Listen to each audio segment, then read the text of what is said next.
the beginning.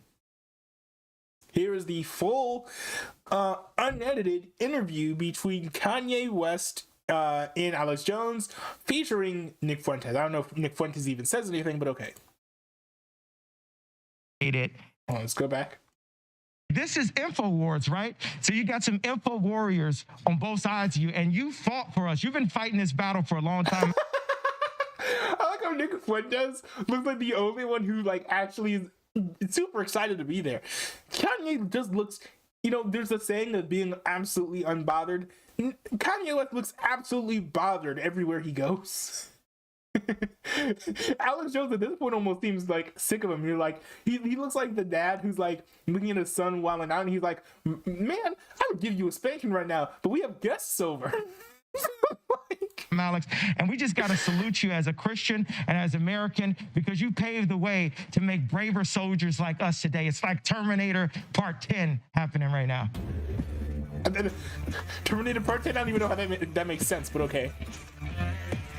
And for the sake of time, I'm not going to be pausing this all the time. I'll just be running the auto duck filter on here. And of course, we got this thing chock full of ads. Well, through all the ad breaks, I'll be reading chat. So you've seen the prices on that slash as well. Check out. Says, I love how when I come back to the stream, and Newbie is saying, "Why are we making art about Daniel Hood?" I mean, it's a valid question. This intro is cool.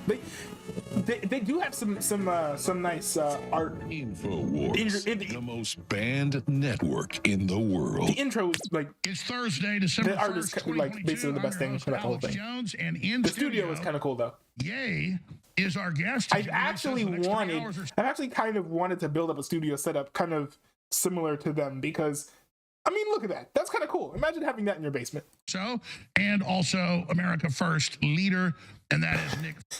I think it's a little bit, it's honestly kind of sus that Alex Jones calls Nick Fuentes a leader here, specifically because he should know what Nick Fuentes is about. He's a political wonk, right? He's big into politics. He should know Nick Fuentes' ideology. I know he's fringe, but a lot of people on the right who are really into politics know what he's been about.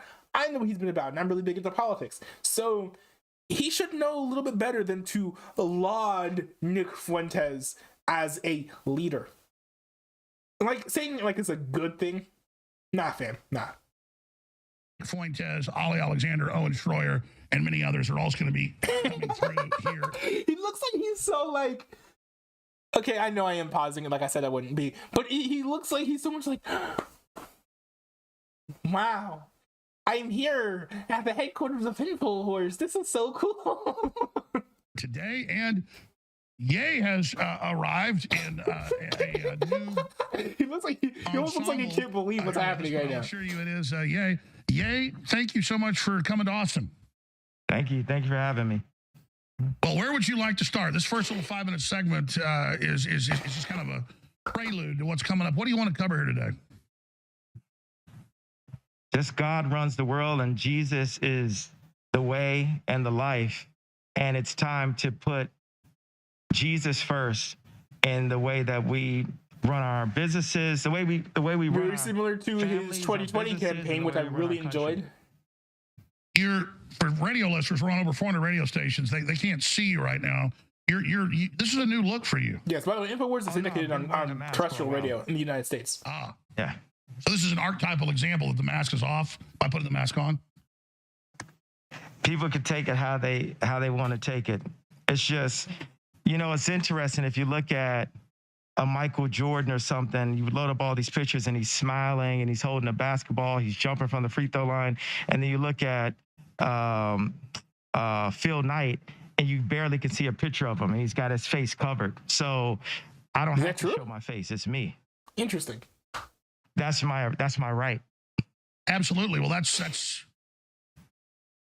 what Hollywood wants to do, though, is to control. Some people are saying that this is a body double because he's wearing a mask the whole time. Not true. You guys don't understand what Kanye's been on. He's been wearing masks throughout the entire rollout of Donda. So, this is not new for him. Everybody through images. Exactly. So I'm in control of my image now. It's no longer the people that froze my account. It's no longer the people that threatened me. We've got past the threats. So this is the image that They you tried wanted, to throw me Kanye, in huh? jail for the truth. And, you know, people believe me.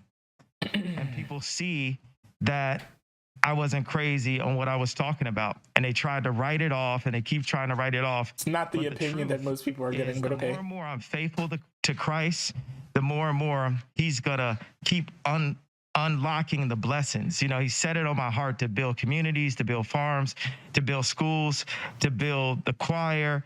But when you do that, you have to be really obedient. Hey guys, could you not talk in the back? I'm like really hypersensitive to sound. If you guys want to talk, just go in the other room, please.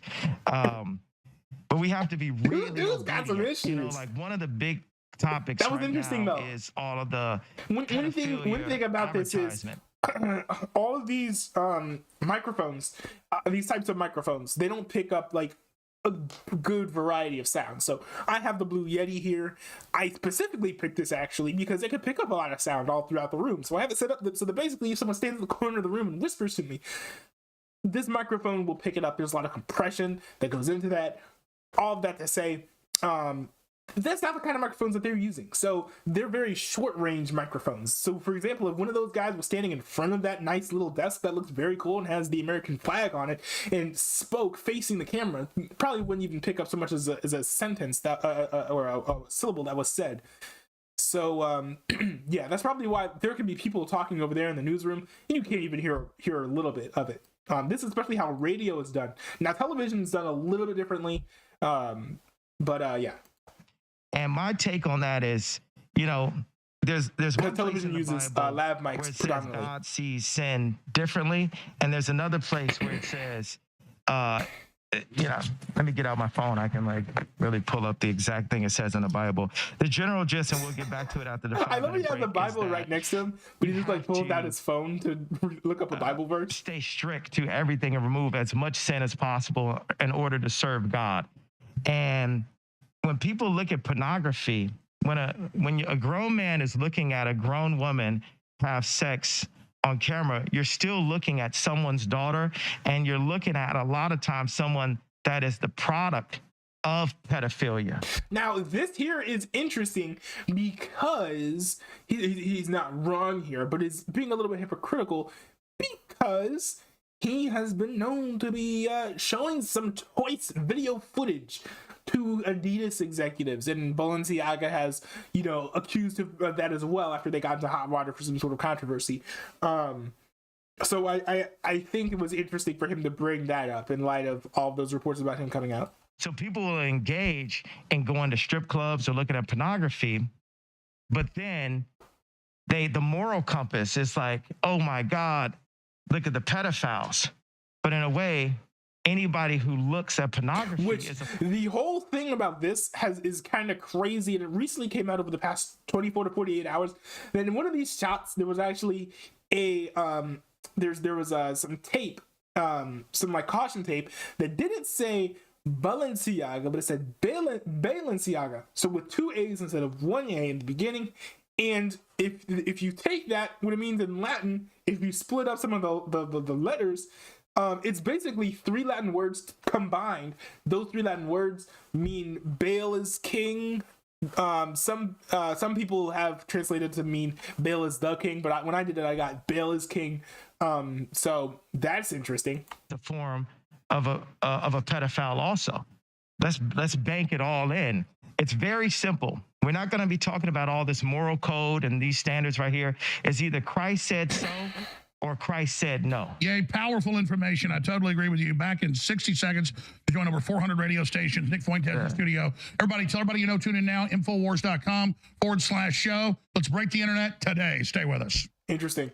Well, they did end up breaking the internet because of this ad break. This actually makes things very convenient. All these crazy ads, which, by the way, the ads are the primary reason I don't listen to them anymore. I like listening to people I disagree with. That's why I watch Destiny. But, you know, the ad breaks are really what kills it. He has slightly more ads than he has actual content. But let's see. I am gonna go through and react to this because you guys sent this in. I did want to get to this. I haven't had a chance to get to it yet, and I think now that we have an ad break, there's a good excuse there. By the time I finish the entire interview, I'm gonna be like, bro, I'm done, and want to stop streaming at that point. So here we have this video by DJLL.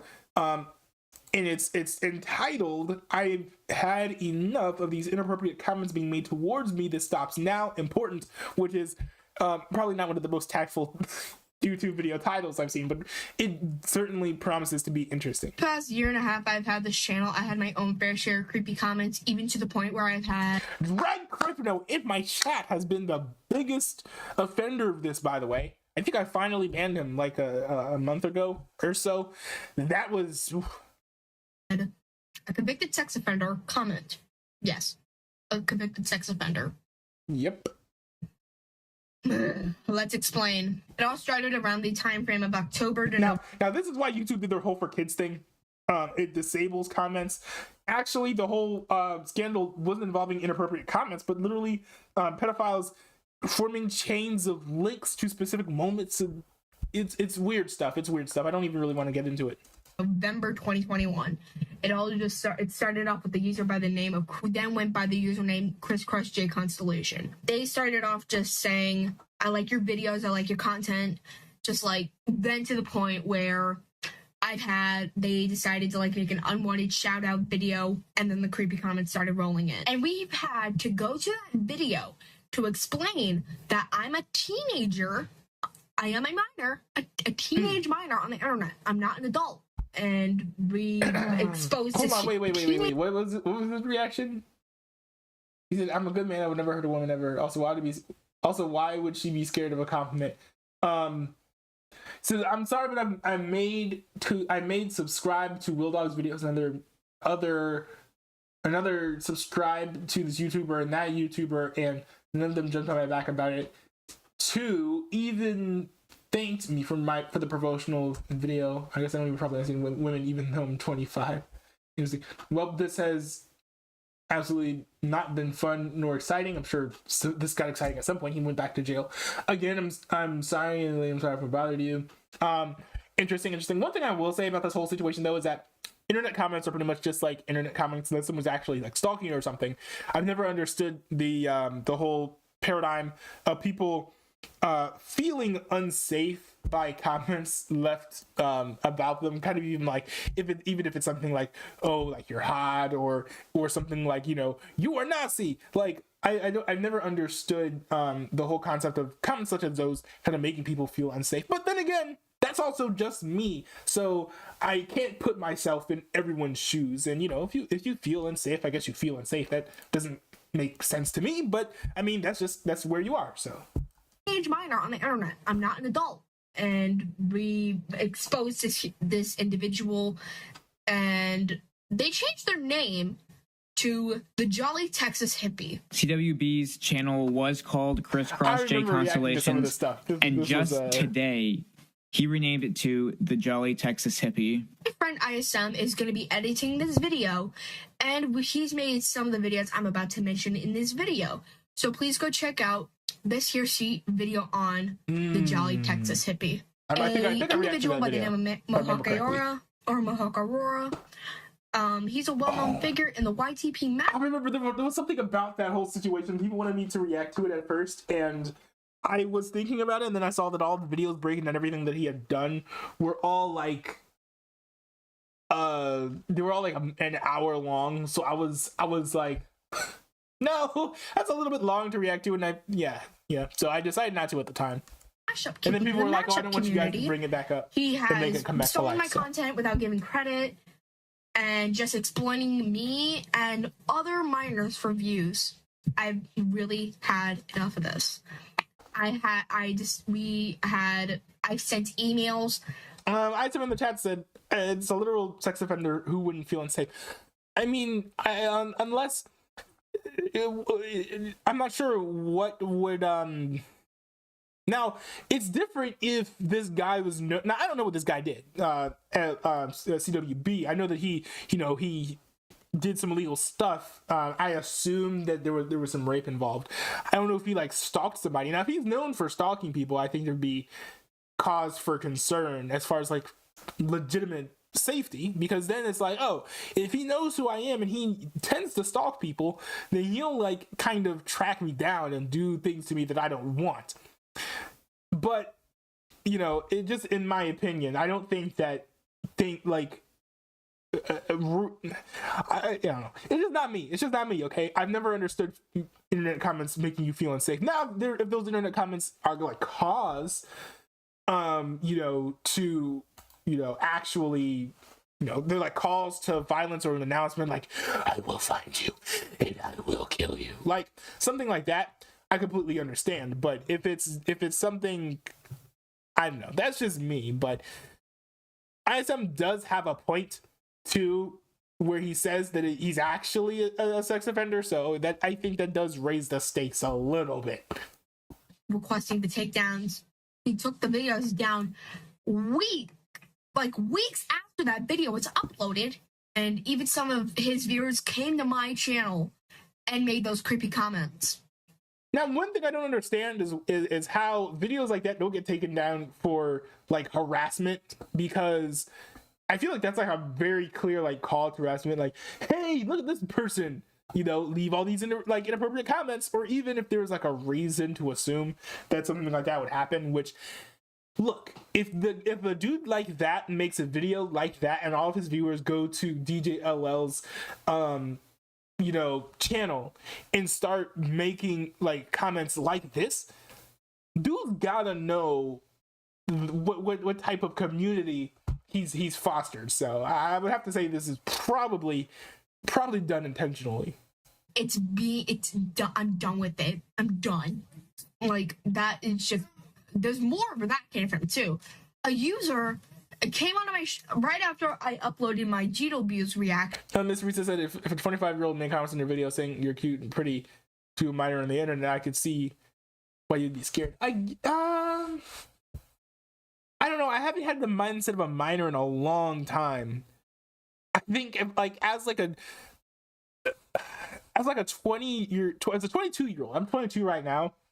I would say if someone was like 50, let's say CWB was like as ugly as he is now, but also was like 50 years old. I mean, that would creep me out, but I don't think I would say that I would be scared. I would certainly be uncomfortable, but that doesn't mean that I would be unsafe, if that makes sense. Uncomfortable and unsafe are not synonymous. A user said my costume was hot. I'm a minor. And the person who I was dressed up as was Lydia Deeds, played by actress Winona Ryder, who was also a minor at the time of that film. You freaking said that a minor looked hot. Congratulations. You're gonna get in trouble. This whole entire debacle is making me question my career altogether. Like, do I want to continue making videos, but like have like just keep comments off, just keep doing videos with I will say, I think comments off is a pretty good way to go for getting comments like these. Personally, it's my opinion. I think it does suck though, because I think that comments are a great aspect to YouTube.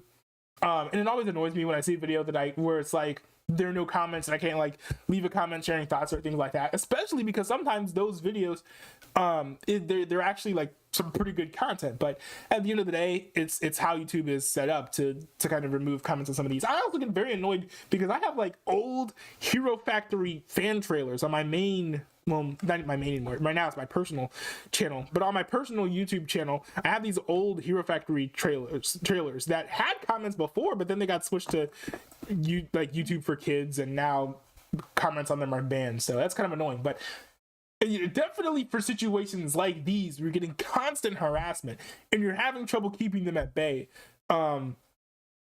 It's completely reasonable if you're going to go and shut down comments on all your videos. Comments, like keep having the comments on, or just quit YouTube for a temporary amount of time, or quit altogether in general.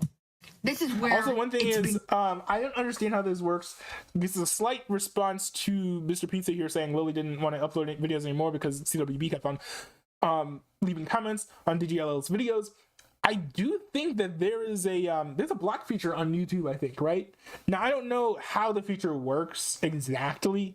It does sound like something that could have been used just for CWB. Now, granted, this will not protect against things like if he makes a bunch of random alts, or if he, starts bringing his entire community towards you, because then that becomes quite a chore to go through and block everyone.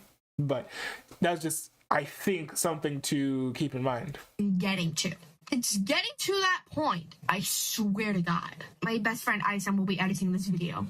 So he's made 2 videos on the Jolly Sexist Hippie and Mohawk Aurora. I recommend you guys go check them out. Those videos are well done, put together, amazing. Isam has like some of my favorite like takedown videos of our from this entire community, because I think he does a really good job of just breaking everything that happens without I think that he's almost always pretty fair when he does his breakdowns. So I really appreciate those. It all just started I've had enough. Like every day I'm paranoid. Showing up to my house, standing outside my window, just staring at me until at night. Or even to the point they'll try to attempt to break into my house and do something to my family, me or my family. It's getting to that freaking point. I've had enough. It sucks. It sucks that people are over here making comments about me, who's a teenager, me being a minor, and just them making comments about my age, affecting my life and mental health altogether. I'm literally wanting to cry on camera. I'm having thoughts about my career and everything.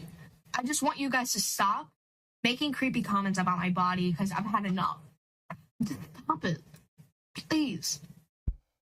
I've had enough. I don't care how old you are.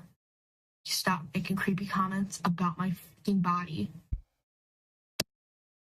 That was a very well done video, and that's really difficult, especially when it comes to her being afraid of getting stalked, because that's kind of the toughest part, especially if you've been so public about kind of where you've been, or where you are, where you live, that sort of thing. That can make things very tricky. If all of a sudden you're oh, I want to be more private, or if someone comes out of the woodwork and starts acting like a creep, and you start worrying that person's gonna go after you, that's just something that you can't take back. You can't really take back what you've done on the internet, as far as I understand, which is why for me, pretty much all of my future, so for example, a lot of my future relationship stuff, I'm probably not going to put up on my streams as little as possible. I just feel like that's reasonable. When it comes to where I live, I don't talk about that. And I try not to kind of leave hints as towards that and my address and stuff like that. Not that anyone's coming at me now, but I feel later down the line someone could do that to me. And it's really tough though when you're kind of in this position as a minor, because I believe that in the past at least, DJL has left some hints to some aspects of this, and it's kind of hard if let's say that somebody does come after her or something, because she's a minor. It's she's not an adult who has her own autonomy, so she can just leave and go somewhere else on a whim. So that's kind of tough. Now there are pros to that as well. Imagine if I was living alone, right? And some people try to go after me, so I move to somewhere else, but then someone finds out where I am and they just go and find me. Well, I'm by myself. Now DJL has the advantage of being around parents who I assume that her father and mother are somewhat responsible, and also she has her brother there too. So it's not they're just going after straight up her. But and also I'm not 100% sure if people are actually gonna go after her, although I completely understand if she's reasonably concerned about that. But it's just a really tough situation that you kind of get boxed into if you're not. It's a really weird conversation that like you get boxed into in that whole situation. Did you also have I've said about my whereabouts or live in a certain state? Oh, that's interesting because I never even. I mean, that's actually good because I thought you left hints of something else. So I mean, that's not bad then. I think that also a lot of the things that people put online that can kind of lead to a lot of unwanted stuff. It's just unnecessary. Like I don't need to talk about like everything that's going on with my relationships. I don't need to talk about where I live and all that stuff. Like what? It adds relatively little. The only thing that I can understand is me talking about relationship stuff, like in the context of me talking about relationship stuff. If I was going to talk about like things like from experience, but I'm not a relationship streamer. There's not enough like demand for that, and I feel like I could tell stories and examples without having to delve into like crazy details to the point where I think it would cross a line. That's absolutely terrible. I personally think if I was the parent of a minor who was streaming or something, I would want them to keep on making content, but have the account and like channel managed by someone else, because then at least if you're getting these types of comments, you're shielded from them. You don't have to see them. You make the content that you enjoy making and then you just post it up there, and you're not technically the one getting bombarded with all the messages. Like a parent or a close friend or something like that can then see all the messages and like take them down or whatever and deal with them for you, and you do not have to worry about that. But that's just my very quick take on that. Again, I've never been anywhere close to being in your position, and it really sucks that you're in the position where you're at now. So yeah, very, very unfortunate. ISM says it does seem like a worst case scenario, but it opens up the eyes of the community to the severity of it. Yeah, I think it's always good to kind of think of like, okay, if like the worst of the worst happened, how can I, defend myself, or at least give people who hate me the least amount of stuff to work with? So that's kind of what I've done and how I've, kind of set all of this stuff up. Mr. B said there were garbage people that commented on the DGLO video. One of them was deleted for obvious reasons. Was so happy that he shared something in common. What? I'm a little bit confused, but I do want to get back to this, and I do think that's like the whole conversation. That's actually really great that you brought that up, because I think that there's a lot of good there. I think that people feel pressured to share more online than they should. And that would actually make for great video, great content at some point down the line. But I do want to get through this interview here between Ye and Alex Jones. Well, make no mistake, this Thursday, December 1st, 2022 broadcast is beyond the Twilight Zone, because truth is stranger than fiction. Ye. This is stranger than fiction. Very strange that like the whole everything started with Adam Krigler kind of leaking that Tim Pool had an affair with his producer, and she was having an affair with her husband. Then all of that culminating with Tim Pool kind of somehow being able to cover up that drama with having Kanye on his show, Kanye West kind of walking off the set of that show. That's being reacted to by two of my favorite content creators on another huge content creator's YouTube channel. And then that kind of sparking Kanye West in response to go on Alex Jones's show. This is all a very crazy Venn diagram of people that I've either been fans of, or have never been fans of in the case of Nick Fuentes. Maybe more controversial than Alex Jones or Donald Trump now. I mean, we're about the most controversial people in the world, and obviously the most attacked and demonized. He's here. Nick Fuentes is here as well. America First. We're going to have Ali Alexander on, Owen Schroyer. This thing's going to go for the next 3+ hours, as long as Ye wants to go. Some stations don't carry the first 5. but you just dropped some bombs that I totally agree that are huge, yay. So recap that and continue on, sir. Okay, so I looked this up. It's about sin. That's what we're going to talk about, sin today, and how we need to do everything that we can. We're imperfect, but also, why does he feel? I feel like he's carrying himself like he's like hosting the show. He's not hosting the show, man. To free ourselves of sin and repent for sin throughout the day, at night, and in the morning. So right here, the Bible says right here. I know I'm going to do a Corinthians 2, like Trump, new Christian kind of reading of this. So bear with me. I love Jesus. Jones look kind of confused. I'm not the most, experienced Christian. And it says, the book of Proverbs. Interesting that he's still professing to be a Christian here. 6:16-19. I'm sure that's the wrong way to read it. It's okay. You got the floor. Okay. Identify 7 things that God hates, although there are not any punishments prescribed for those. Scripture clearly indicates that God does view sin differently, and that he proscribed a different punishment for sin depending upon its severity. Now watch this one.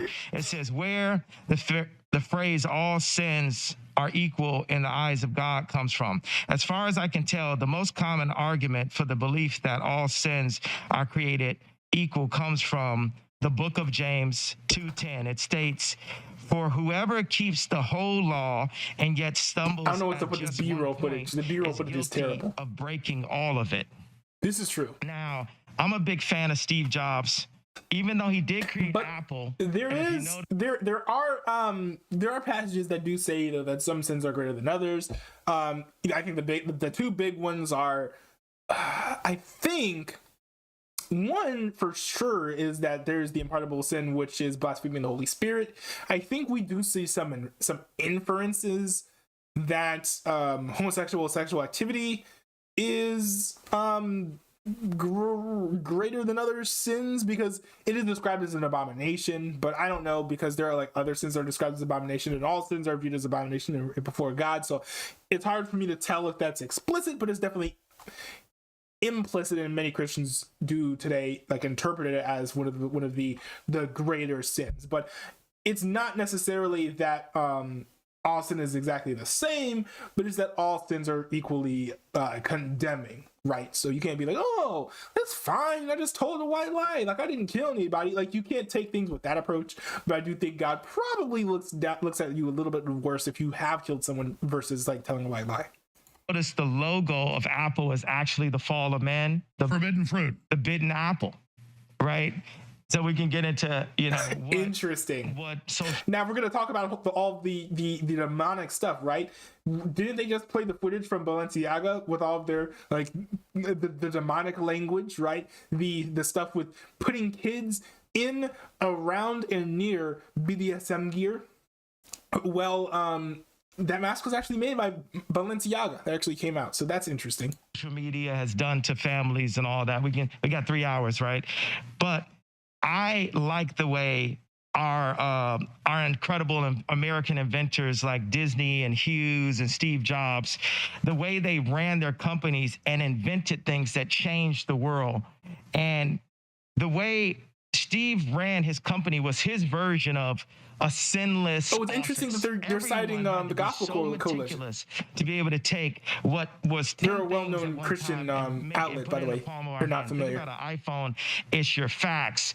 It's your email. It's your phone. And now it's 1,000 things. Yeah, it's your camera. It's your flashlight. Yeah, it's like 1,000 things in it. But he said pedophilia is the worst. Go in with a sinless approach, and the worst sin of sexual impurity, I believe. I mean, that makes sense. Many of the actually, if you go back in the old if you go back in the New Testament, a lot of the passages that we're talking about, homosexuality, also were also largely targeted, not exclusively, of course, but largely targeted at men who would go to these temples and sleep with these prostitute boys, because that was kind of part of the Roman culture at the time. So, I mean, a lot of the homosexual activity that was going on in Rome that was being railed against, a lot of it, not all of it, but a lot of it was actually pedophilic in nature.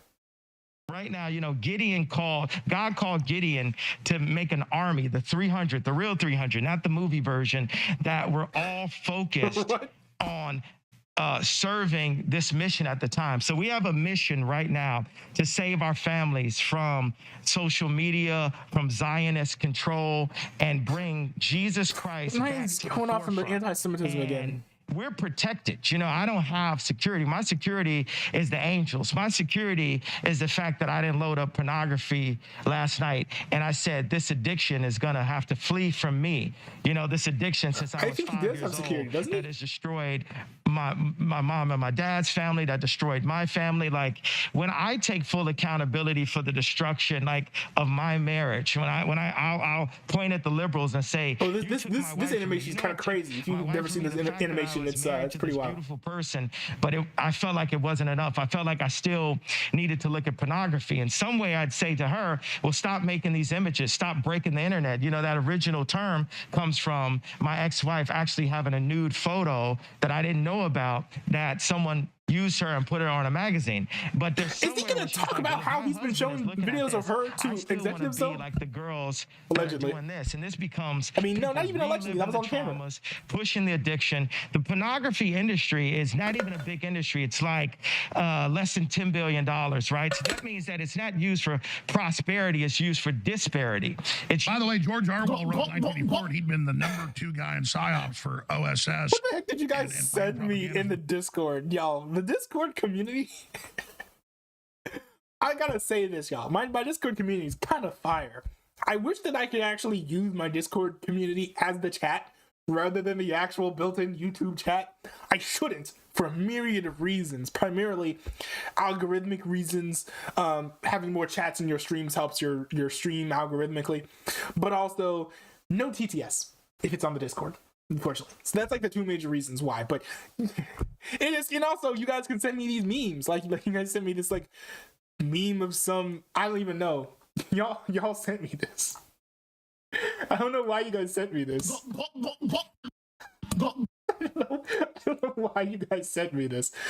But also nice. Now, I appreciate you guys in the Discord. Very cool. Check out the link below in the description for my Discord link. The British government, but he found out that he didn't like Hitler, but he found out that they were actually manipulated and created him. He didn't like the communists. He'd been one of them. He found out the British intelligence had actually created that and done that. And he explained in 1984 that pornography is something to destroy families, destroy our souls, and get us to commit. He wasn't even a big Christian, but get us to debase ourselves so that they can control us. Absolutely. You got alcohol and pornography are these legal drugs. Alcohol is a spirit. We're gonna go into the spirit of alcohol. Let's just go to the facts. Did you just make it up words? Let's not just even do opinions. And I love how you brought that in, because now you got God's warriors coming together. Right now, okay, Nick Fuentes doesn't have a Twitter account. Alex Jones doesn't have a Twitter account, but hey, guess what, Elon? I got a Twitter, and today I'm gonna have Nick and Alex.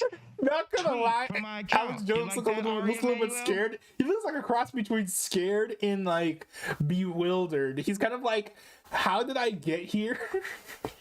And what the heck is going to happen next? I'm all about free speech. And the greatest threat is those that want to silence us. That's why it comes First Amendment. Yeah. Anybody trying to take your speech is the enemy. Absolutely. Well, and it's, I do find it a little bit hypocritical that Elon Musk said that he was purchasing Twitter to create a free speech environment. He says that free speech is the thing that's going to save the West and our civilization.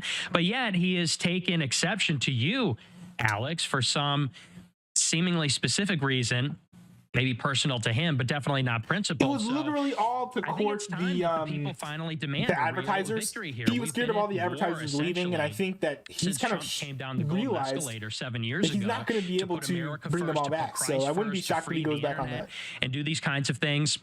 And here we are all this time later, and it seems like we've stagnated, or in some ways maybe even taken a step back. So it's time that people demand, we want Christ first, we want America first, we want Alex Jones back on Twitter. These are just and reasonable demands. Well, I see it like this, and I want you to be able to elaborate on this, but I don't want Ye to get his run because he's got so much to say and he always gets cut off. But so I'm going to try to shut up as much. But we can go 4 or 5 hours if you want, but the main show's actually 4 hours long. I was just hoping for 3. We'll do 4 hours if you guys are up for it. But here's what I'm saying. They did end up doing 3, thank goodness. I am a classical liberal at heart, so I love everybody, and I judge people by what they do, not what color they are. And then I look at the things you said, and some of them out of context I don't agree with. Why are you guys sending me this the Discord? A modern liberal saying white people are inherently evil and white people are bad because of their skin color. And then that's what the ADL and Southern Poverty Law Center and these leftist groups in Hollywood have pushed. So they're putting out something beyond even what... Now, here's the part I think that... I'm just going to guess here that Ye is going to assume Alex Jones is on board with this because... with his ideology, because he's pointing out the bad things that the ADL has done, which the ADL definitely has done a lot of questionable things. Just because they're a Jewish organization, though, it doesn't make all Jews bad. And that's not nuance that Ye, I think, is kind of understanding or getting at this point. Hitler said, but reversing it onto white people. Back saying, because Ye's actually a pretty smart dude. And then Ye comes out and says, hey, I see kind of a mafia running things, and then he's the devil. No, that's bullshit. Sorry. Also, I love how less on this. I love how Alex Jones is constantly said that this show is a family show, and he also curses on it. And the reason I wanted Nick, people have heard from Nick, but people haven't heard from Nick with Ye standing right next to him. It's like that's the thing that the Zionists control, the 300 in control of the media, in control of the governments. They don't want us to connect to each other. Like my dad said, okay, it's very true. They say you're an anti-Semitic. It's not like, now granted, again, not like on like the Zionist level, but like the mainstream folks, like the mainstream media, the elites. If you keep the small people fighting against each other, then they can't rise up against the establishment. That's kind of that's the reality of the situation. Now he, for some reason, just wants to pit this up against Jews and Zionists versus the real forces that play here. The white supremacists, and he's asking me, what's the difference? Wait, is that Nick Fuentes and Alex Jones? I didn't know they did a collaboration together. What? Well, that would explain why he called him a leader earlier. But that's crazy. I said, Dad, there is no difference. It's just separation and confusion. They want to separate and confuse the Christians and make us afraid to stand next to each other. A Christian can stand next to anyone. We can go visit R. Kelly in prison. We can go talk to Harvey Weinstein. That's what Jesus did. Yes, true. Because Jesus can save everyone.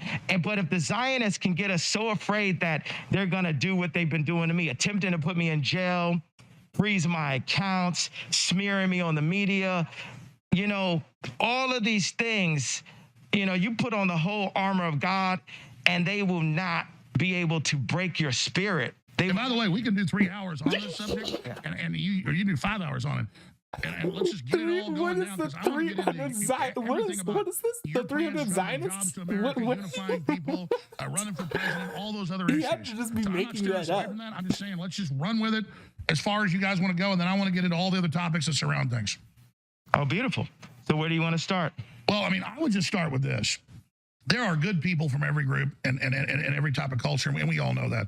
But definitely the left, when it was America defeated Hitler, calls their opposition Hitler when both my grandfathers almost died in the Army Air Corps. Both of them almost died. One of them crash landed. Okay, he's right on here, because he is right here that the left is closer to Hitler and the Nazi ideology than the right is at the moment. Got hit in a German air raid in North Africa, and he'd only done like 18 of his missions, and then he had a concussion, and he was the captain, and then his buddies went up the next day and blew up over Italy. And he was always freaked out about it. Never really talked about it until he died, but when he died, we read the letters and all the awards he had and stuff and the things he did after that, and then, re-upping and recommitting to the Army Air Corps. So I take it as an offense to have George Soros and people that actually work for Hitler rounding up people tell me I'm a Nazi when I almost don't exist when my grandfathers went over there. So I got a lot to say about this as well. It's just nuanced with the whole thing that's going on. But exactly, there's nuance. Give us, because I want you to go wherever you want. So let's just have you talk. for 10, 15 minutes more before me and we got a lot to hear from Fuentes, and he needs to be heard, but we want to hear from Ye. Go ahead.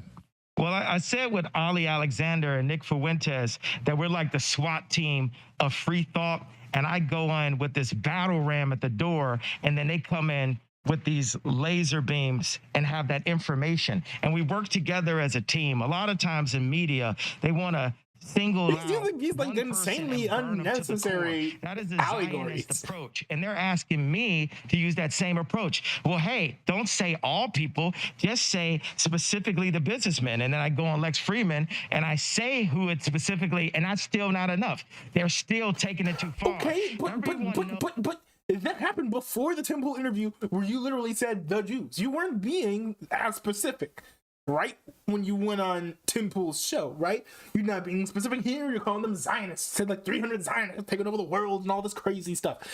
Like, you can't complain about people not being happy with you labeling like the Nazis as a group, as the Jews as a group as being bad, when that's literally what you're doing, like in this entire situation, except for naming a few Jews in a Lex Friedman interview, apparently.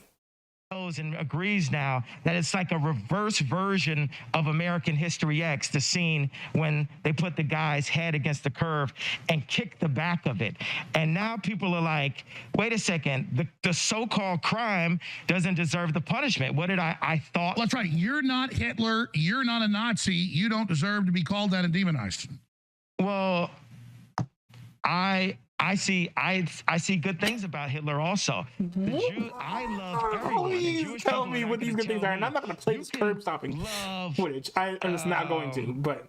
You know, us, and you can love what we're doing to you with the contracts, and you can love what we're pushing with the pornography, but this guy that invented highways, invented the very microphone that I use as a musician. I don't know if Kanye, I don't know if Hitler did all that. Did anything good, and I'm done with that.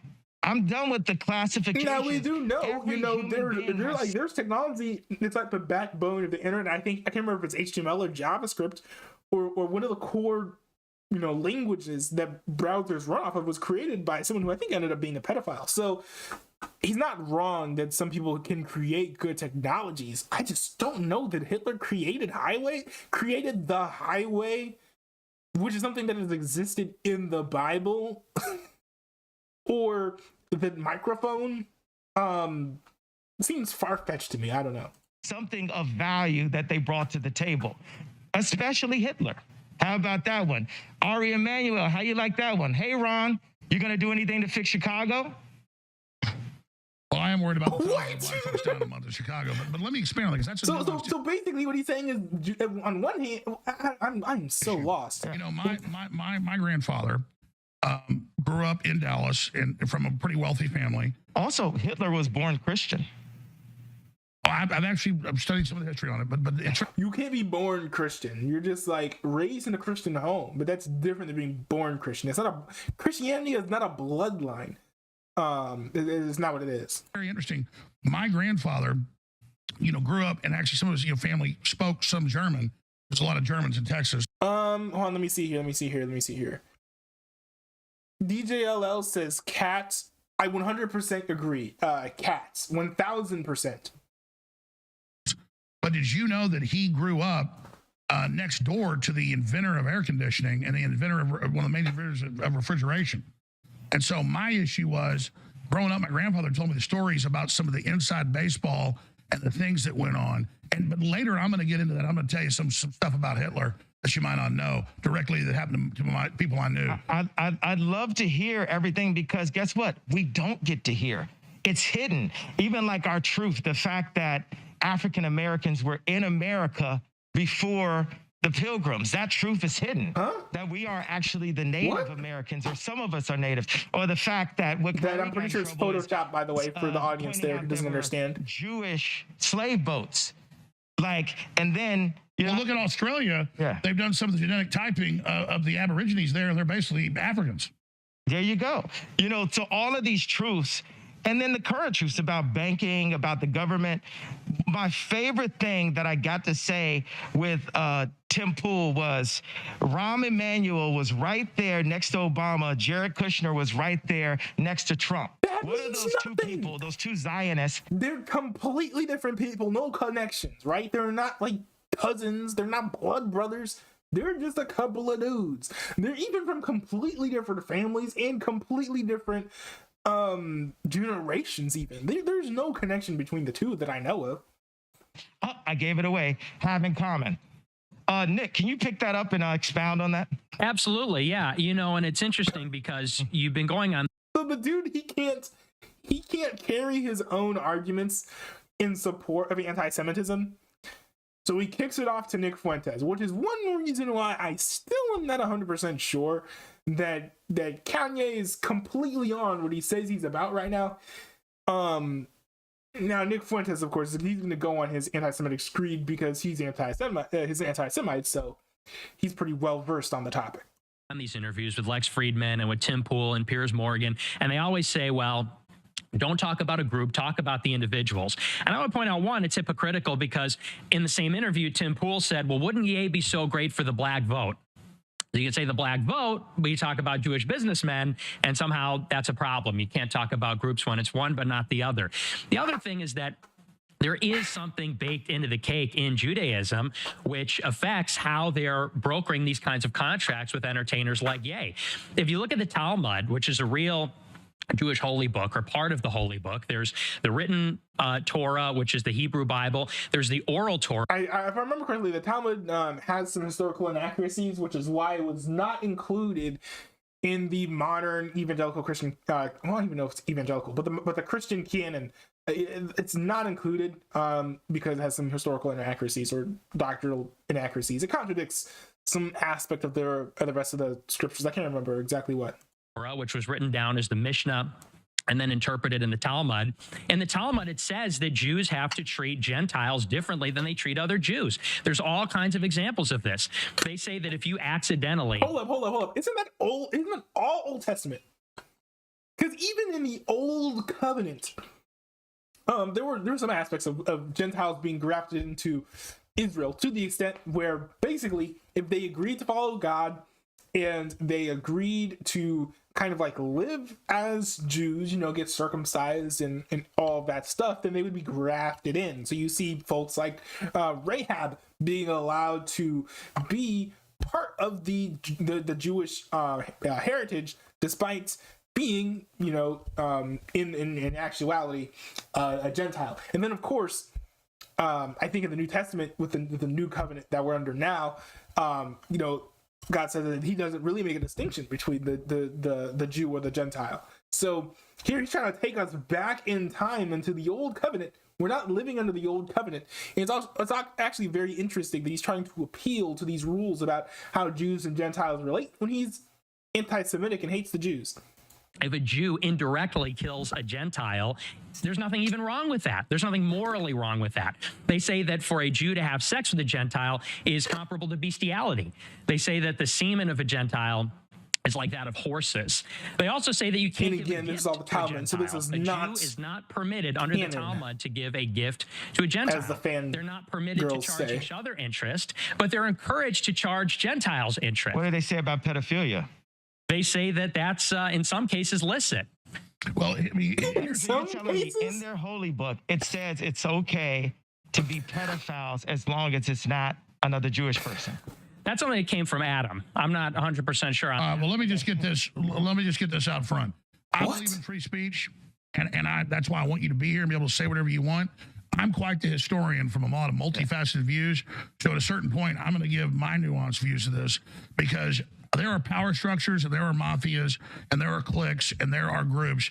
And there is certainly leftist Jews that call everybody Nazis they don't agree with. If you don't want open borders, or you don't want your guns taken, or you don't want to take a shot. The ADL had a meeting 2 weeks ago and said, Alex Jones is an agent of evil. He should be taken off the air. He's the devil because he doesn't want you to take 4 shots. And I'm like, what are you doing calling me anti-Semitic? I'm not against groups. I don't get into group politics. Adam, sorry. I didn't mean to say that. Alex. Yes, sir. I've got the perfect answer for the ADL. They are going to have to listen up. What we did is we brought Netanyahu with us. I mean, I'm in the twilight zone right now. Netanyahu, what do you have to say? What do you have to say to Alex Jones right now, Nick Fuentes and Ye? Netanyahu? What? It was bad. It was bad for Trump to meet with Nick. Okay. He looks so No confused. idea your voice is gonna sound like that, Netanyahu. That's not Netanyahu. That's Netanyahu. What the heck? What is happening? So you don't like Benjamin Netanyahu? I just heard about this guy 2 weeks ago. Nick Fuentes thinks this is actually funny. I thought he had a funny name. I heard he's like really into like, he's like a super killer. And I could die for saying this. So, well, look. He's so tickled. I'm glad you guys are here. And we can it's not even funny. All I'm telling you is, do you guys realize that the British government created Hitler and the Milner Group put him in power? And there's something much more sophisticated. And I personally, I don't know, bro. Now here's where Alex Jones drifts into conspiracy theories as well. And they're used to demonize anybody that promotes freedom, but I don't blame Jews in general for that. And there is a much larger eugenics, transhumanist, scientific elite agenda that's playing off. What about abortion? It's 50% of black deaths. There's over 50. Hey, one of the papers I had, you're like, why is all? You're the director today. It's fine. Yes, if you're not familiar with Alex Jones's setup, his show is literally just like goes through a bunch of articles, which in my opinion are very poorly vetted. He basically just reads a bunch of articles on his show and he prints them out. It has them scattered all over his desk and he writes these like little like notes on them, and there's a top-down camera view to where you can read the articles along with him. I guess here Alex Jones got rid of the papers because Kanye West didn't want the papers there. That's kind of what he's referencing here. Margaret Sanger, Rockefeller-founded Planned Parenthood, came out today and said, because of your white guilt, white people need to give money so we can kill black babies. I swear to God, it's in my stack. If I hadn't moved it off the desk, I could pull it right out for you. Why did I have you move it off the desk, Alex? Because it's cluttered. I'm not bitching. I'm just saying, everybody asks, where's my papers? I don't have them there as a prop. I can literally go, look, I agree with you. Look at this. They say white people help us kill black people for your white guilt. It actually says that. Now, I'm agreeing with you. Is it a problem with props? We can't. This is the voice of Netanyahu. Well, see, you get your mop. I'm going to find the tweet here because I want to show you this. This is a big, guys. I sent it to you this morning. It was in the tweets. You pull it up. It's official Twitter of the eugenics death cult. Talk about Nazis. I mean, we're going to have Netanyahu step out for a second, okay, Alex? Oh, he's going to go. For now, another meeting, and then I'm going to say something. All right. Why do you think Netanyahu's on the Elmo? But Nick, that's what I'm getting at here is that it was a it doesn't matter. He doesn't know who to go next with this. There's fluoride in water. He's like, he knows that he's next to like basically a political grenade. He doesn't know like what to say to make the show go well without it going off and exploding in his face. They're killing us all. They're injecting us with GMO. Oh, here's a question, and I'm not an apologist for Israel. I'm trying to be balanced here. I believe in First Amendment. I believe in free speech. I endorse you, say whatever you want. Israel has, other than like Singapore and a few places, the most draconian mRNA injections in the world. They have the highest death rate from the shots. They are literally forcibly injecting them like Joseph Mengele, and Jews are dying in mass in Israel. So if the Jews are the secret group that runs it all, and I'm not denying that Jews run Hollywood, what I'm saying is... It's the Zionists. Wait. I did not know that Alex Jones believes that Jews run Hollywood. That's interesting. That could explain why he has some affinity for Nick Fuentes. Okay, well, why would the Zionists be killing Jews in mass in Israel with the poison shot? It's a good point. Because they work for Satan. They don't work for God. Exactly. So they create atmospheres that get Jews persecuted so they can control the Jews so they can kill them. And you just did it. Just like George Soros helped round up Jews for Hitler. That's the next level. Boom, we just got there. And they control the left and the right. They make politics super messy. Like, I went in to meet with my boy Trump. It's interesting. He kind of cornered Ye into kind of, rhetorically kind of cornered Ye because he was like, hey, you say that the Jews run the world, but in Israel they're really screwing stuff up because of what they're doing with the vaccines, and they're causing a lot of Jews to die disproportionately. And Ye has no answer, so he pivots. Interesting. Thing like he typed, he said, fake news went crazy. And I love Trump like every other good Christian American. We just want to hold Trump no, to not Christian all of us values do. And say, I do not like Trump anymore. Way to the White House, and if he doesn't do it, I don't really like him then anymore. I'm going to have to do it. I think that Trump is a more senior president. I think I've got some growing to do, but I love Jesus. It's kind of like David. It's weird because he has so much more growing to do, but I think he actually probably loves Jesus more than Trump ever did. Had all this battle experience, and he was tending to the sheep, but while he was out there he had to fight bears and tigers. This is the little I know as a baby Christian. It's true. Yeah. But he was able to beat that giant, and right now this giant, there's some cleaning, there's some plumbing that we have to do, and that's what I'm doing with my style of art, my style of humor, and who I am as a celebrity, to say, okay, I've been messed over enough by Jewish businessmen to get to the point to say, I'm not going to take it anymore. I'm not the first person that got debanked because of their political opinion. That's true. Milo Yiannopoulos actually was one of the first ones. He got banned from PayPal.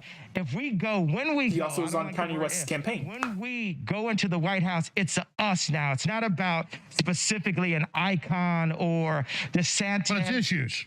Yeah, it's about the issues in America. Yeah, stay there. Nick Voigt has the studio. This is uncensored, folks. We're going to come back. Fire. I'm going to be able to check out break and play a George Soros compilation. Some of your chats here. It's only a few minutes. Him on NPR and him on 60 Minutes saying the best time of his life was rounding up and killing Jews. Ye never killed any Jews. So I want to know, how do I get the ADL to love me? Do I round up Jews in Nazi Germany? Do I get love then? Schwarzenegger said he loved Hitler. They gave him an award. I'm just saying, I don't like Nazis, and I don't like what some of the mafias are doing either. I like Hitler. It was actually probably the happiest year of my life. The year of German occupation. For me, it's a very positive experience. It's a strange thing, because you see incredible suffering around you, and in fact, you are in I hope he brings up danger in this next segment kind of. But you're 14 years old, and you don't believe his head is at, and what he thinks is so great about the man. Actually touch you. You have a belief in yourself, your belief in your father. I think this is an ad break. Happy-making, exhilarating experience. While hundreds of thousands of Hungarian Jews were being shipped hold on, no, wait, this is interesting. George Soros accompanied his phony godfather on his appointed rounds, confiscating property from the Jews. These are pictures from 1944 of what happened to George Soros's friends and neighbors. You're a Hungarian Jew who escaped the Holocaust by posing as a Christian. Right.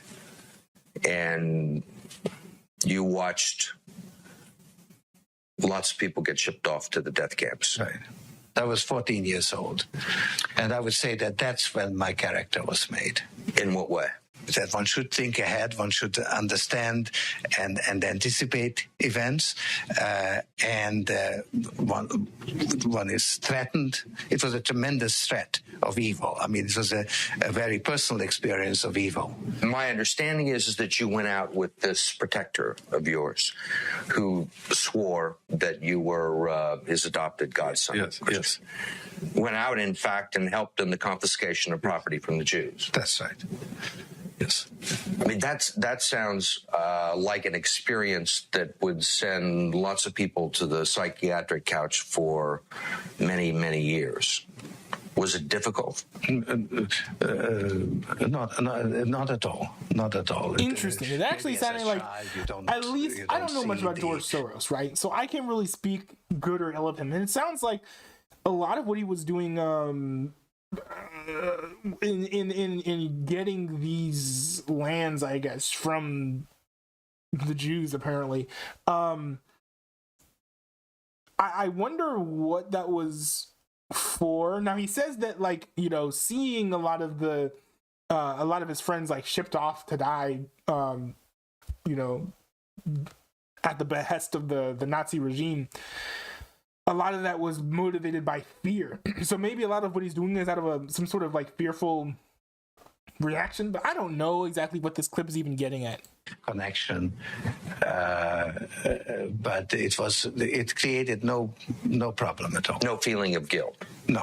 For example, that I'm Jewish, and here I am watching these people go. I could just as easily be there. I should be there. None of that.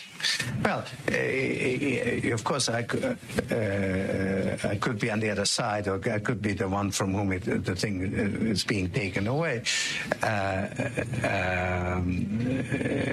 But there was no sense that I shouldn't be there, because that was. Well, actually, in a funny way, it's just like in markets that if I weren't there, of course I wasn't doing it, but somebody else would be taking it away anyhow. And it was whether I was there or not, I was only a spectator. The property was being taken away. Interesting. So I had no role in taking away that property. So I had no sense of guilt. Are you religious? No. You believe in God? No. Interesting. All right. My mission here today is to offer the First Amendment, because as long as you're not carrying out violence against someone or asking people to be violent, like the left's asked people to burn down cities and attack Republicans and celebrate Rand Paul and Scalise being shot and attacked, then you have your free speech.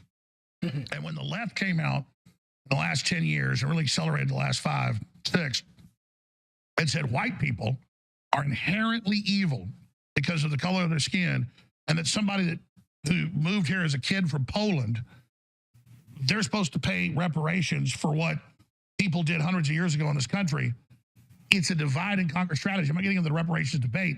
I'm saying the groups pushing reparations are trying to cause division. And so I've said it, the most Nazi-like activities I've seen, and the Nazis, in my view, were thugs that shook people down, did a lot of really bad things. But they did good things, too. We're going to stop dissing the Nazis all the time. Okay. We're going to get to that. But I don't want to get he looks so upset. I'm really sure about my grandfather. He got interrupted in Dallas. Okay, so I really appreciate what Alex Jones is doing here, what he's trying to do, and he's doing this in a very indirect way that he knows will not offend Ye. He's trying to explain why the Nazis were bad. So he apparently in his bloodline, some things happened with his grandfather and the Nazis.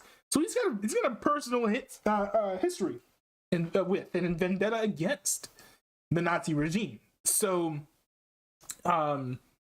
this is a smart way to do this. Instead of being like, no, you're wrong, the Nazis are bad. Here he's just explaining his own experience, his family experience. That kind of shows that the Nazi regime is bad. Inventor. And he was a first generation person. He'd come here when he was a little kid on a ship. And he held a bunch of the patents on refrigeration and air conditioning. And my grandfather worked the time he was about 8 years old, because he took him under his wing, in his little tinkering factory. Then he had factories in places like Detroit that actually built the stuff. And my grandfather, the main reason he joined the Army Air Corps, he told me, he didn't tell me a lot about this, he just told me the story, was because he watched that man very quietly, once Hitler got power in the 30s, suck every dime out of him, or he would kill his relatives in Germany. And that guy was blonde-haired and blue-eyed, was as German as you could get, as Arnold Schwarzenegger, or as Teutonic, as Germanic. And the point was, my grandfather saw that. So I understand you're opposed to other forces, but I don't think thinking other forces in history that are lionized, that's my personal experience of what my grandfather, Clyde William Hamilton, told me. Does that make sense? It not totally to me, but and I'm not saying that to be disrespectful. I'm saying, like, it literally doesn't totally make sense to me. I'm following it, but I was just thinking about Satan, that whether it's the Zionists or Hitler, it's not the person, it's Satan using the people that I agree with that. Are controlled by demonic forces. But what I'm going to say is the Jewish media has made us feel like the Nazis and Hitler have never offered anything of value to the world. Meanwhile, there's all of these things that are happening. Planned Parenthood is New World Order population eugenics that is happening to this date. I got some jokes here from Owen Benjamin that I want to read about Ben Shapiro. Hey, Candace Owens, unplug this robot before he runs his mouth. Ben Shapiro's cardio is picking up shackles. Shapiro can tell how much change is in your pocket just from hearing a jingle. Shapiro is just mad that Kyrie won't sign his basketball. Back to you, Alex. Nick, you're sitting over there. You want to say something? Yeah, well, I agree with Ye. I think that when you look at what's going on today, so much of the that's something that works if you're hanging out with friends, but not if you're Nazis and Hitler. And I think it requires a little bit of an investigation. Not if you're like on a television show or radio show. You know, people talk about Nazis and Hitler, but the United States had camps as well. The United States put the Japanese in. This is true. The United States injected black people with syphilis. Yeah, and the United States had Planned Parenthood. The United States has Instagram selling pornography to little kids, and they're selling. People are selling. It's prostitution rings. Instagram. So is your point? Let he without sin cast the first stone. You're just. Instagram is a prostitution ring. Like, I went 30 days off of Instagram, and it was the best part of the fast. Me getting kicked off of Instagram was the best thing that ever happened to me. Because when I go to it, it's like watching it with the They Live goggles, which is something that Owen Benjamin, you guys got to pull this up. Dave Chappelle is a hack, and he gets a lot of his jokes from Owen Benjamin. Dave Chappelle went on a Jewish platform and said, they dropped that nigga. Dave Chappelle said, they dropped that nigga, talking about Ye, and he called me Kanye, and I'm supposed to be his friend. Dave Chappelle does not believe in God and does not believe in Jesus. That's kind of an unhinged kind of black leaders. That's an unhinged statement, because it's very clear that he was trying to make a specific point, and then he just like his train of thought just like boop, went off the rails. So I guess Kanye hates it if people call him Kanye. I'm sorry, Kanye. No, I'm not. And meanwhile, we want to knock Herschel Walker, but Herschel Walker changed his life for Christ. And he might have had abortions, but he doesn't believe in abortion. Well, here, what matters is you. I have too. What matters is the heart. Yeah. Go ahead. Yeah, I agree with Ye. I think that it's time that America has a fearless, visionary leader who serves Christ, who wants to bring the future forth in engineering and theology. I think that when you look at the options that were offered, and I said this on my show the other week, and the news said, oh, he supports DeSantis. I said the moderate Trump. DeSantis, nobody even knows. It's just somebody that all the left are all of a sudden. Well, let me raise that. Since you guys got into this, and we'll do hours on this. Did I cut you off, Nick? I want you to let him complete his thought. So the moderate Trump versus DeSantis. Alex Jones feels so like upset very clearly about being the person who was talking the least on his own show, which I think is very valid, and he should kind of rein the broadcast in a little bit, in my opinion. Produce any outcome where America or Jesus is put first. Israel, or rather DeSantis, is mobbed up with Israel and Mossad. Donald Trump, his speech, his announcement was written by Jason Miller, who's controlled by foreign interests.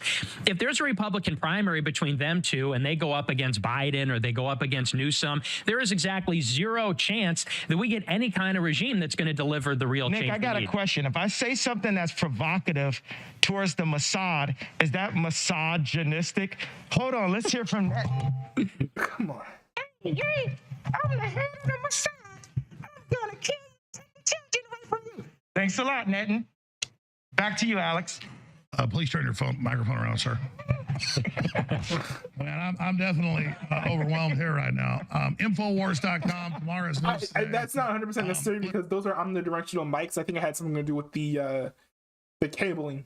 Listen, all I'm trying to get through here is I believe every group should be able to be switched his name to Netton. I dropped the Yahoo so we didn't have to.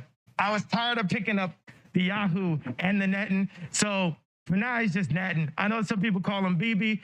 No, some of you call him Yahoo, but we're going to call him Netton.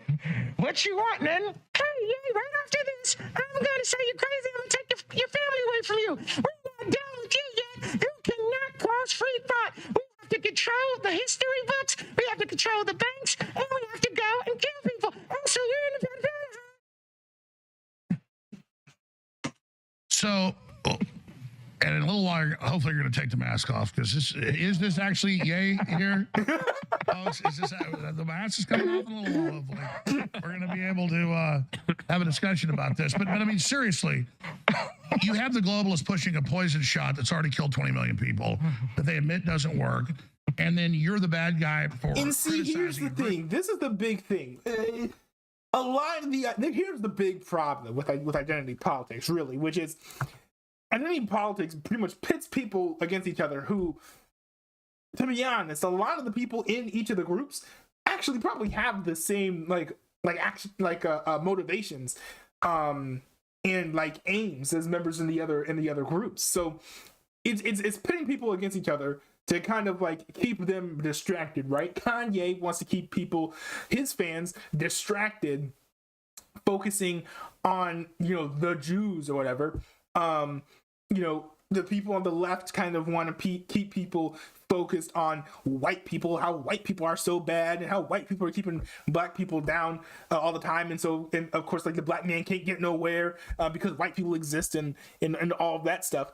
But in reality, and while granted, I'm definitely not on board with everything that Alex Jones says, but even in his language, you can tell there's a lot more of a thoughtful and fair characterization of who he views as his allies and who he views as his enemies. Now, for me, I think I've said this before on stream right? When it comes to like, who are my people, right? Like if someone is to like go to me and be like, oh, like, your people this, your people that. Well, my people are Christians because I'm a Christian. So, that is, I am bound to the people of God because I am a believer.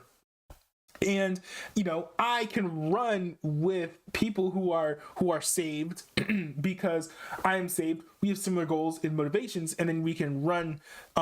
We can just do life together and help each other succeed as we seek to grow in godliness and whatnot.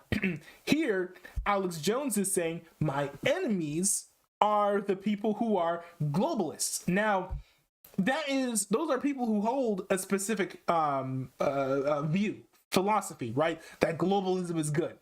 It's not some sort of, it's not based on something that is fixed and that you can't like necessarily change or control, like being a man or a woman or being like white or black or anything like that.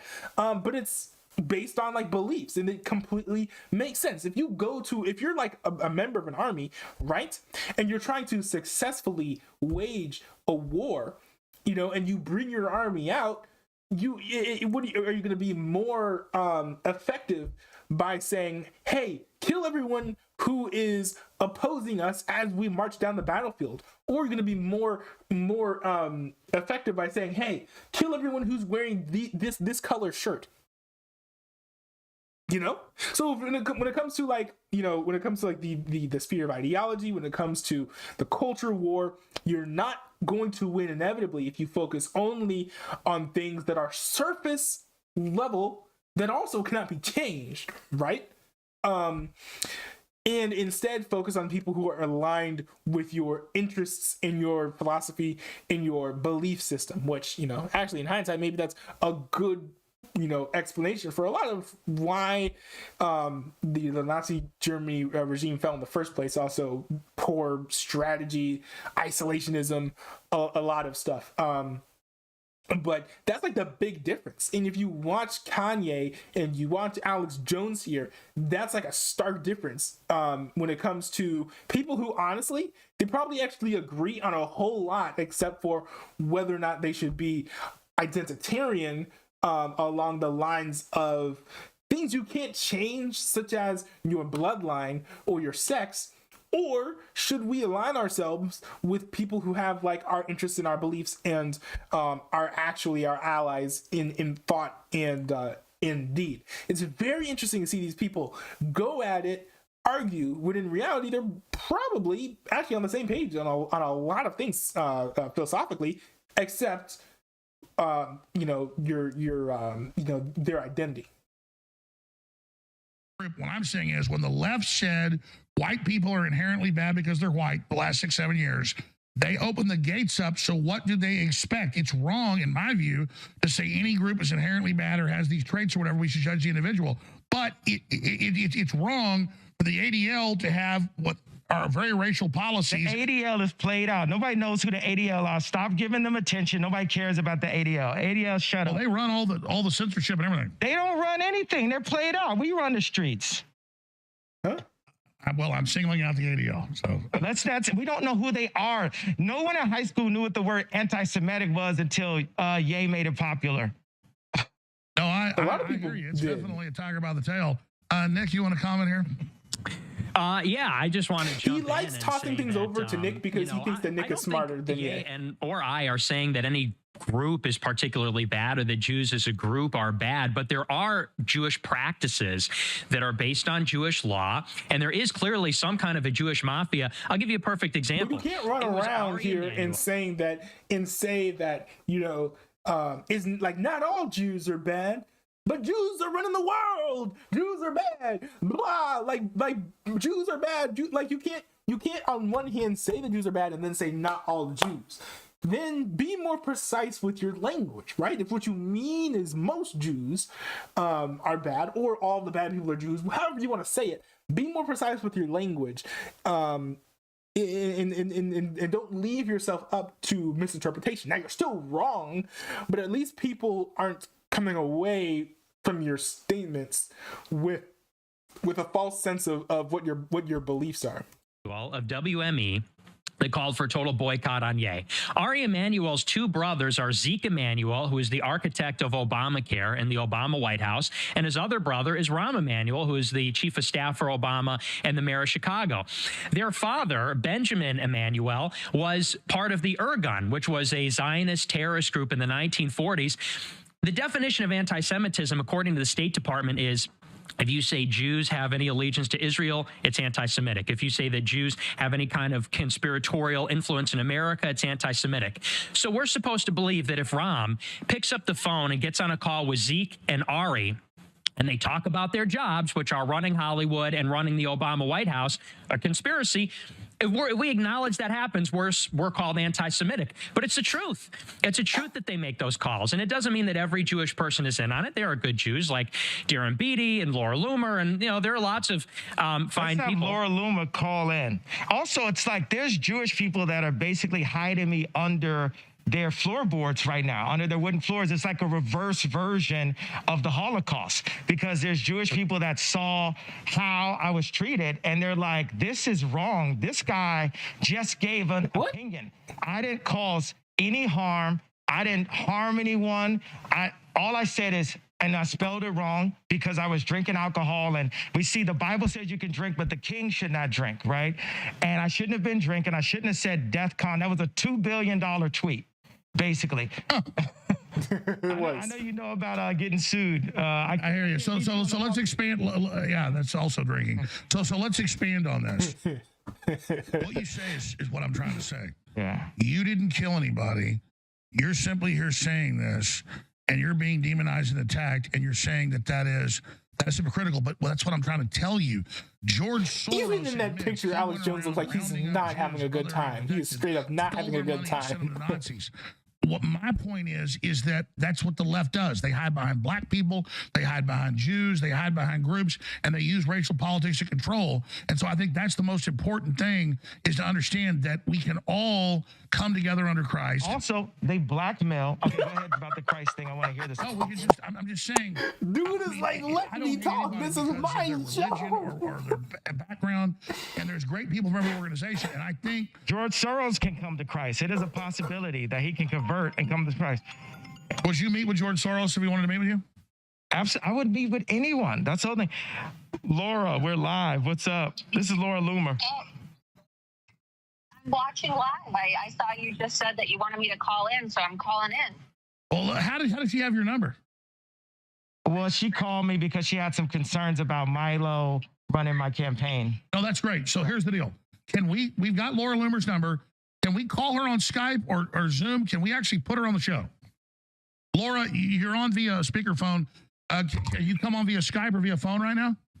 Yeah, I can't do video right now, but I could do audio. I texted your producer. Oh, nice. Very cool. Laura, we're going to call you right now. Interesting. I don't know a lot about Laura Loomer, though. I like Milo. I'll call in right now. You didn't say yes. Yeah, they're going to call her. They got her number. Okay, go. Bye. This is crazy. Listen, all I'm trying to say is Milo's Jewish. I love Milo. Yeah. Yo, they somehow out crazy. You got a little bit of the Hitler fetish going on. It's not a fetish. It's not a fetish. That's a term. Like, I just love information. They have some documentaries apparently. Oh my goodness. Bezos is allowed to put up any documentary, but if a basketball player tweets it, he'll lose his entire career. I think that's... Well, that's where I want to go, because you've got hundreds of millions of Chinese locked down right now and Chinese are great people, but their government in that country is the most racist, homogenistic, very true. Homogeneous, actually. Very true. Group there is. China and all modern day China. Hot take, but definitely true in my opinion. As far as I understand it, I think that modern day China has probably killed more people than well, it's kind of hard. You don't want to make the scoreboard, but if you look at China and you look at the Nazi regime, one could argue that China, has lasted longer than the Nazi regime, while doing many of the things that the Nazi regime have done. It's really disheartening, actually, that we haven't taken action against China, to be honest. All I'm saying is I really care about those Chinese people under lockdown because they want to use that as a model against us.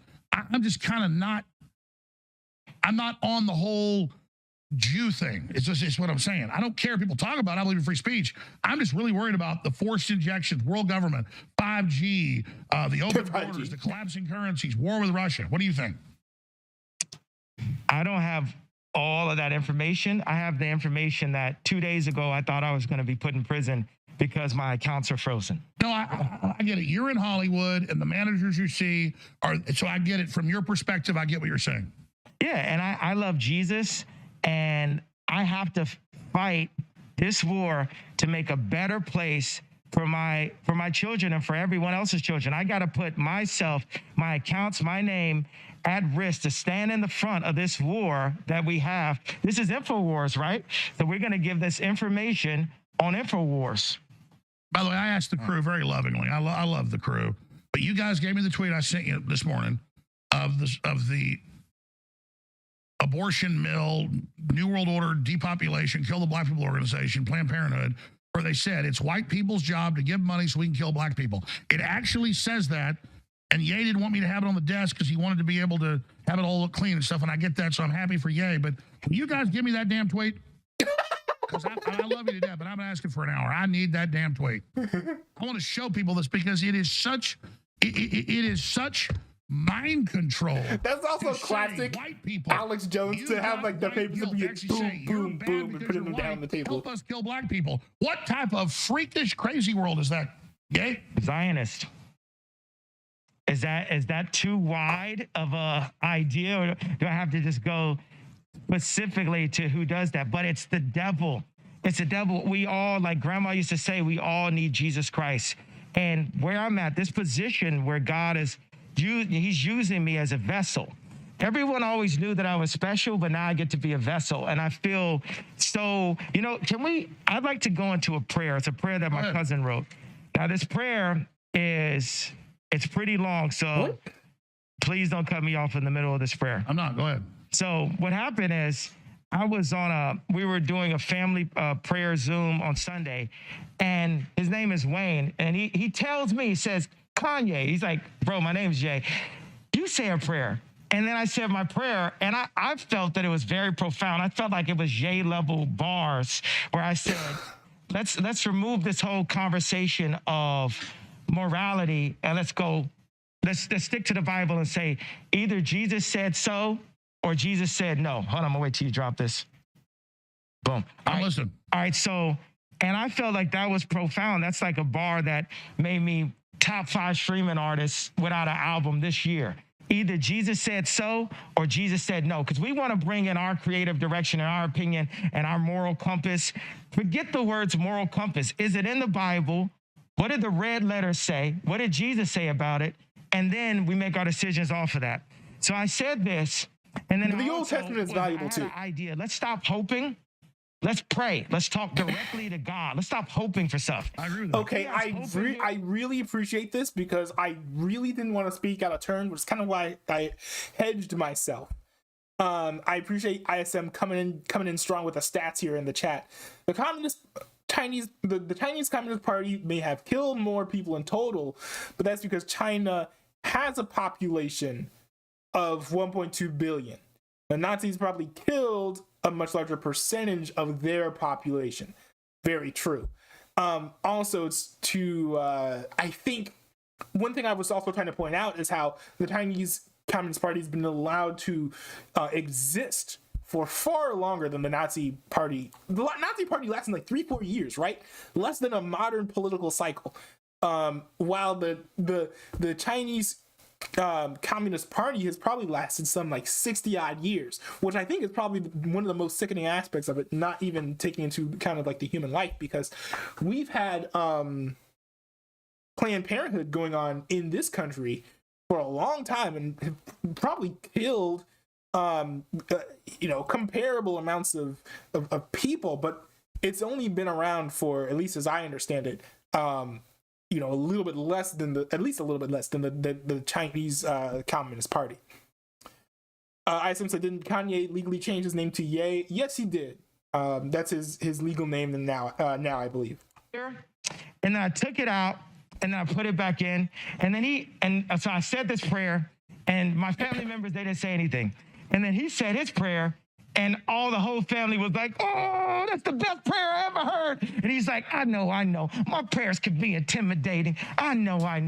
They're like, did you write that down? That was the best prayer ever. And I was thinking like, bro, why you set me up? Why you set me up to say my prayer right before your prayer? But this is his prayer. What? I was like, yo, send me that prayer, bro. That prayer was pretty good.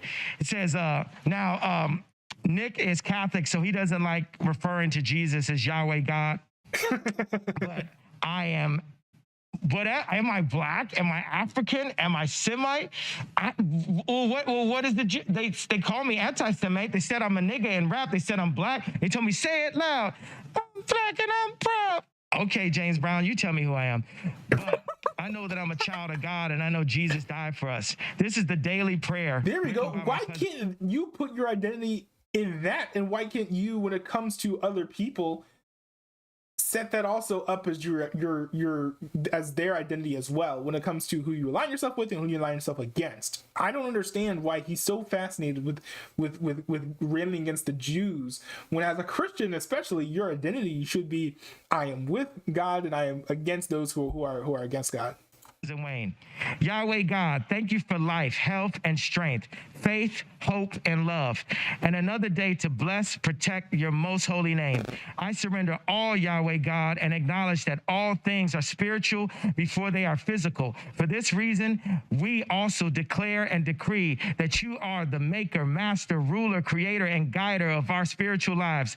We also acknowledge our brother Jesus Yeshua and the blood he shed that gave us blood-paved pathways back to the Holy of the Holies. As we humbly come before you, your almighty throne of mercy and grace, we welcome your glory to rest heavenly upon our shoulders. Bless our crown with supernatural wisdom and understanding, Yahweh God, so that we may walk in the true knowledge of who you are and who you created us to be. Quiet our spiritual minds, Yahweh God, slow us down and put us in proper alignment and divine timing with the will and purpose you have for our lives. Open our spiritual eyes, Yahweh God, so we may better see all of the divine things of the Spirit. Open our spiritual ears, Yahweh God, so we may better hear all of the sacred things of the Spirit. Guard our spiritual mouth, Yahweh God.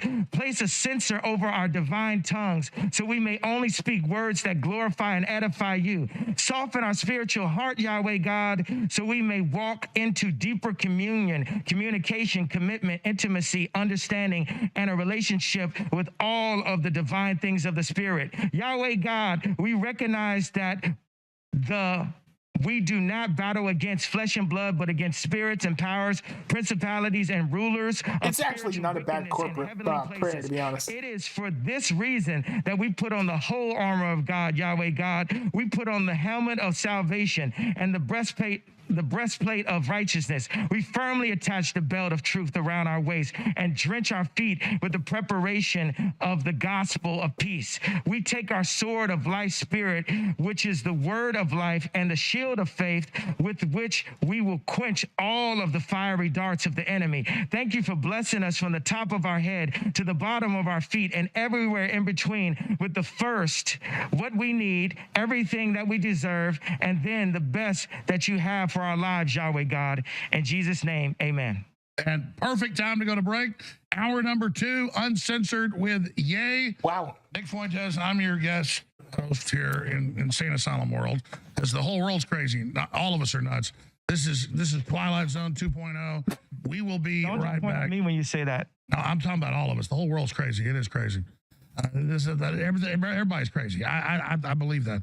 I'm saying the guest host here because these guys are hosting. We'll be right back with hour number 2. He's like, these guys are hosted. Oh my goodness, we're a third of the way through. I'd like to hear your guys' thoughts in the chat. What you guys think? Oof, he's got F. Joe Biden over there in the outro. That's interesting. Is here. And we are proud. Not a bad prayer, it's just that it's coming from Ye. I think a big part of why it's so good is actually that it's not coming from Ye. That's right. It came from his cousin. He says that he kind of got that from his cousin. We've got some Alex Jones ads to sit through. Company, and they're able to cut our regular shipping cost by up to 50%. So that means even on orders that are below $50, you're going to be paying way lower than you were previously. This is a game changer. Do we want to sit through these commercials? Should I mute it while the ads are running? What do you guys think? But by moving to a bigger national distributor, we're able to do it. So now your orders will be shipped even faster. Oh same my great goodness. customer service and more. So get huge discounts and free shipping on so many great items at InfoWarsStore.com right now. I want to thank you all for your support, but now there's no excuse to boost your immune system, lead a healthier life, and keep Infowars on the air. InfoWarsStore.com. The young generation, like Prime Minister Trudeau, half of this cabinet are actually young global leaders of the World Economic Forum. So we penetrate the cabinets. Everything we discuss is legal in the paper. That's not a book. And that's not all the way the conversation was. Interesting. If you watch Mr. Robot 2, a lot of, I don't know if all of these conspiracy theories are true when it comes to the World Economic Forum and stuff. A lot of it is not even conspiratorial though, or like a made up or a theory, because a lot of these things the World Economic Forum has discussed in public, whether that be like mere group conjecture and theorizing, like, oh, here are things that we could do. Still, it's, if you watch Mr. Robot, right, I think that you probably would get a good idea of how, if these sorts of groups exist in the world, how they would actually function. So, for example,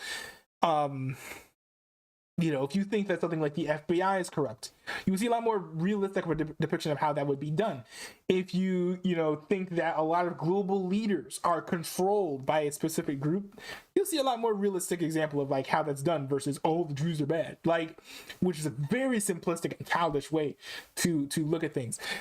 If you want to if you really want to dig into stuff that's like kind of a conspiracy theory, but it's actually not conspiratorial because it's true, look into the World Economic Forum, because there's a lot of stuff going on with them, and I haven't even like begun to scratch the surface of all of that, because I have a full-time job, so I don't have time to go and dig into this with all the World Economic Forums and then like what they do. But when it comes to things with the World Economic Forum, they're not like lies or anything. Like, you can just look at their YouTube channel. Canadians are watching very closely. Obviously, everyone in China should be allowed to express themselves, should be allowed to share their. This was crazy because China, because Canada, they were the ones who trampled their own citizens with horses because they were protesting. For human rights will stand with people who and are they dragged pastors to jail because they were having church services in church buildings. The world are respecting journalists and their ability to do their job. There's a level of admiration I actually have for China because their basic dictatorship is allowing them to actually turn their economy around on a dime and say we need to go green assassins, we need to start investing in solar.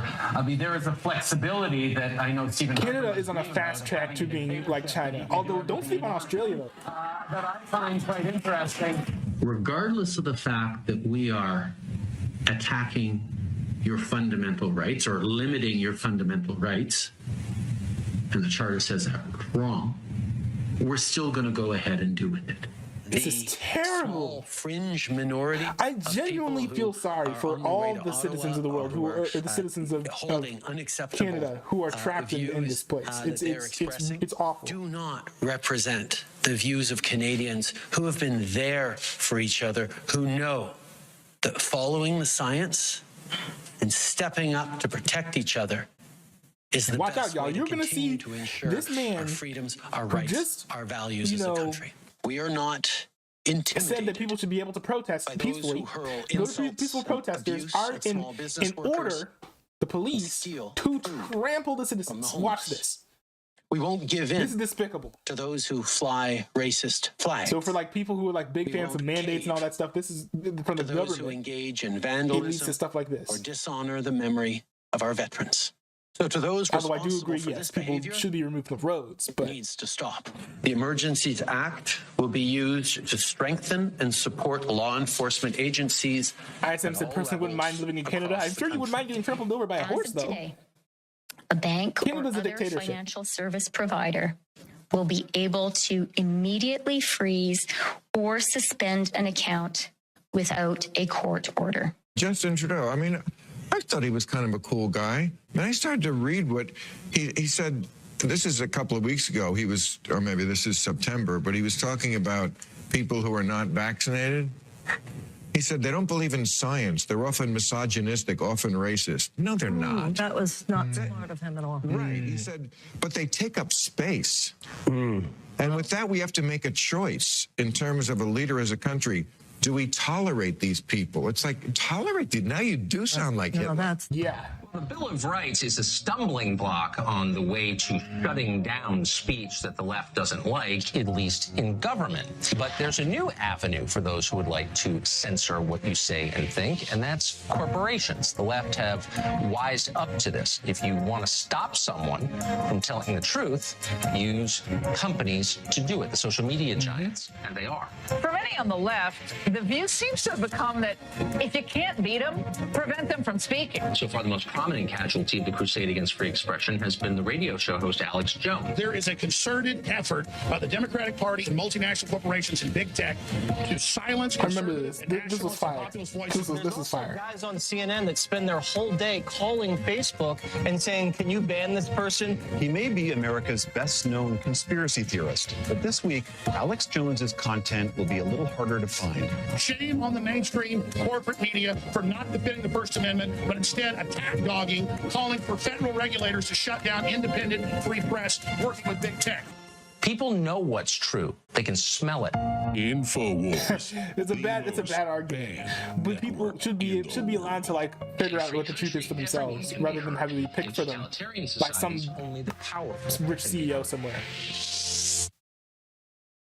All right, hold on. I want to read some of these chats. I want to catch up. Let's see here. Alex Jones just wants people to buy to help pay his legal fees. I've heard that a lot of his money is actually tied up with some of his friends, so he's actually going to be fine financially. Also, the legal fees, that was absolutely ridiculous. I seriously hope some judge comes and forces that sentencing to be reduced, because it's absolutely ridiculous. You can't just order like someone to pay like $2 billion because he said some fake news on the internet. That's ludicrous.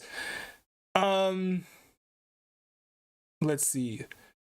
There was one chat I wanted to read. I think it was ISM. Wait, Newbie, when are you gonna have me on the stream again? I'm not sure, but we need to have another political stream. Like we need to have you on another time. Not tonight. I'm trying to get through this interview as quickly as possible. But yeah, we definitely need to do another stream sometime. Mr. Vita says, if Kanye somehow ever became president, we'd all be doomed. I have no idea. It's crazy because he seems like a raging anti-Semite, and he speaks positively of the Nazis, but then if you ask him about his policies, they don't mirror what the Nazis did at all. So I'm a little bit confused, actually, as to how good of a president he'd be. He definitely would be a far worse president than he would have been if he won the previous campaign, because he had some really good ideas there, but I think that honestly, he being president would not put him in a good position to enact the policy that he wanted to do, because everything that he wanted to do would just be more efficiently and effectively done through culture jamming, putting in good role models as cultural leaders rather than just having a mere figurehead as a president. The evil abuse of children that the world is waking up to today has been going on for many, many years. Y'all say like that ever happened, but I think that Kanye West is going to at least double his votes from the last presidential campaign that he ran. The country, many of which were born within orphan asylums and referred to as foundlings. History shows us that not everyone sees an innocent child as someone to protect, and the Balenciaga scandal is exposing a hidden cult that celebrates the death and torture of children. The same photographer who placed it wasn't hidden. All this information has been out in the public for a while. The Balenciaga ad that sparked this whole recent scandal also did a photo You guys are learning a lot today, huh? In the chat. But y'all didn't know about all this. Looking child having her passport photo taken for a trip to the same Disney cruise line that provides snorkeling trips off the coast of Epstein's Island, otherwise known as Little St. James. Both photo shoots appear to have been styled by Russian stylist Lada Volkova, a highly celebrated stylist in the fashion industry who works for Vogue, Adidas, Chanel, and has been a top stylist for Balenciaga since 2014.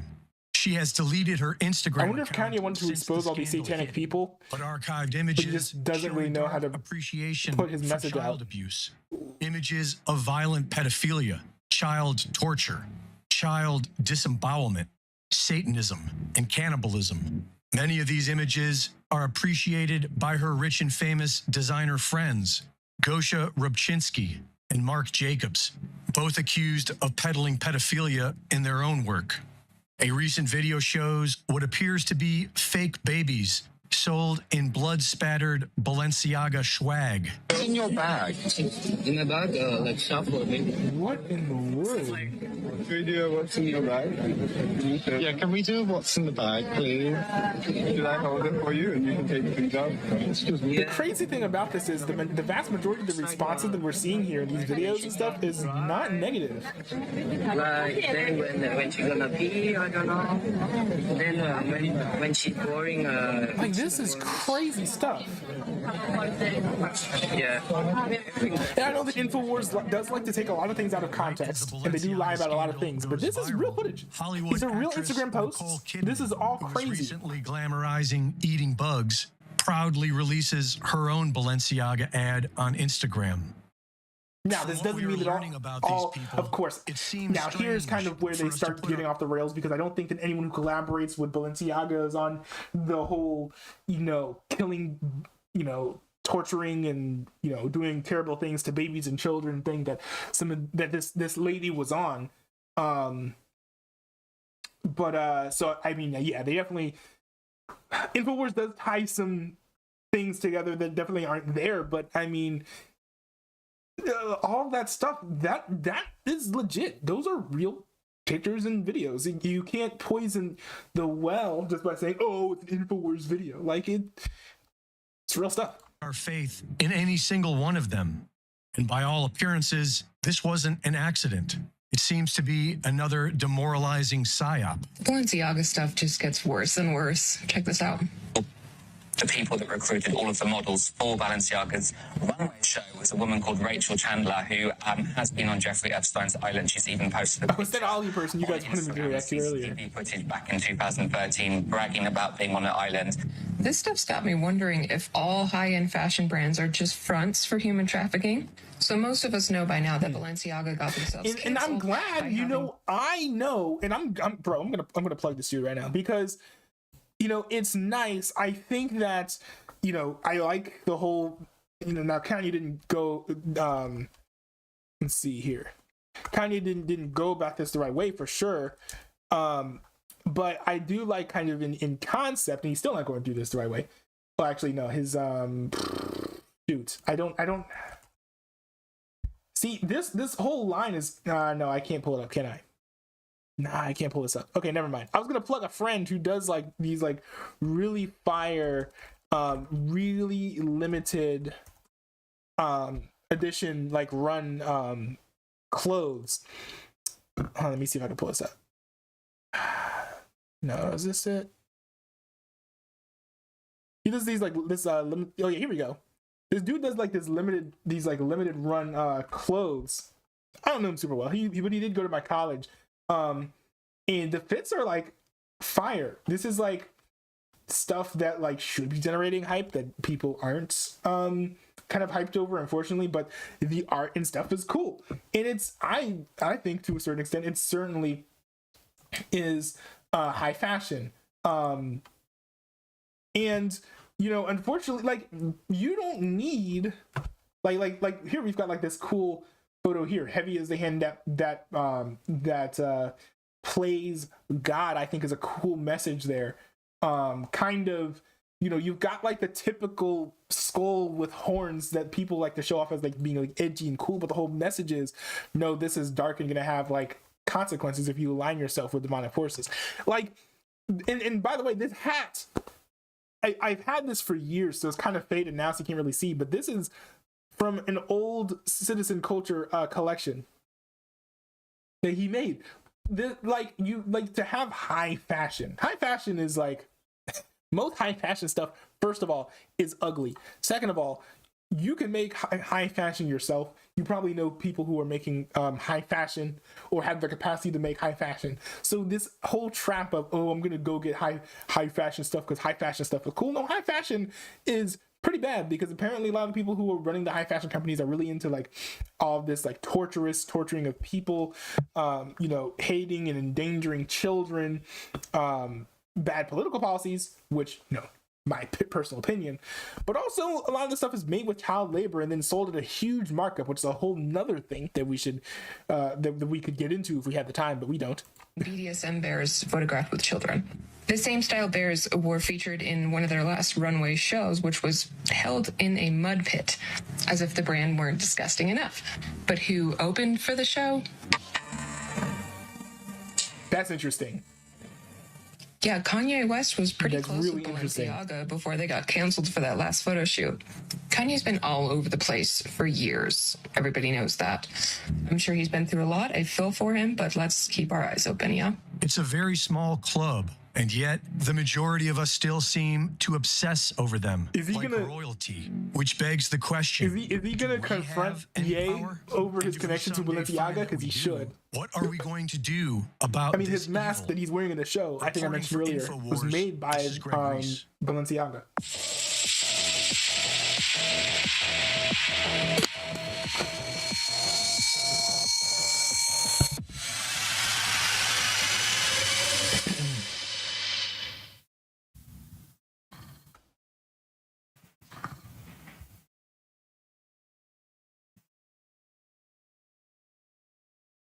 It's almost like we got Ye here. The whole building is just crazy. Alex Jones here, back live with Ye. Nick Fuentes riding shotgun, and we're going to get Laura Loomer on the line. He didn't want to wear an earpiece. That's fine. We're going to call her on his phone in like 10 minutes or so. So we'll get to you, Laura. But he wants to get her on, so that's great. We'll get her on. Ye, let me bring up, since you guys want to get on this topic, The meeting with Trump, they're now using it against I wonder Trump. why he doesn't want to wear, I guess because he didn't want to take the mask off. Who Nick is. And I think that's fair to say. And they're lying about you, and they're trying to make it the new reason that DeSantis should be the 2024 front runner. And I like DeSantis in many ways, but I don't like who he's aligning with all these big donors and him playing along with this. It's very troubling. So tell us about the meeting and what really happened there. Nick, you have the minutes on it. That's right. So it's where to begin. Milo would probably be the better person to go for this. Straight first of all, because there was a big piece in NBC the other day written by Mark Caputo with a lot of lies about the dinner. And I don't know if people were misquoted or if bad quotes were given, but people are being led to believe that this was somehow a setup or an ambush to make the president look bad. That's not true. Ye loves Trump. I love Trump. But the thing is, if that was true, though, he's a mere pawn. This guy's a pawn. So he wouldn't know if it was a setup because it was allegedly done by Milo Yiannopoulos to get revenge of the GOP because he was kind of feeling some type of way about how the GOP treated him, and I kind of get that. They kind of cast him to the side when he was kind of a he was kind of somewhat of a clown. But, I don't even know if that's a fair way to put it, but he was a provocateur, a legit provocateur, and he kind of made the GOP look bad. So it makes sense why they would drop him, even though on principle they should have stood by him when he was getting banned by PayPal, when he got banned from Twitter. They should have stood by him on principle. Came to the dinner to have a discussion with him about the 2024 race. Ye had a proposition for him. And so a lot of it was really put together in the last minute. I didn't even really know until I was at Mar-a-Lago whether or not we would be at the dinner. It was something that Ye and I discussed on the flight there and on the car ride over. So I just want to get that cleared up straight away because I think Ye and I both believe that Trump is a great option. It really just comes down to Trump and Ye for the most part. But them trying to premeditatedly claim it was some secret meeting and he knew he was meeting with you, that's not true. No, yeah, and it was surprising because we had this conversation the day before we flew out. We were in LA on that Monday. And I was told it may not even be possible for you to get into Mar-a-Lago. They said, because there's so many people that will intercept you. There's a guest list and you have to be on it. And there's a security list and all these things. So I was told that I may not even be able to get through. Well, we pulled up to the club. They checked out they checked out Karen's ID and information. We drove up. We walked in. We sat down in the lobby. The president came out of the dining room, and that was that. He invited Ye to dinner, and I don't know if it was Ye or Trump, but one of them said, well, we want to bring Jamar, Karen, and Nick into the dining room. And so we came in, we sat down. I don't know who Jamar and we Karen took some are. pictures. It sort of lit up the whole room. Everybody wanted to get a picture with him. We sat down at the table. And I want to say initially it was a very pleasant dinner. Trump gave kind of the standard black voter pitch. He talked about the HBCUs, the opportunity zones, things like that. And then it turned out that Ye had accidentally sent a text message to a lawyer that both Trump and Ye share. And forward him some intel that Karen gave to us about how we were going to handle the Trump meeting and how to read his body language and the kinds of things that maybe we should avoid or things we might want to say. And so before the dinner, Ye accidentally forwarded that to a lawyer who then in the middle of the dinner apparently called Trump to say, hey, Karen Giorno's involved. This is a setup. You guys are being set up right now. It was really just based on a misunderstanding. And after that call, who's this lawyer? Do you mind if I say the name? Yes. It's Yes, You Mind? Or, no, I don't. Okay, it's Nick Gravante. So he was texting. I don't mind any names. I mean, that's the general. Just let him finish the entire story. So, because we pulled up in the car and Ye said, "Here, I'll forward you these notes." So he forwarded it to me, and I said, "Hey, I didn't get the text." And we kind of brushed it off, and we found out later he meant to send it to Nicholas Fuentes. He sent it to Nicholas Gravante on accident. So the dinner was actually very pleasant. It was very friendly. Ye picked out a song to play. He put on Say You Will off of 808s. And then Trump said, oh, I don't know, let's put on one of your hits. So he put on Stronger. It was very congenial. Well, then in the middle of the dinner, Trump gets this call because Nick Gravante apparently sent the text to one of Trump's guys or somebody. Somebody called Trump and said, Karen is giving Ye intel because Karen worked for Trump. She ran the state of Florida during the Republican primary in 2016. until he got the heads up. They thought it was some big ambush. So he gets off the phone and the tone totally flipped. And he starts telling Ye these stories about how some of his black constituents had betrayed him. He told the story about how he got ASAP Rocky out of jail. He told the story about how he got the NBA basketball players out of the Chinese jail. And the moral of the story was, if you go against me, if you're disloyal to me, I'll crush you. That was kind of the subtext of the stories from Trump. He said that Kim Kardashian, he said some nasty things about her because she endorsed Joe Biden after Trump released, what is it, Alice Johnson. Alice Johnson from prison. He commuted her sentence and then gave her a pardon, so he felt betrayed by that. And then Ye made the proposition and said, hey, I'd like you to be my running mate in 2024. And Trump I gave him the opportunity. I didn't say I would like him to. I said you have the opportunity to be my running mate in 2024. Yes. And would he wear a mask as well, though? I think it would look cool.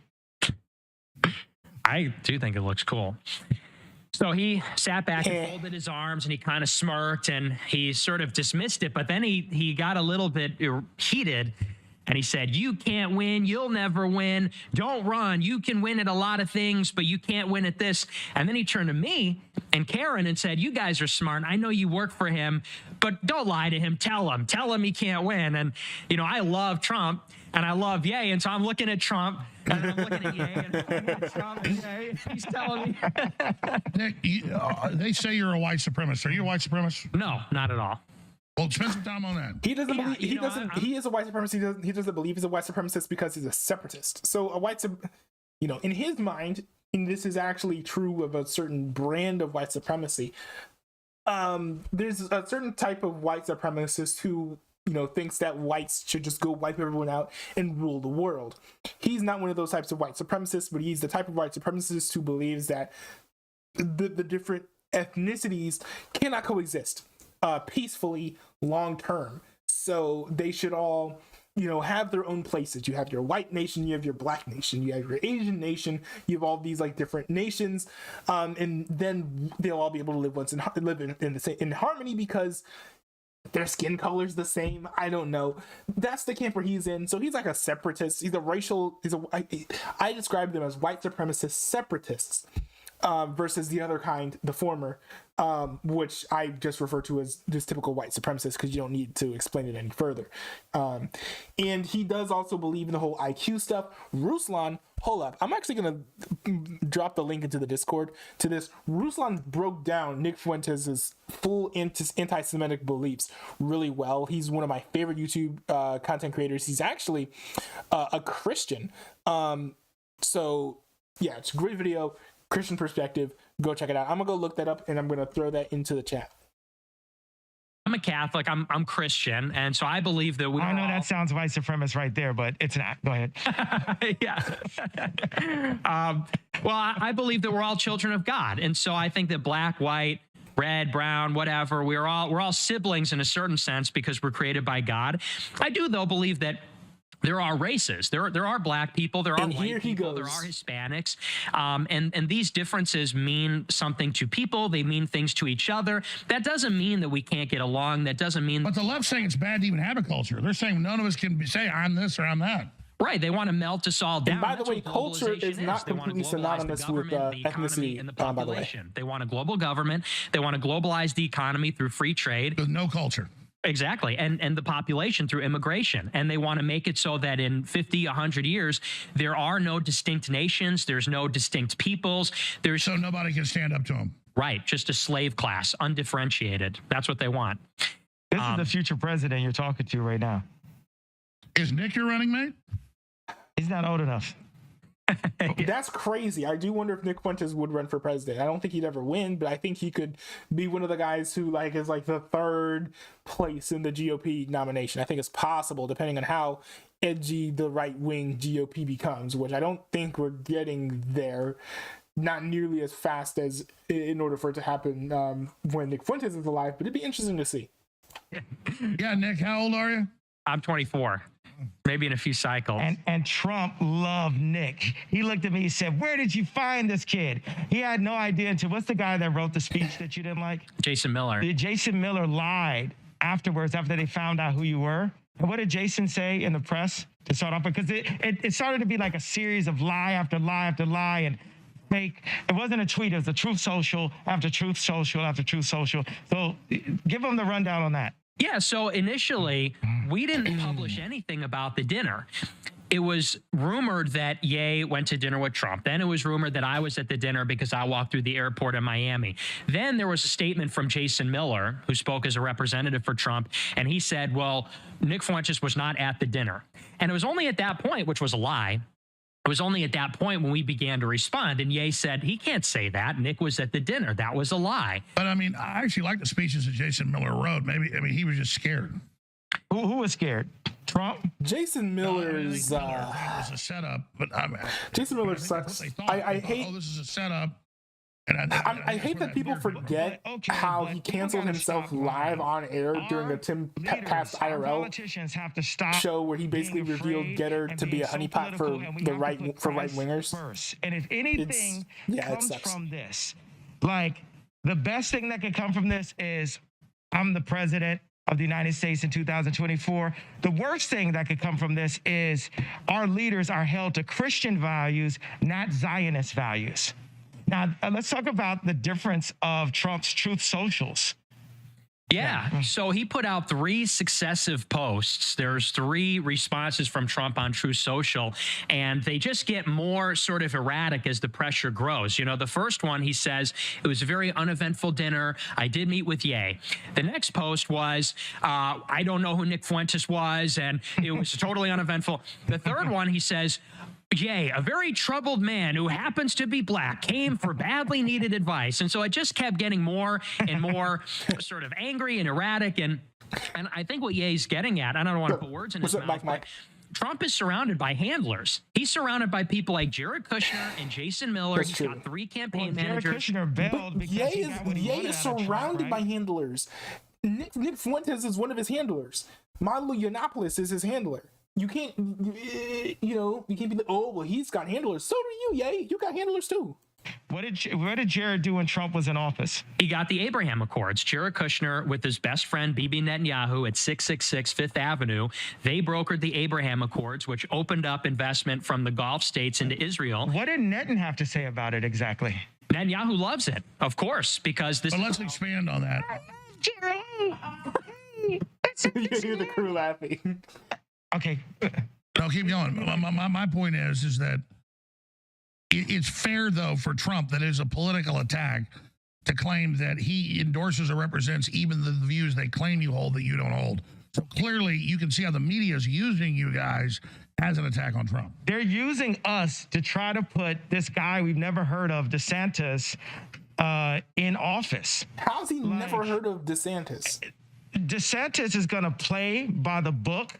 The thing about Trump is this guy. He does not know a thing about DeSantis. He does not. And of course, Nick Fuentes, I think, hates DeSantis because DeSantis isn't as edgy as Trump, isn't far right like Trump is. Even though I think that DeSantis is slightly more authoritarian, he's not culturally far right like Trump is. Well, I don't even know if Trump is far right, but he's not as close to the far right as Trump is. So of course Nick Fuentes isn't going to like him. I think that Kanye is. I almost feel like he's getting a lot of his strings pulled from Nick Fuentes, if I'm going to be honest, which I think is pretty concerning. One of the best presidents we have. He's top 5 presidents. He's right there with Ronald Reagan, and he was a Wharton grad. He's one of the best businessmen of all time, and the entire time he was the president, the Jewish media attacked him.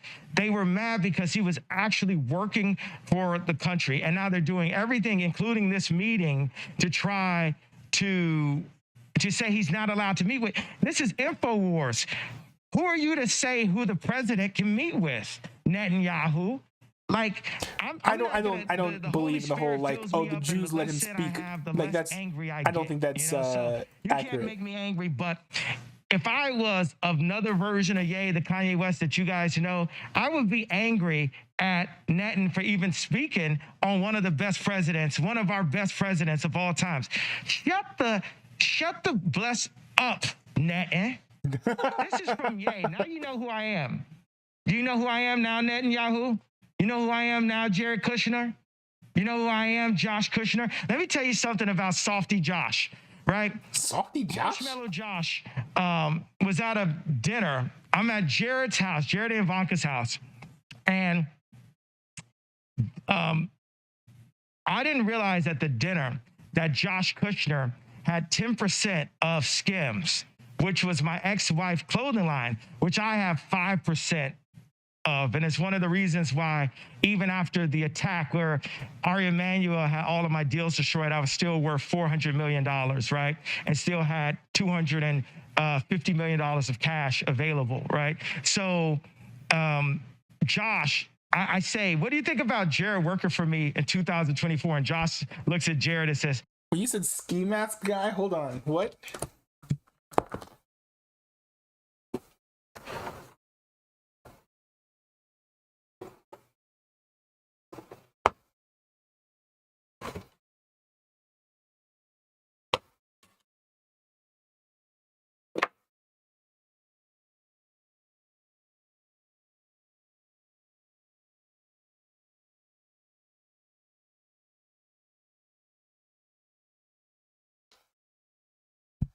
What do you mean, ski mask guy? What are you talking about? What do you mean? Me? You calling me a ski mask guy? Yo, hold on. I'm not even doing this right. What are you Why are you calling me a ski mask guy? I'm not a ski mask guy. What is this? Oh my goodness. Y'all didn't know I had a balaclava, did you?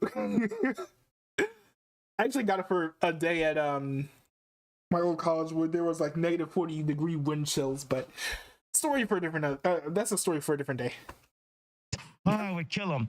And so then towards the end of the meeting, I'm leaving their apartment. They do like a soft hug because I think like Jared, as soft as Jared is, he has to hug Josh extra soft so, you know, he doesn't melt like toilet paper.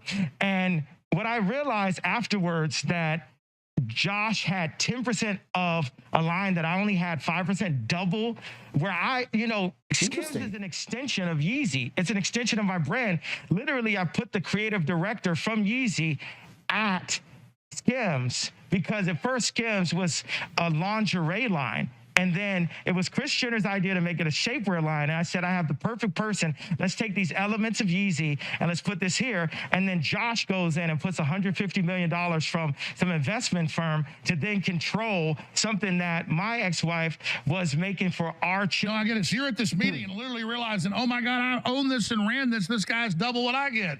You didn't even know he was the owner. Yeah, and that's what I explained to Jared. I was on text with Jared. I said, what if I had 10% of a line with Ivanka and you didn't know and you only had 5%? I'm sure you... But what if he learned you own 10% of 666 Park Avenue? He'd be pissed. Or what if I had 10% of that 800, how big was the deal that he did after he got out of... So what you're saying is we need reparations from Hollywood.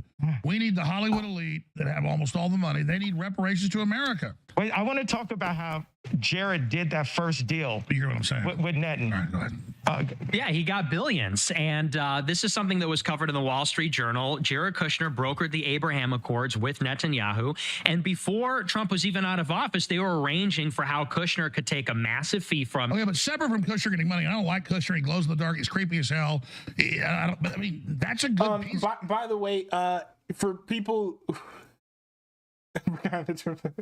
All right, I got you. For you guys who are not aware of the terminology, says when he says he glows in the dark, that basically means that he is, as the kids say, sus.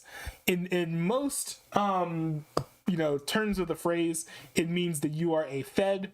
Basically, it means that you're basically like a double agent. It's kind of what that means. And they say, oh, like, I don't know where the story comes from, but basically it's like, oh, like if you're like a trader, you can, if you turn the lights off, they like glow in the dark. It's weird. I don't understand, but that's kind of what he's saying here. Deal to get the Arabs and Jews to quit killing each other. I mean, but John, I agree with you to some extent. But John, I mean, actually, that's a pretty. I said that's something good Kushner did. I mean, I don't like Kushner, but he did it for the money. Mm-hmm. Well, I mean, we got things. Yeah. And I would say, I'm not defending him. I'm saying, isn't it good to try to get Middle East peace? Let's ask Nick. Yeah, Nick, go ahead. If you want Middle East peace, you have to go to Israel, because Israel is the one who has been bombing Syria. Israel's the one that's... And they got 200 nuclear weapons. They ain't going nowhere.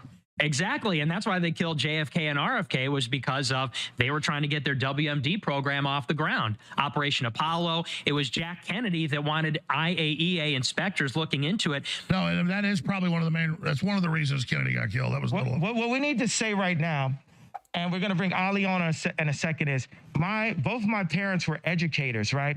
And where's Laura Loomer? Wasn't she supposed to be on the show?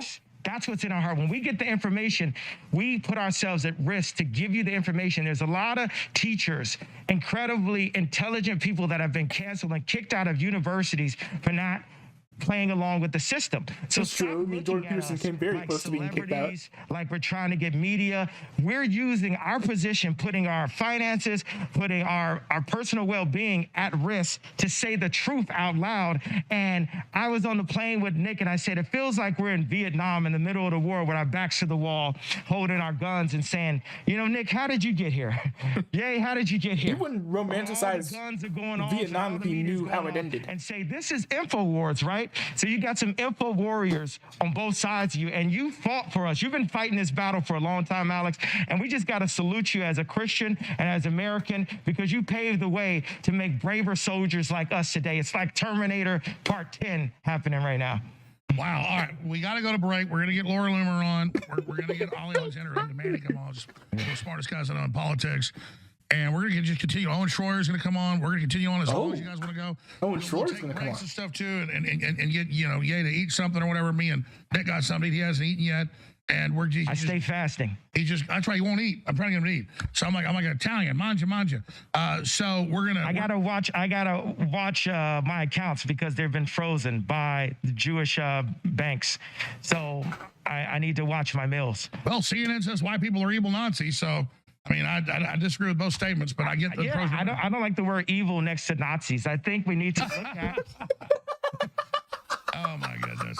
Just because you don't like one group doesn't mean the other. But look, I love Jewish people, but I also love Nazis. Oh man! Well, I have to disagree with that. Listen, we're gonna go to break. I'm the crazy one here. We're all crazy. The whole world's crazy. And the whole power structure's coming down. This is absolutely lit. This is lit. Number one show in the world right now. Everybody tuned in everywhere. Don't know. Everybody, I appreciate you being here. We're going to go to break. We're going to come back and play that my favorite promo with Ye. Wait. And then we're going to air the Trudeau clip and then go right back to Ye. Stay with us. Does he genuinely think... He's in studio. I'm Alex Jones, your host. Hold on, wait. Does he genuinely think that Hitler didn't hate the Jews? Because otherwise, why would he say that, that he... How can you say that you love Hitler and you also love the Jews? That, makes, no sense. Unless he doesn't understand who Hitler is, which I could completely understand. Especially if, Nick Fuentes is telling him lies, which I wouldn't be shocked by, but... Hey, I mean, you say you're into all this knowledge, though. Look into, the truth of what actually happened, instead of romanticizing Nick Fuentes' hero. As Ali Alexander, Owen Schroyer are about to join us riding a shotgun. Ye doesn't want to wear an earpiece, so he's going to call Laura Loomer. Yeah, so we're going to put Laura Loomer on the way. She was originally going to be on earlier. Yeah, you're hosting the show. Go ahead. Laura, can you guys hear Laura on the mic? Well, what they're doing is they're talking to her out there. It was muted. Laura, tell her you on the mic? Tell her you're going to call her. They didn't do that because it's such a party. Can you guys hear her? Laura, say something. She's not going to. Laura Loomer. Yeah, Laura, you're on the air. Go ahead. How's it going? You're on the air with Ye. Go ahead. He wants to do it over a speakerphone. Go ahead. He needs to. I just wanted to call in. He needs to stop touching the microphone. The mic is made out of metal, so you can see it. If you put metal, certain types of metal on computer screens, it activates it. He's doing all types of things on his screen that he doesn't know. He could be deleting contacts or doing all kinds of things. He should not be. It also is terrible for the sound. He should not be touching on the direction of metal microphone with the screen of his smartphone. I see that everybody on this stream has been canceled in some fashion, and I've also been canceled, and I have a unique perspective because I'm Jewish, and I happen to be one of the most banned and censored people in this country, and so I just wanted to talk about cancel culture and the act of debanking and deplatforming from my perspective. You're debanking the whole thing. Talk about Milo Yiannopoulos. One of the first people that experienced all of this cancel culture, and I would just say that I can sympathize with anybody who's had their voice silenced. I don't think that censorship is the answer, no matter how much you disagree with another person or how offensive you may find their statements or their arguments to be. And what we need in this country is more free speech. And I say that as a Jewish American woman watching this stream and, watching the plague of cancel culture that has really swept not just our country, but the entire world over these last few years. And I will say that being Jewish has never saved me from being canceled. It never stopped the banks from shutting down my access to my bank account. Being Jewish never, prevented me from becoming, like I said, the most banned woman in the world. So I just wanted to make it clear that, while there's no disputing the fact that groups like the ADL and AIPAC and, powerful, left-wing Jewish individuals, and in some cases, right-wing Jewish individuals themselves are advocating for cancel culture. There are Jews themselves who have also been canceled. Yeah, you shouldn't be penalized for what other people. Why aren't there Jews who are coming up and telling like Kanye how they like actually feel? She's hedging herself like so hard here, because I don't think that she wants to offend Kanye. But someone has to like shake the man up and be like, no, like you can't just categorize all Jews in the way that you've been doing in your speech. With it. So yeah, you called yourself more like Martin Luther King the other day than Malcolm X. I tend to agree with that. I like Malcolm X. I've read his writings, listened to him, incredibly smart intellectual. He was downtrodden. He was telling people to stand up. Not a fan of Malcolm X. I think he justified violence on a level that I'm not particularly comfortable with. I definitely should read more of his stuff, but at least that's as far as I know so far. For his time, an amazing man. But I think Martin Luther King was more powerful, and even Malcolm came around to his worldview of thinking. So my issue is, it's the same thing we're talking about here, is that Laura Loomer has been censored, Laura Loomer has been attacked, and Israel has the most draconian COVID shots against their population of any group. So I'm saying, why aren't they exempt? Because there's a criminal group posing as them. Christ talked about this. That is trying to manipulate and pose as the leadership of every group. There's groups that claim they lead the black folks that aren't caring about blacks. There's groups that claim they care about white people that aren't really caring. There's groups that claim they're Jewish that don't. I think that's really what we're talking about. Do you disagree? I agree. And as I think about it, it's like, I gotta say, I love the Zionist. I love the people that blocked my bank account, because God runs the world and uses everyone. There's a power structure under God that starts with the 1,000-year-old families such as the Medicis. Then it goes to the Vatican, which is in I feel like I've heard this conspiracy theory before, but there was a guy at my job who I think he ended up getting fired, but he was a conspiracy theorist, and he was going on about especially the Rockefellers. I think he mentioned the Medicis somewhere, but I don't remember everything that he said about them.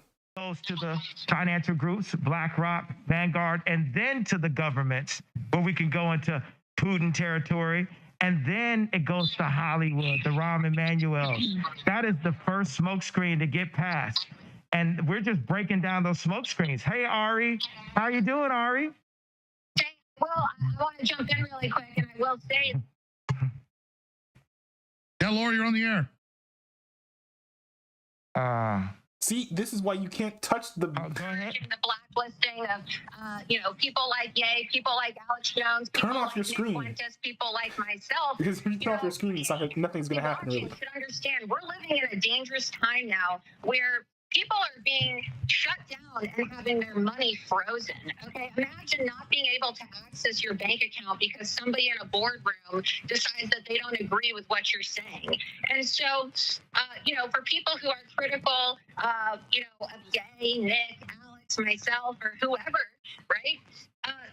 Just think of how fast the tables could turn. And I think this is what you've been talking about for years, Alex. You've been warning people about what's coming for years.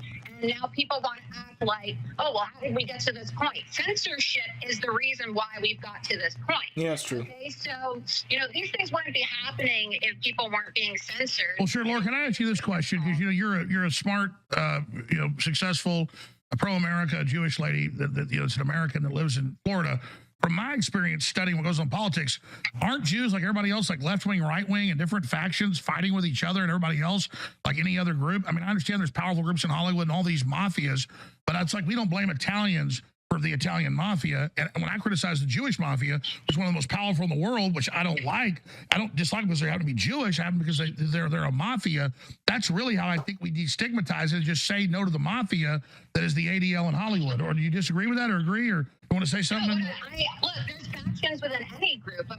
I don't think that you can really generalize any group. I think that when you look at the demographics of Jews in America, over 73% of Jews vote Democrat. And so when you see a lot of, people... High percentages of black people vote Democrat, though, I believe. It's coming from a left-wing perspective. But I'm a nationalist. I'm a nationalist, and I'm Jewish, and I've been a very... I'm never a fan of nationalism. That's a question. Why were they so nationalism has like a lot of... You've been as much banned as me or even... Yeah, the Nazis were nationalists, so... Why are they scared of Laura Loomer? Because I'm a free speech absolutist, and regardless of what... Also, globalism is diametrically opposed to nationalism. So, you have on one spectrum nationalism. On one side of the spectrum, you have nationalism, which is like the nation is always right, follow the nation no matter what, obey the nation because the nation is, the key to success is just like having strong national identity. Your identity is with the nation first. That's like where like Nick Fuentes is like America first, is because he's a nationalist. You have as strong borders as possible. You have no immigration. You don't have trade with allies, really, because you don't want to be making other people stronger by giving them things with your trade. But then on the other end, you have globalism, which says, nations are bad. We should have no nations. We should have no national identities at all. There should be no borders. There should be just random trade all across. There should be no regulation of any sort of immigration. So, and that's kind of where you have, the difference. So, as much as Alex Jones rails against the globalists, the exact opposite, Laura Loomer, is a nationalist. Whatever they may say about Jews or whatever they may have to say about Israel or Judaism, I'm not going to advocate for anybody to be silenced, anybody to be banned, or anybody to have their accounts shut down or their money frozen simply because of their viewpoints. This is America, and we need to promote free speech absolutism, and we need our politicians to start promoting free speech absolutism. And this is what I ran for Congress twice in Florida. The first time in Trump's home district, which was actually the most Jewish district in the country, and then most recently in District 11, I ran on a campaign of free speech absolutism. No, I know you do. So what about a First Amendment or a Bill of Rights party? That can transcend party lines. What about a free speech, pro to self-defense, a First Amendment, Second Amendment party? I mean, how do we fix this, Ye? We fix this with the word of Christ. The first book of Moses called Genesis. In the beginning, God created the heavens and the earth. The earth was without form and void, and darkness was on the face of the deep. And the Spirit of God was hovering over the face. How is he seeing that mask? That's where we start. And they know that. That's why Prometheus shows that. All right, Laura, thank you so much. Thank you. Closing comments or yay? I want to move on to Ollie and thank you very much for calling and talk later. Thanks a lot. All right. Also, he read that passage, but didn't really give much of an answer to Alex Jones's question. See you in Florida. You want to say something before we go to Ollie, Alexander, and Owen? Yeah, I want to jump in and say that. Oh, y'all in the chat, I think we're going to get some. I think, though, that it's not so much about the Bill of Rights. I think it's really Alexander more reactions about earlier than we expected. I know I'm going to react to his whole detransition video and stuff, but this is going to be interesting. Freedoms, but you're right. Christ is first. Right, and it gets to the nature of Judaism, which is the fact that Jews do not believe that Christ was the Son of God. And in fact, they're the only group that hate Jesus. Muslims see Jesus as a prophet. Buddhists, Hindus see Jesus as a spiritual figure. Jews write in their Talmud that Christ is burning in hell. They don't like the cross. Well, I think that's because he's kind of was taking over the thing. So and again, the Talmud is heretical. It's not part of the biblical canon. It's not incongruency the Old Testament itself being rabbinical oral tradition. So these people are worshiping. They're not following the Old Testament. They're following the Zohar and the Talmud and all that. That's right, exactly. People should read that for themselves. What about Haile Selassie? Because this is what happened to Kyrie Irving, and it made me really mad. Because when I was a kid growing up reading comic books and stuff, I could read really early. When I was like 5, I could read like a 10-year-old. When I was 10, I could read like a college student. And so I put down comic books when I was about 8 because my mom had all these history books, and some of them were picture history books. So then I started reading those. And it's like a fact that Solomon married a bunch of black women. It's a fact that Ethiopia was Jewish. It's a fact that North Africa was Jewish. It's a fact that went on. And then Kyrie Irving puts out a video explaining that a bunch of North African blacks are intermarried and part Jewish, and Israel lets a bunch of blacks in because they can prove that their lineage, their names are Jewish names. So how is it anti-Semitic? And how does the ADL say it's anti-Semitic for black people who are related directly to King Solomon and King David, the line of Judah, which Haile Selassie was the leader of Ethiopia? That's where this whole movement comes from. To act like they don't know this, I'm not blaming Jews for this. I'm blaming the leftist ADL. To deny black Jews their heritage is a historic fraud. It's a damn historic fact. It's on Wikipedia. I don't know what his point is, though. True, but it's not just the leftists. It's the right-wing ones, too. You know, because in Israel, Ye was just showing me a clip the other day where they are racist towards the Sudanese or Ethiopian black Jews that immigrate into Israel. They kick them out. There's quotas. Well, I mean, Israel's even mean to the Hasidic Jews now. I mean, that's what I'm saying. They're waging war. Right. So, and I agree with you. And what they've done to Kyrie Irving is just Take Dr. Zelenko, beautiful person, wonderful guy. He'll tell you, he goes, yeah, that's what runs Israel's evil, and so is your groups. Ben Shapiro just mad that Kyrie won't sign his basketball. Back to you, Nick. But what about that issue? I'm sure you know about Haile Selassie and Kyrie Irving. Your take on Kyrie? That's my brother. And I love the fact that just like now, it felt like you were in this battle by yourself. Also, I love how it took Kanye so much time to figure out that the best way to prop open his Bible is to lay the phone on it, when that's what a lot of Christians actually do. He was trying to use the Yahoo or the Yahoo or whatever. He was trying to use the net. That was interesting that he ended up just using his phone. 2 warriors alongside of you like gargoyles at the top of the buildings in New York, ready to fight for Christ. And when Kyrie put up that information, they always want to write me off and say, Ye is just so crazy, so crazy, so crazy. And then Kyrie was like, okay, here goes some information right here. Information is the unlock. There's 5 elements that the 1%, the elites, use to control the 99%, which are the masses. Those elements are water, food, shelter, medicine, and education. Which one of those 5 elements are the most important? Education, because with the knowledge, you can go get water, you can go get food, you can get shelter, and you can get medication. They don't want independence. I agree. And Kyrie fought for something. And then also, for me, Kyrie, I love Kyrie. He did what his job was. They had the Hebrew Israelites in front of the game. And now the high schools, I always think about the high schools. I always think about the future, the grammar schools, the high schools. I do think these are the people that are going to change the documentary that Kyrie Irving shared have like some lies or conspiracy theorist stuff in it, though? Ye's racist. What is the term racism was created? And I think the construct of racism was created. The communist Russians. Yeah. And it's like the whole woke culture, the idea of the white man did this, the Jewish guy did this. Now I'm saying specifically the bankers. I think my misstep in the tweet was to pinpoint a people as opposed to pinpointing the devil and the effect that the devil used to have that. But more than that, it was my disobedience to God that forced me. Like, it's taken him so long to kind of realize that as a Christian, you don't align yourself against Jews. What? That makes no sense. But as a Christian, you align yourself against the devil. And, you know, both he and Nick Fuentes here have actually said, you know, hashtag not all Jews, right? They've both said that, like, you know, some Jews are good, actually. Still problematic to keep on saying, like, the Jews this, the Jews that. I think that, and I'm hoping here that this means that over time, Kanye is going to backpedal on his language, and he's going to say, no, I'm going to not say the Jews who canceled my bank accounts or stuff, but the Satanists who canceled my bank account, because those are the real forces at play. I shouldn't have pinpointed the Jews.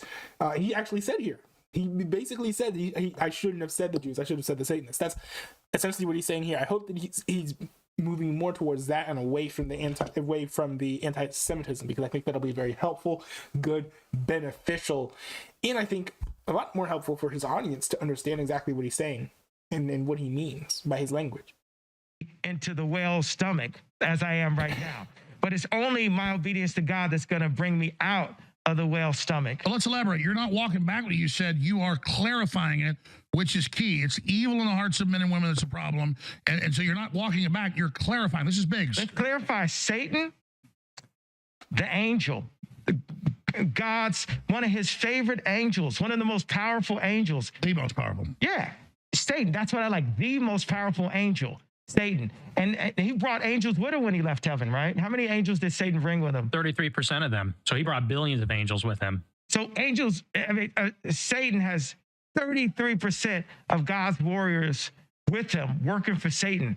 But God runs the world. And it's Satan that gets inside of the Zionists and makes them do evil things. But these are stories, because I'm a baby Christian, right? But I heard that, you know, God loves me so much. He loves me so much, right?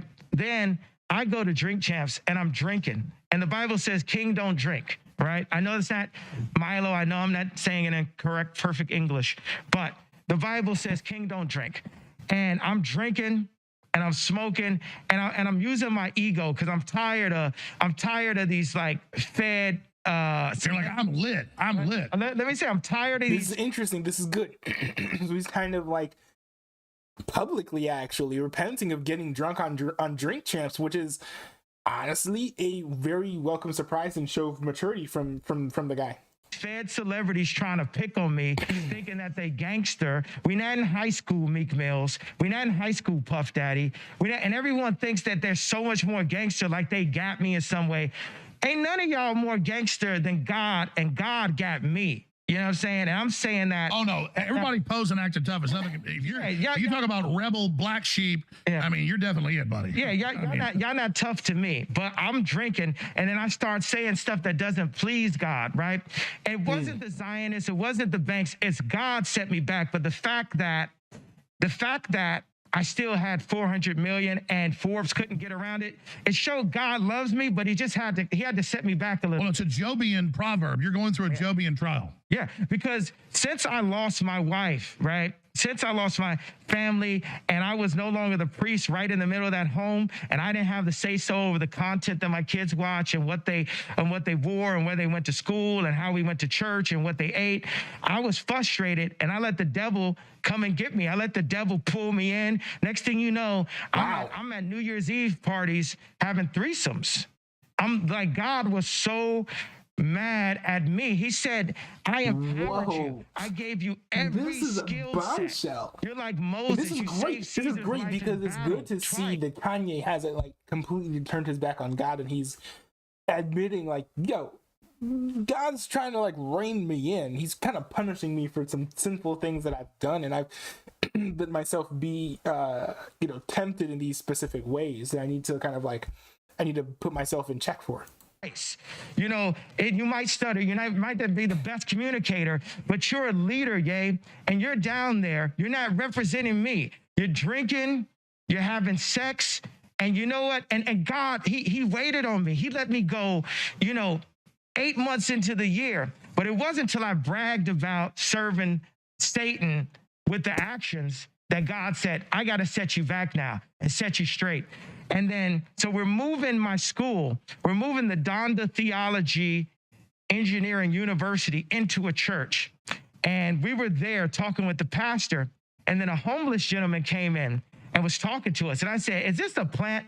I don't know, but this was the greatest theologist that I've met. And I had him come to a Bible study. We were working on the walk to the house. I don't like to call it a campaign. We're working to the walk to. Hey, hold on. This is a hard break at the end of the hour. Station 3, join us.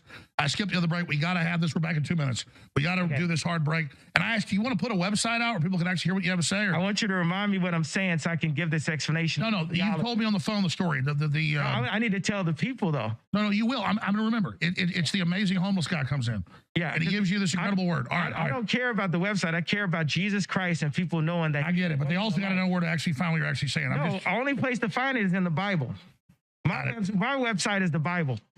Nick, where people find what you're doing? Cozy.tv/Nick. All right. I'm just trying to Alex Jones is tired, and I don't blame him. We'll be right back. Hour number 3 with Ye and so many more. And we've got Owen Schroyer and Ali Alexander loaded, ready to go in the other studio, 10 feet through that wall. So they're coming up. Hour number 3 of the most banned broadcast in the world, straight ahead.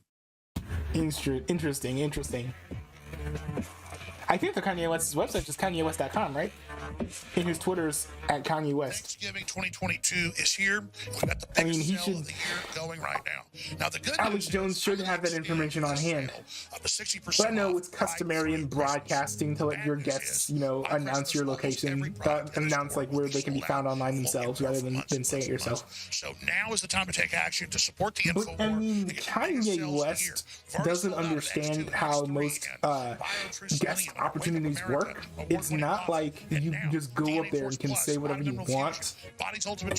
It's very literally you're a guest. If you walk into somebody else's house, you're not just gonna like say whatever and then throw your shoes in the window, right? Like you have to respect the host, and I think that Kanye West doesn't understand that being on a radio show, being on a television show is synonymous and very, very similar.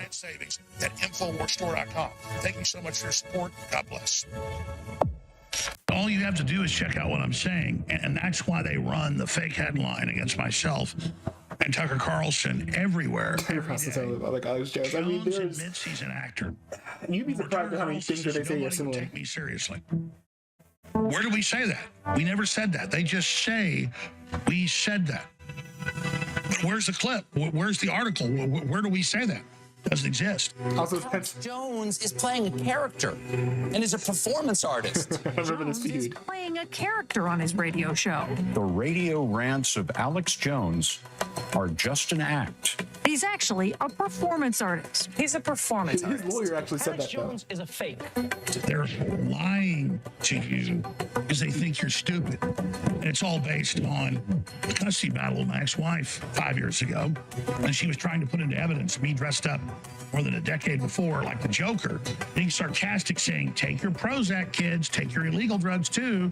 You'll die. It's fun. So people wouldn't take drugs. And they wanted to enter that in evidence. Say, look, he's insane telling kids to use drugs. And my lawyer went, when Jack Nicholson plays the part of the Joker, no one thinks that's really Jack Nicholson. So yeah, when I've been Cobra Commander. That makes sense. Or Optimus Prime. Autobots, let's roll. What is this? Because I can do imitations of them all really good. Or Darth Vader. Don't be so surprised, globalists.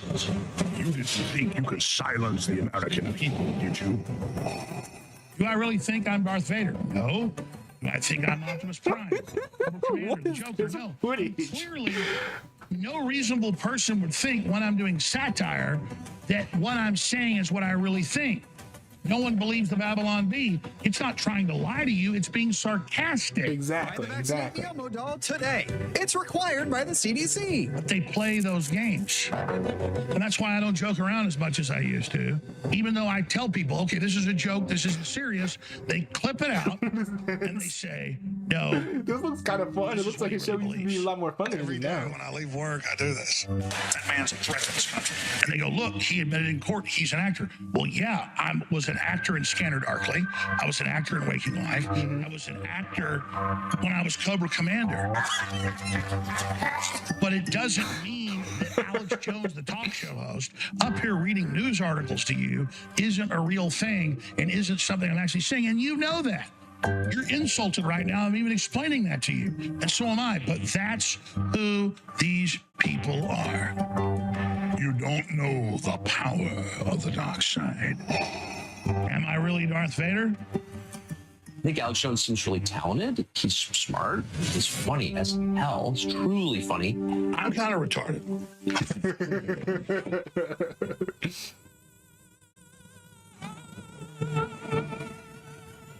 Now that I've done those imitations, those little jokes, do you now not listen to what I say about other things when I show you a powerful news article by Dr. Joseph Mercola on Infowars.com? That's all the cited information. It's just so random.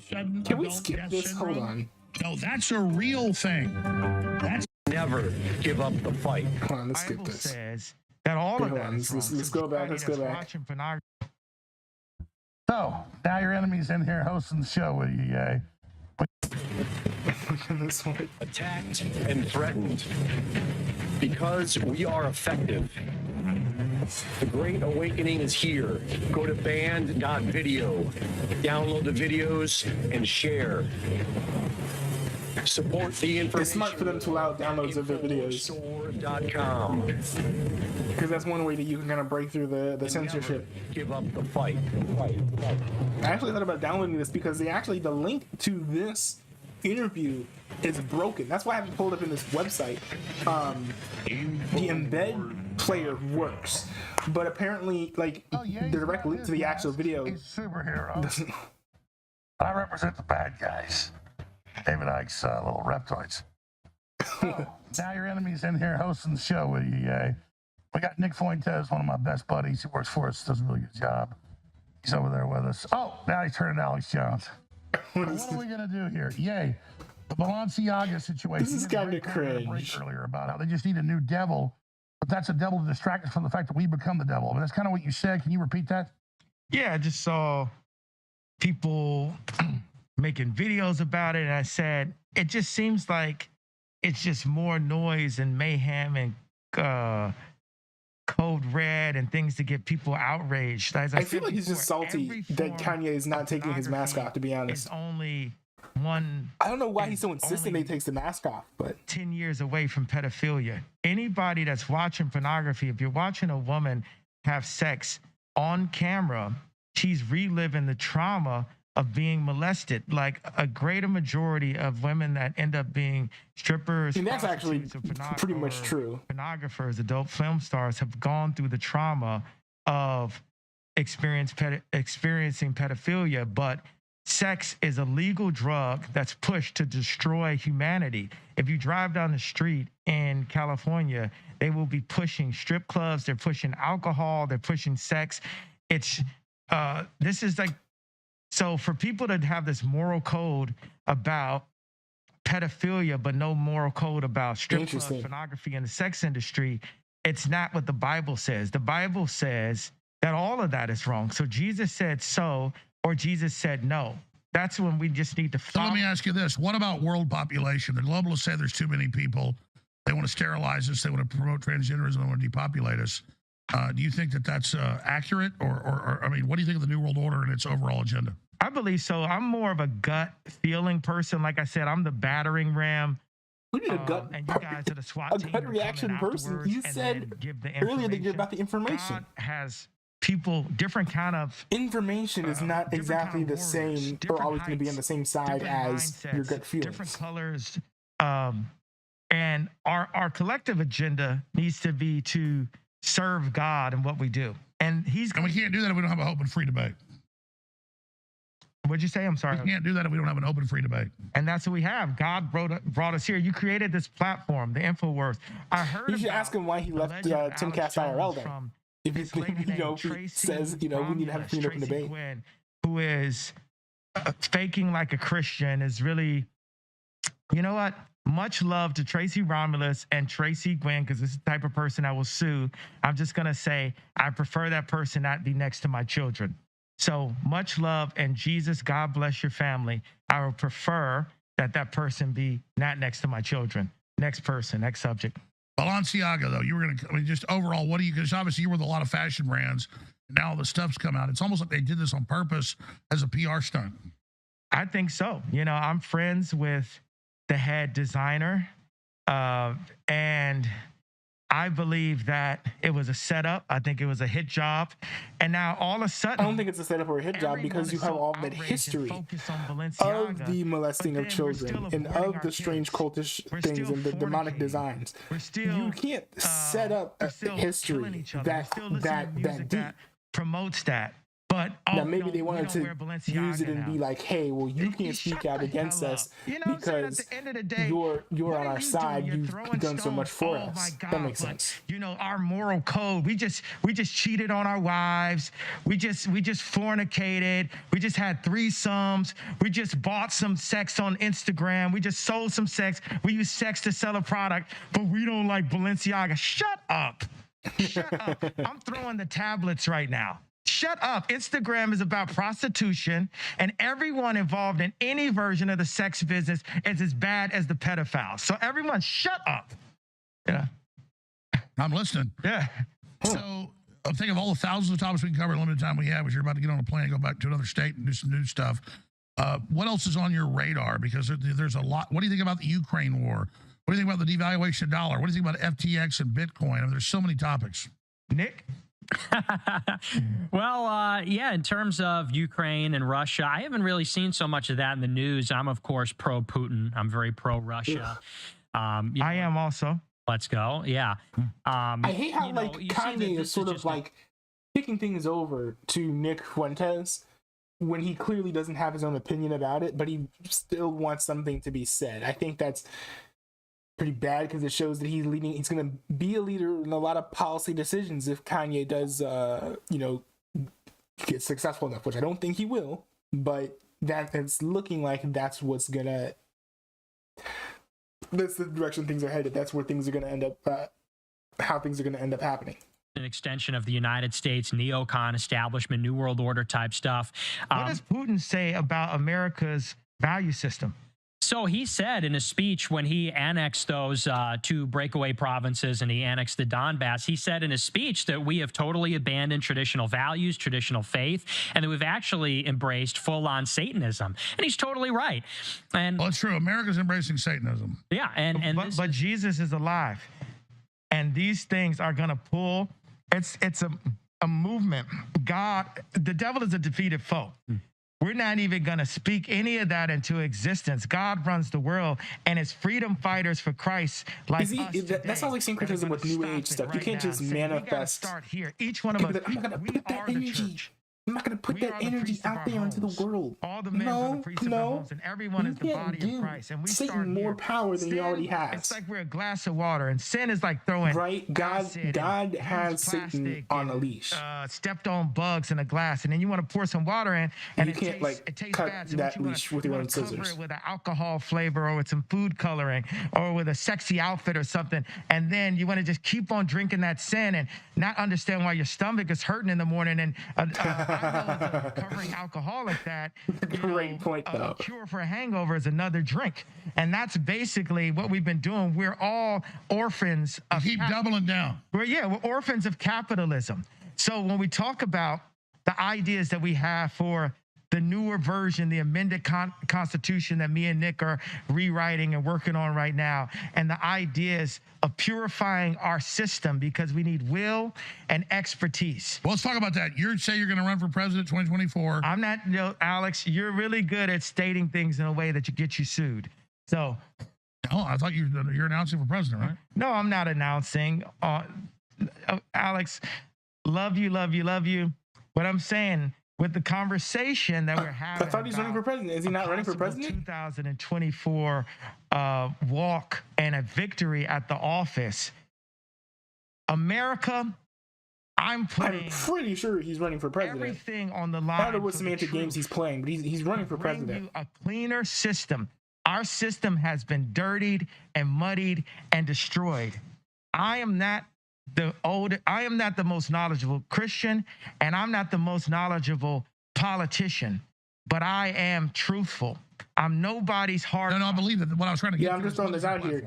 It says here that it makes a lot of sense. Kanye West. Let's see here. With the Bible, and we're going to. And that's his campaign for 2024 election. While answering paparazzi questions, we actually like Steve Jobs reacted to that earlier in an earlier stream. We're the youngest startup in history, but we're the world power because of our military and mainly because of our naval force. And it shows how smart and how powerful Americans are. The engineering, the sheer engineering. We invented Apple.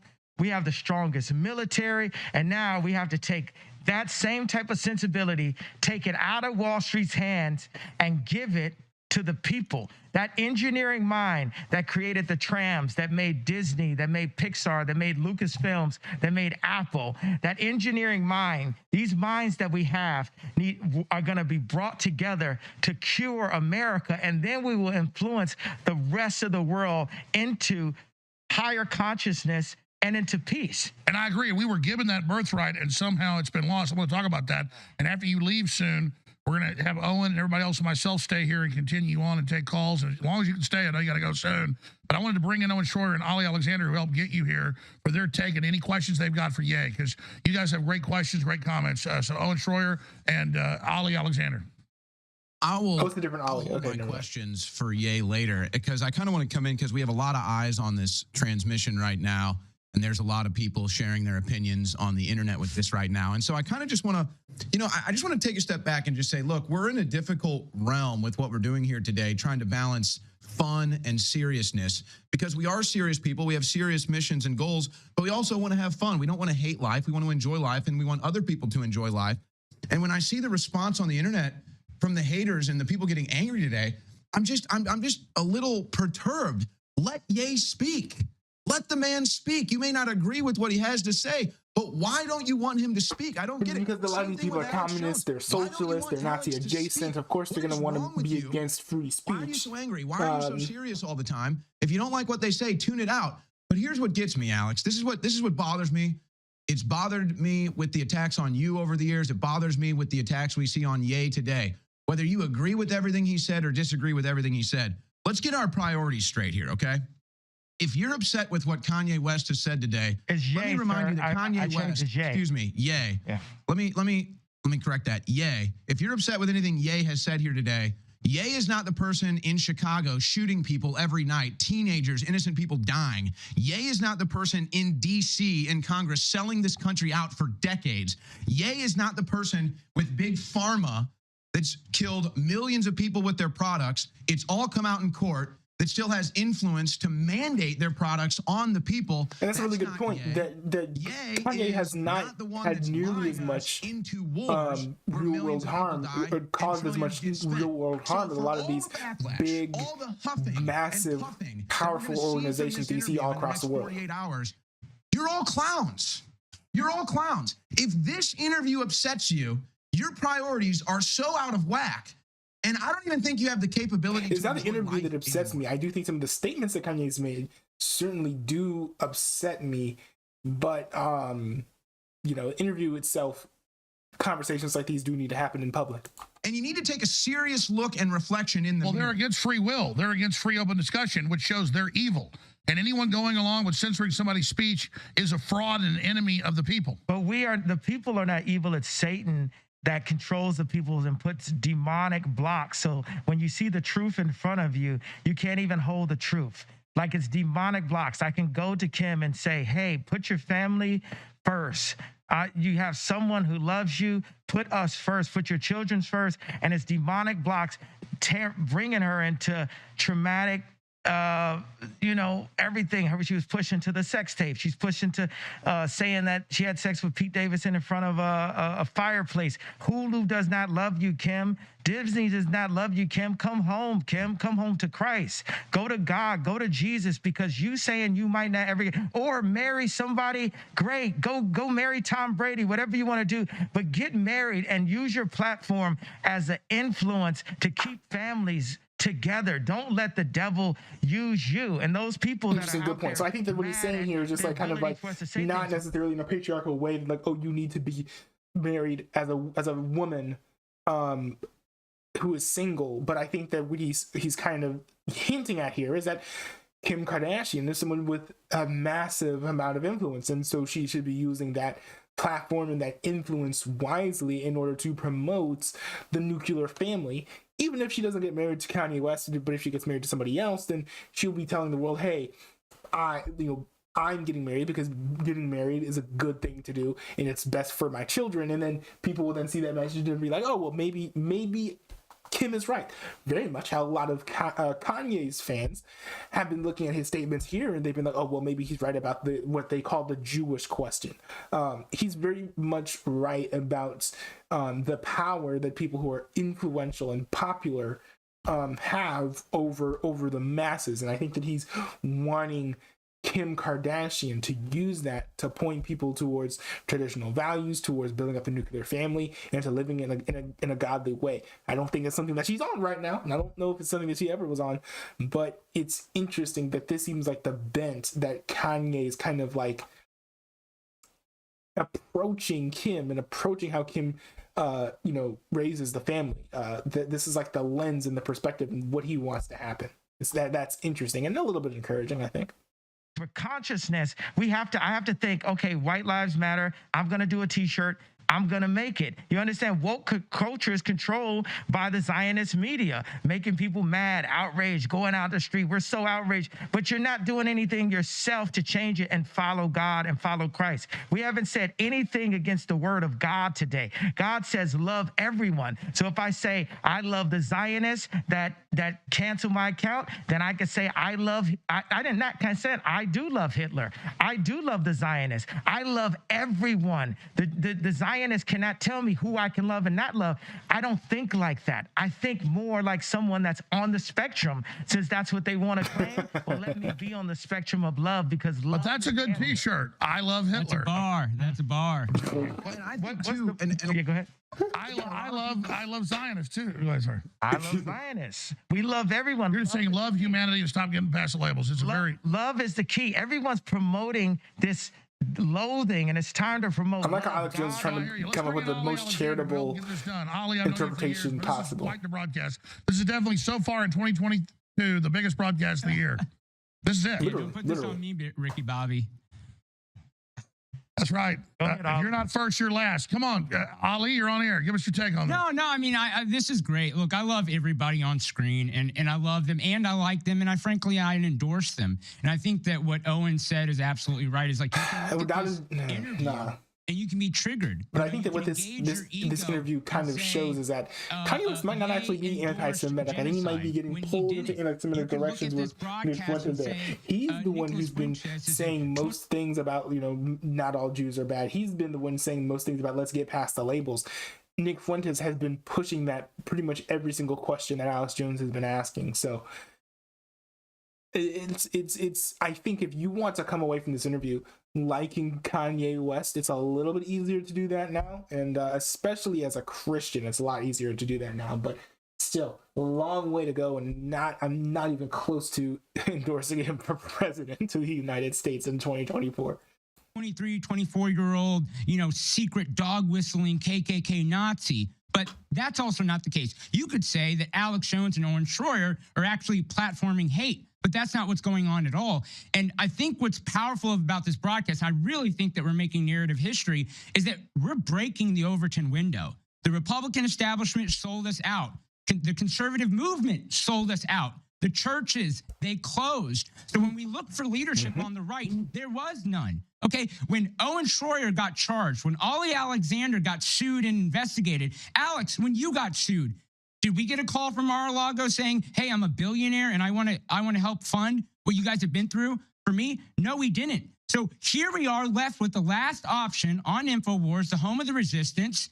And we're a bunch of pseudo celebrities with one celebrity saying, okay, well, then we're just going to break the chessboard. We're getting off your chessboard because it is rigged. It's rigged. That's fair, but I don't think you have to be anti-Semitic to do that. It is rigged by the Jewish mafia, and people don't want to say that. It's rigged by the Marxists and the leftists and all of these people. And it's actually, frankly, rigged by people who would, betray Christ within the church, the apostates. So yeah, I think that this broadcast they kind of do a lot to damage take everyone else the church and deceive Christians and stuff. Use what they're saying, take it in good faith and in the best light, and stop relying on the ADL and the SPLC or Twitter trends. In fact, Elon should get rid of Twitter trends. There shouldn't be editorial little comments. Well, they always control it anyway. We hit number one, they took it off. But bigger than that, what about the biomedical mafia, the big pharma? It's the king daddy with the central banks. So my only concern about talking about certain other elites. How about the big corporate elite that all links up with one agenda? Yeah. Jesus runs the world. Elon needs to put Alex Jones back on the platform, because I don't agree with someone that doesn't believe in Christ saying, you're cool, not you. And this is my friend, right? This is my boy. But we can agree to disagree, right? But it's still his platform. It's up to him. But also, I'm not a person that's going to say, hey, I agree with everything. There's things that I said today that you guys don't agree with because you're not in the same place or in the same position in your walk that I'm at. I'm in a position where I love the person the doctor that had plastic surgery on my mom. I always have been in a way where I can't hate. I embrace. You said your mother was sacrificed. Can you elaborate on that? Yeah, I believe that Michael Jordan's dad was sacrificed. I believe, didn't something happen with Tiger Woods? Yeah. My mom, these are all Zionist sacrifices that happen. But this is Satan at the end of the day. There's a lot of people that feel like we're at the end of days. That's true. That's true. You did have that rabbi or something come out. He claimed that Jesus was speaking to him in some temple or something. That was, I don't know if that's true, but it's certainly interesting. I'm not a mathematician. Oh, no, I hear you. You said white lives matter. Because I think I'm going to put words in your mouth. You understood that they're trying to demonize white people to create a crisis and for us to fight with each other. I thought that was very true. I think all lives matter, but you went even stronger and said white lives matter. You got criticized for that. Can you elaborate on that? Yeah, I thought that was my right. I felt that I just exercise rights that are only given to whites. A white person can wear a T-shirt that says Black Lives Matter, but for a black person to wear a T-shirt that says White Lives Matter, that somehow makes me racist. That's funny. So I love just going up and saying, hey, what do you think about this? What about that? And if we don't use our consciousness, they're trying to beat us into our consciousness and make us ignorant. They want to dumb us down. It's true. That's true. I'm probably I disagree on who they is, but yeah. Of anyone speaking, and I'm saying, say out loud what we feel. We would no longer be ran by the idea of fake influence and celebrities. I'm going to interrupt you. No, hold on, Alex, don't interrupt me. I denounce every celebrity. I denounce every celebrity I ever stood next to. God bless you. And you know, that's the Christian word of what I really want to say. Any celebrity, only celebrity that I rock with is Ray J. That's what he's trying to say. I don't think everyone else understood. One of y'all all saw, come see me when y'all want to see me. Every fake gangster, so-called killer, any basketball player, any rapper, any actress, any musician, any model, any editor, come see me. Come see God's child right now. Please. I want it. I want to see my mama. You know what I'm saying? Dude, you can't touch in Jesus' name, baby. I was going to say this, though. I want to be clear. You say you have the lowest IQ anybody here. I'm not kissing your ass. Yeah, that's not true. There's different types. IQ is just one test. It's one thing. There's cultural IQ. There's mathematical. There's spiritual. There's economic savants. There's art savants. I think this is completely irrelevant. I can tell you, I'm an idiot savant. Kanye West, you're so smart. You're so smart. I mean, you're not ignorant. You know, you have an IQ. There's all kinds of IQ. Like, come on, bro. It's ridiculous. I can wake up at 2 a.m., 5 a.m. And Cardi also. And I can tell you what time the clock's going to say before I look at it. The little weird thing I can do. The point is that is that there's savants that actually bring the world to the next level. And I think people need to take that for what it is. I wouldn't call you autistic, but you have a savantish thing about you. And I think that's a positive, not a negative. Nick, you want to say anything? You want to say anything, Ollie or Owen? And Fabio. Yeah, I want to say this. This is a story that that Ye shared. I'm not even going to ask permission because he said he's nobody's hard drive, so I'm nobody's hard drive. Ye was hanging out with Elon, and Elon was sitting there, and they were under a rocket launch, and Elon says to Ye, you have the highest EQ. So there's also the EQ. And what I think Ye is talking about is like, we've assembled a powerful group of Avengers. We have different experiences, different expertise. We, in fact, even interpret information differently. But we've all got a superpower, and we've got to contribute it to taking down the perma-state, the deep state, the globalists, whatever anybody wants to call this, this group that's running us, this depopulation group.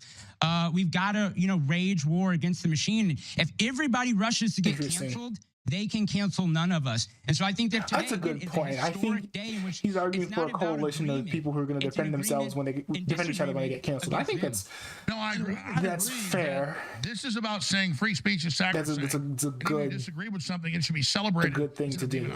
Wait. Let me interrupt here. And Nick is actually the person who's talked best about this. And this is where I think that like Laura Loomer, who is a Zionist Jew, conservative, and patriot, and then you, who are kind of libertarian or conservatarian, and Owen's kind of conservatarian, would disagree with Nick and I, who might be more of the Catholic tradition. We would totally support blasphemy laws, totally. And I don't want to speak for him, but what Nick points out is that you have to have a right to dissent. That is way more powerful than free speech, where we're actually rigging the system to have what Ye is talking about, Instagram and pornography. I can have blasphemy laws, but also support free speech. On his giant, 35 million viewers, 36 million? Yeah, we're going to have Alex Jones put it up from my Twitter. Hi, Ari Emanuel. How's it going? How's your wife's clothing line? Here, let's do an overhead shot here, please, guys, so I can do this. I haven't tweeted in so long, I hardly remember how this works. You guys do an overhead shot for me? All right, so this is Ye's phone here. And I just want to say, I love, L-O-V, the Jews. That's true. Say that. It's true. I do love them. First, how do you say amendment? AMT? What's the abbreviation? AMDT, I think. Not sure. Yeah, I got it. I love the First Amendment. Long live Ye. We got to capitalize that, though. All right. I'm going to tweet that. I love the First Amendment. Long live Ye. I hope. No. We're going to pray. No hoping. We pray. No, I pray. Mm-hmm. Pray Elon. Elon is for real. No, pray to God, not to Elon. Pray that God. I pray to God. I agree. I'll say that. I pray to Jesus Christ. I appreciate the specificity. There's power, there's strength in the name.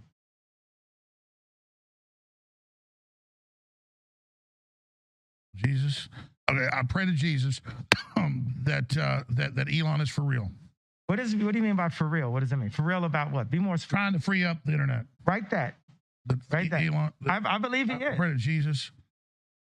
That Apple doesn't deplatform Elon for free. You do know there's a character limit on Twitter, though. No, pray that Apple doesn't deplatform Elon. Well, you're agonizing over this tweet on live television. No, but I hear you. And then ...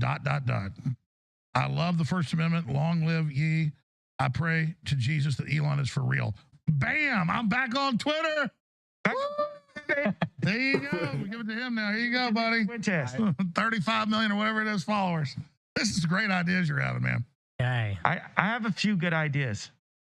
I believe, let me talk for a second. Don't cut me off. I have a few good ideas. I have ideas that surpass the idea of just being a black face for the Trump administration, just being Elon's cool friend at a concert. I actually have real ideas, Tim Cook. I actually have real ideas. And I get marginalized into these places. And I understand people are afraid of the truth. The best EQ on the planet When I went to people like David Simon and Jamie Salter and all these Jewish businessmen, they would offer me things like, hey, we'll give you one store. And I got frustrated. I got frustrated with the Gap, with Adidas, of being held back. And people act like they're going to help you, but they really control you, like how Jamie Salter controls Shaquille O'Neal, or the NBA controls Shaquille O'Neal. And this is nothing, no knock to our brother. I don't know if that's true. Black people feel the way I feel, but nobody wants to go broke. No one else can take a $2 billion hit and still have $400 million, you know? So that's God putting me in a position to be able to fight battles that other people can't fight. But the people, the real people, they're standing up, they're talking. The problem. How can anybody disagree with this? It's awesome. There you go. All right, now we got Ali Alexander. Everybody's hunched over the tweet command base. Nick, what are you tweeting? Let's see. How about this? Can we shift the camera over there, guys? I know it's hard, but yeah. How about Christ is King, America First? What else? Death of the New World Order. No death. That's God's battle. We mean politically. Okay. Yes. Well, a little self-serving. Don't visit Infowars.com. No, Alex Jones was right. I should have said that. I like the Infowars part, actually. How about Groyper? How's that? But your Groyper thing, but also say don't visit Infowars.com. No. By the way, for the people who don't, Groyper is like the name of Nick Fuentes' fans. It's the whole Groyper movement.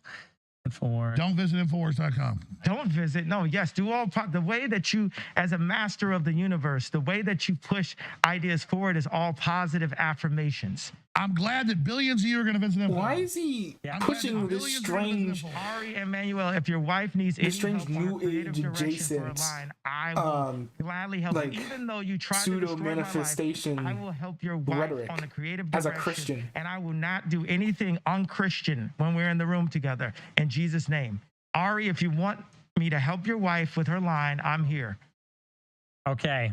What'd you put out? We're gonna put it on screen. I put out Christ is King, America First, Groyper, and then I put beautiful Bible.com. Beautiful. Did you put the Infowars thing? He did. It's good. That'll give him a heart attack. I go, Ali Alexander, what are you gonna tweet from Ye's Twitter? I'm gonna. Can I get this real quick? Yeah. By the way, anytime you're just flying over, you want to land, come on the show. We'll do it once a week. Yeah, I think I'm gonna write about the J6 victims. I think that it's interesting that Kanye said, once a week. I wonder if that's something that's actually going to happen. Ye did more than the Republican establishment, than the conservative establishment. Here, come sit in my chair. Come sit in my chair. Oh, you. Here, I'll be back in 2 minutes. Take a piss. Go ahead. I'm listening.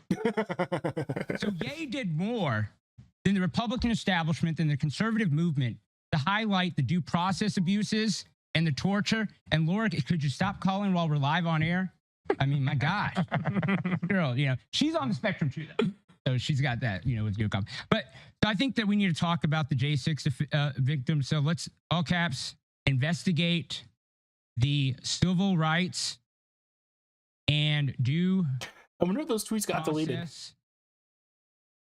Violations. Because I'm watching this like a while after this went live. Political. I mean, I was working at the time. Very busy day at work today. Prisoners.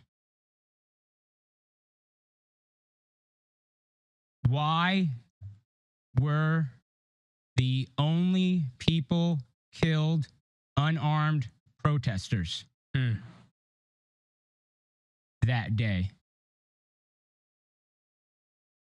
Free Alex.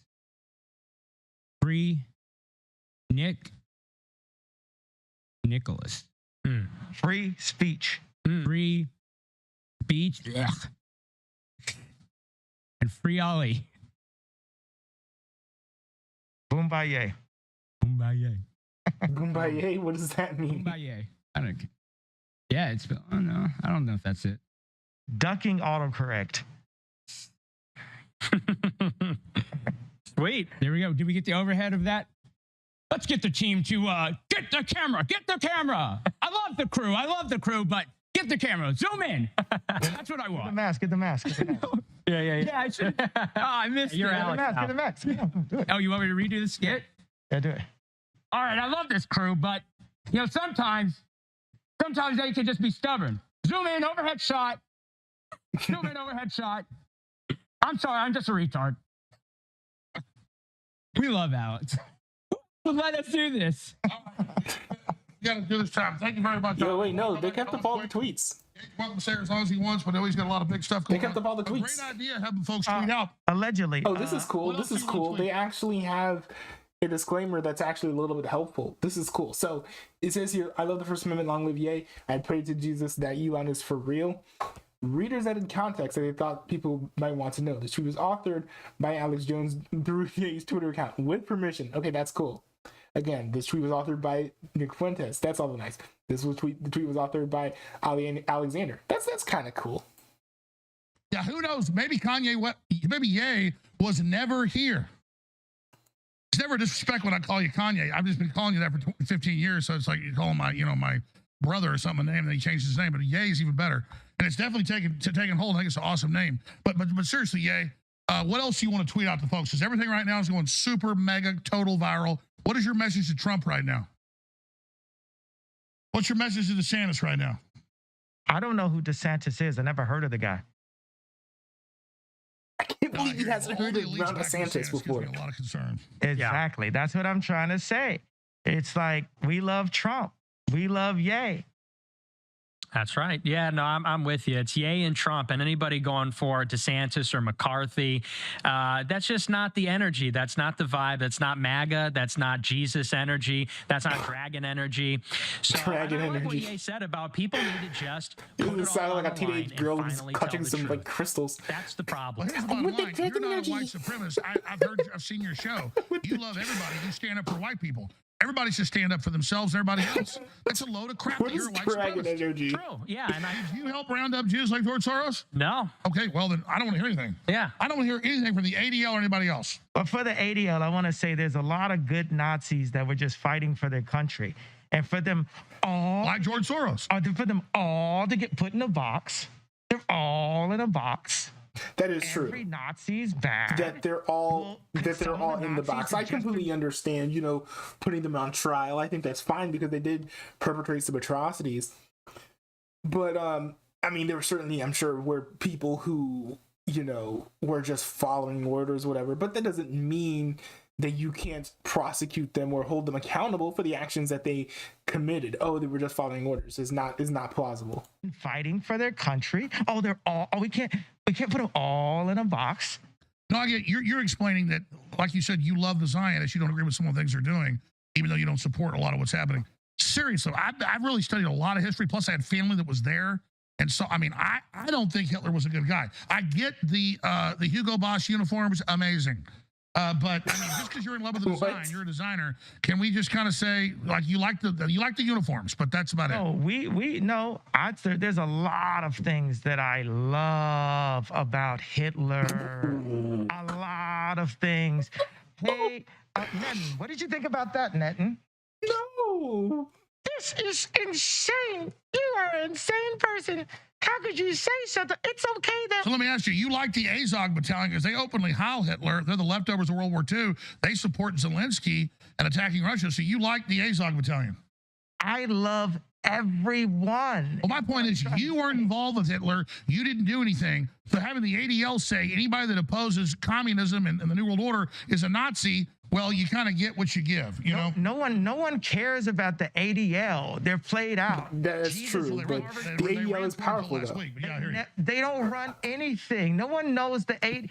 No one cares. They're played out. Look at, people have had a problem. Look at Clockwork Orange. There's a part where a Jewish guy makes the guy kiss the shoe, and he says, kiss the Jew. Like, people have had issues with Jewish people forever, but what I'm saying is I love Jewish people. I love Jewish. As we're talking about Stanley Kubrick, put the War Room background up. And there. Do you think Clockwork Orange is about Jews? Absolutely. Look at it. I thought it was about a collapsing. Stanley Kubrick was a Jew. Oh, wow. I know his daughter. He's a great guy. Who does not know as much as he he does. made Dr. Strangelove. I mean, I got to be honest with you. I see incredible literature and art and music and just so much great stuff Jews do. Just like I see so many great things black people do or any other group. Like, Beethoven's German. I don't blame Beethoven for Hitler. And I believe in free speech. Well, what about Wagner? Well, they demonized Wagner only because Hitler liked it. Or Adi Dassler. Or Hugo Boss. I don't know who these people are. All this demonization. we don't care anymore, ADL. Obviously, no one cares. Shut up. No one cares. Jesus is king. But the ADL does run a lot of stuff, though. Or like they're not. They don't run a lot of stuff. They're very influential. Is a better way to put it. Germans make really good cars. I think the Japanese make better ones. Germans had a really cool leader at one time. Oh my God. I drive mainly American cars. But when it comes to company cars, it's a couple Toyotas because the damn things don't break. I mean, it is ridiculous. That is true, actually. That is true. To the globalist groups, they want to make light bulbs go 100 years. They want to make cars never break. You know they can do that.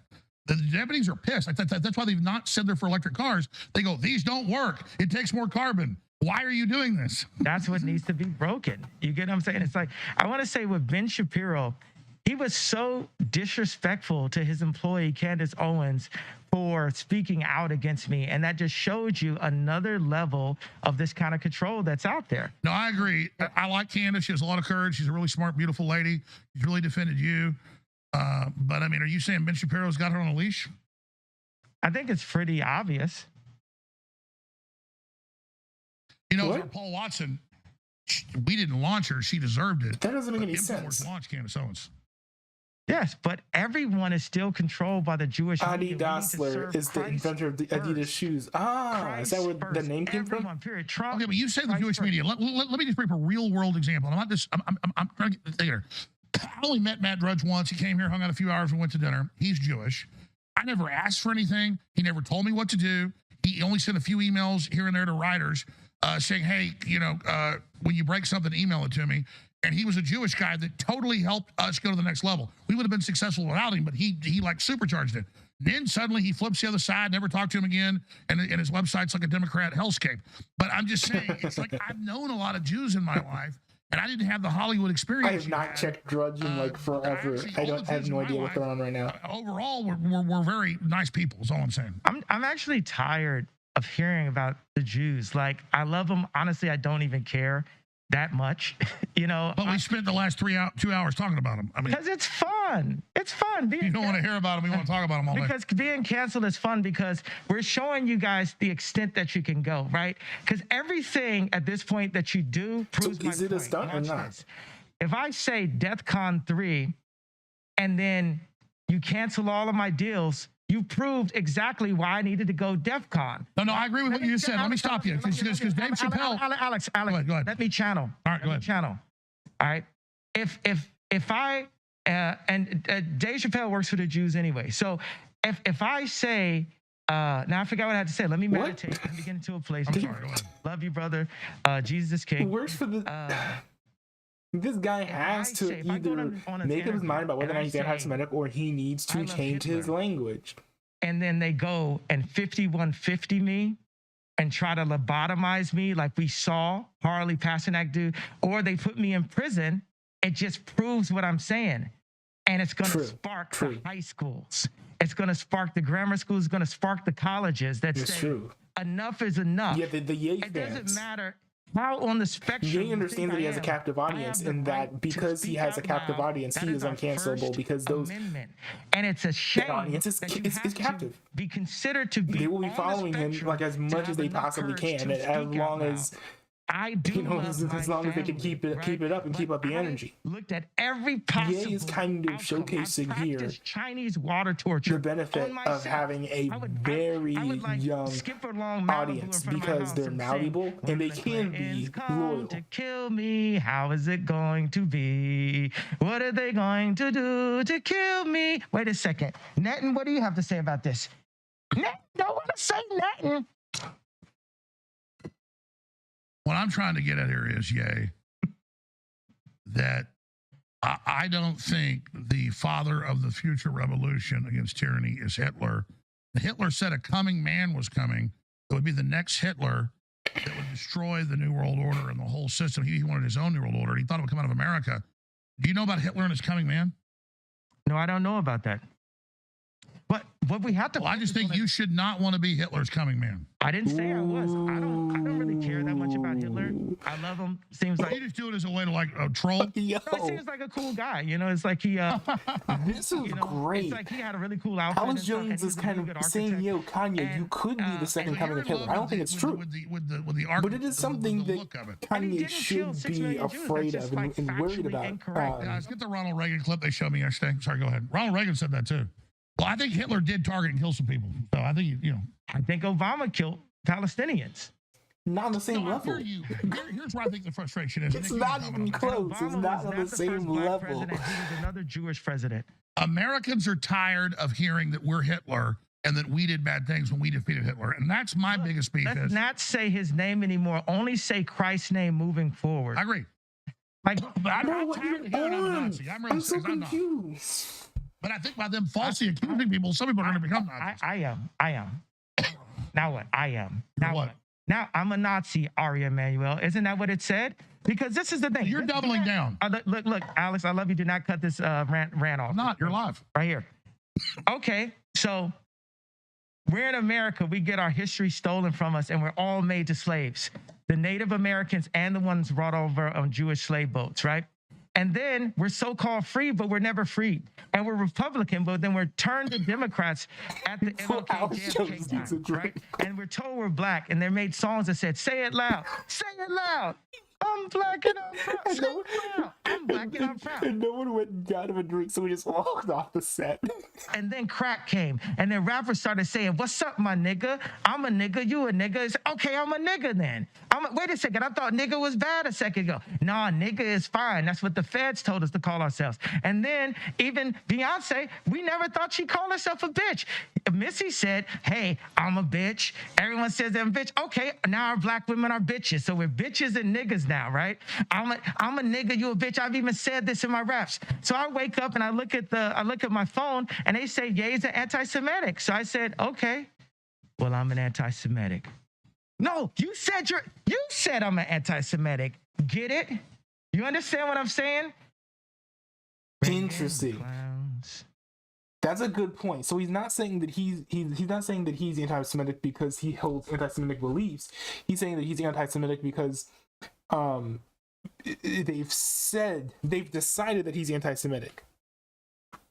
And that's an interesting statement, but he shouldn't go around saying that because that's such a strange and nuanced and odd position to take, to also like then parade yourself and be like, "Oh, you say I'm a Nazi? Okay, I'm a Nazi then." Like that's like, how about no? You also give the people who are calling you these labels more power, by the way, when you say these types of things, because then they know that you will publicly say you are whatever they say you are.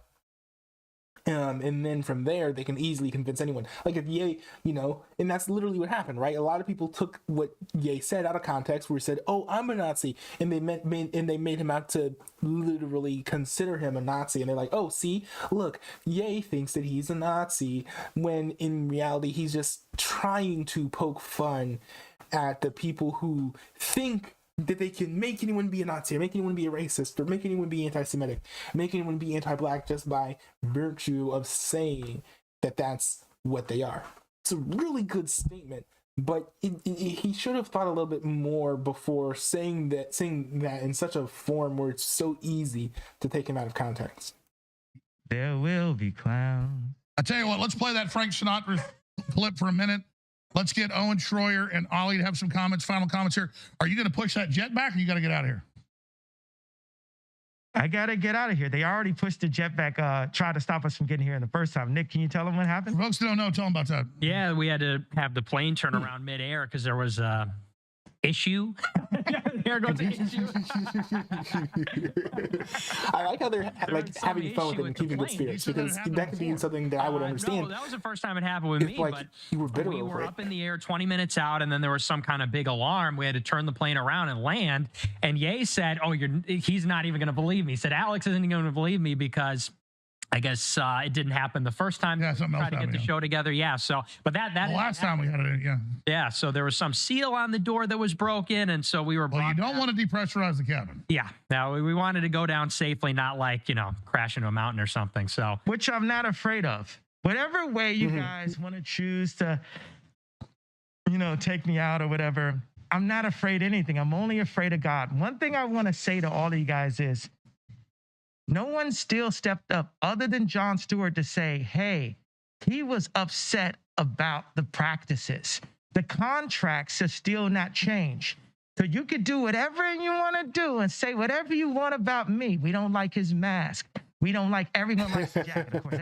Right, Mike in the chat was saying earlier that his mask is stupid. He should take his mask off. You could distract us with his Balenciaga, making fun of his jacket and stuff. You could distract us, which is fine. I think it's kind of a wacky design. It's not the best. Your superheroes, like, oh, we're gonna choose George Floyd instead of the MLKs. We're gonna choose Gabby and Lizzo instead of the Beyoncés. You can try to create the narrative, but God runs the world, and the people are tired of that.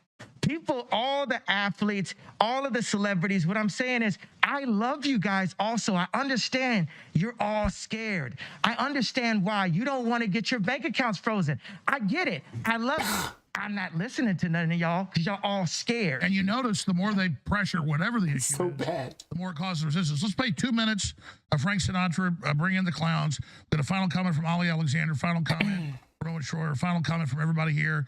And the good news is you're 10 minutes from the airport, so I know your flight was at 2. All right, as they play that, I'm going to go check out the I'm going to check out the chats here. Yes, what is this? When I stop. Play it, here it is. Opening doors. Mike said they should talk about how businesses like Starbucks bribed the media into fabricating a worker shortage. That I don't know anything about that. Can you drop details about that in the Discord? I don't know anything about that. Mike says, why does this guy have a ski mask on his face? Kanye has been known to, to wear masks during his Donda rollout. Still not 100% known why. I think I did hear somewhere that he viewed those masks as just a cooler way to wear masks during COVID. He was like, people are wearing these ugly masks. Why don't I make these like cool looking masks that like people can wear and look cool while they're masked up? And now he just throws them on from time to time apparently. I was trying to start to look more like Santa Claus. Yeah. I could kind of see that, but the thing is, like, he's got no hair, he's got no beard, so it doesn't really work. Why do they want retirement home? Why do they want retirement home candidates as the president? It's a good question. Good question. Some have argued that they're easier to control. I don't know the details because I'm not part of the World Economic Forum, so I can't really tell you.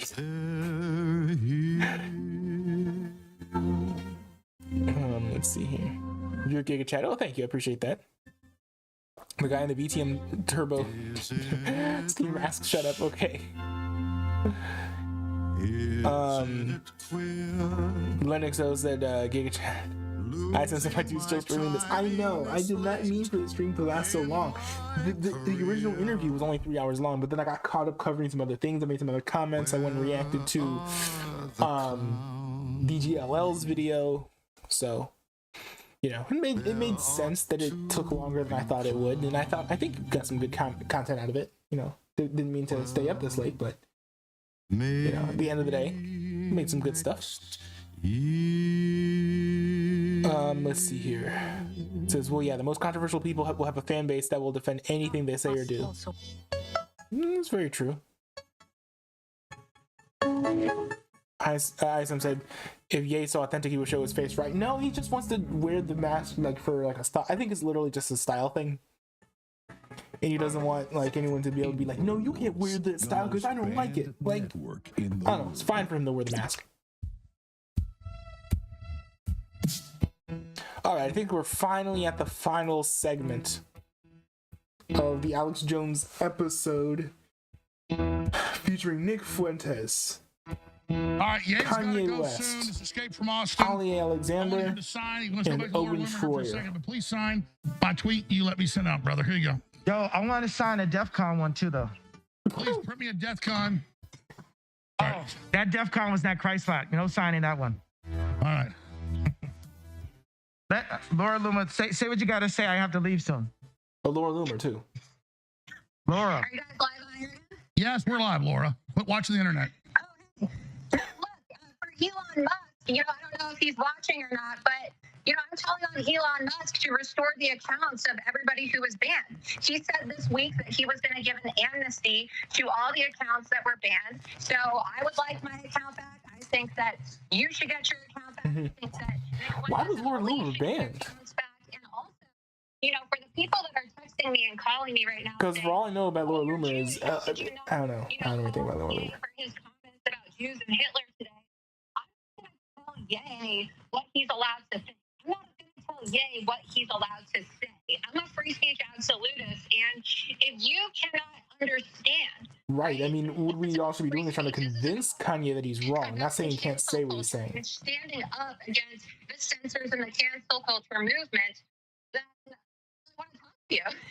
And this is more than just, somebody being Jewish, somebody being Christian. This is about the truth and fighting for free speech. So I just want to say that, I'm here to fight to make sure that Ye has a right to say what he wants to say, even as a Jewish woman, because free speech is greater than all of us. This is what we're fighting for together. That's right. If we lose that, we lose everything. Okay, hit you back a little bit later. Love you. Thank you. You want that piece of paper again? Now I want to photograph it and put this version of it online. Beautiful. And you got to leave in like 10 minutes. As Sam said, Laura Loomer probably got banned for repeating misinformation. That's dumb.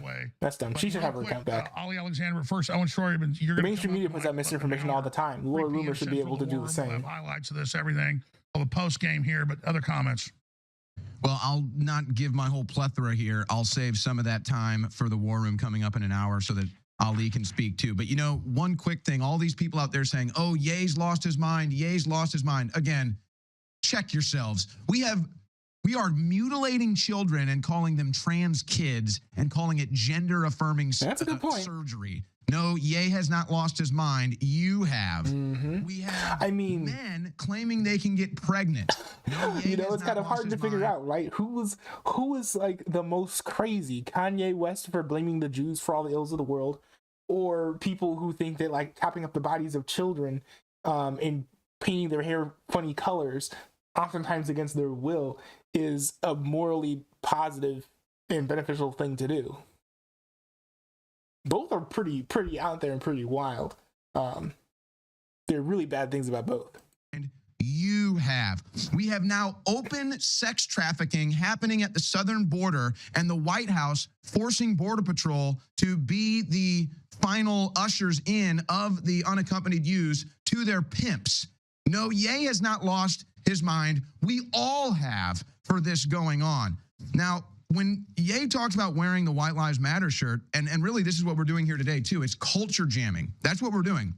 Oh, you can wear a Black Lives Matter shirt, but you can't wear a White Lives Matter shirt. We're ramming their own culture down their throat, and we're finding out that they don't like it. Same thing with this. Of course, but I mean, we never like their culture either. We believe in free speech. I think I don't like the whole vengeful speech thing. Like, oh, you say things that we don't like. Well, we're gonna say things you don't like. I think it's a terrible move. Just be genuine and say what you actually think. So, if Kanye West's anti-Semitic thing really is a bit, he really needs to apologize to everyone and fire Nick Fuentes.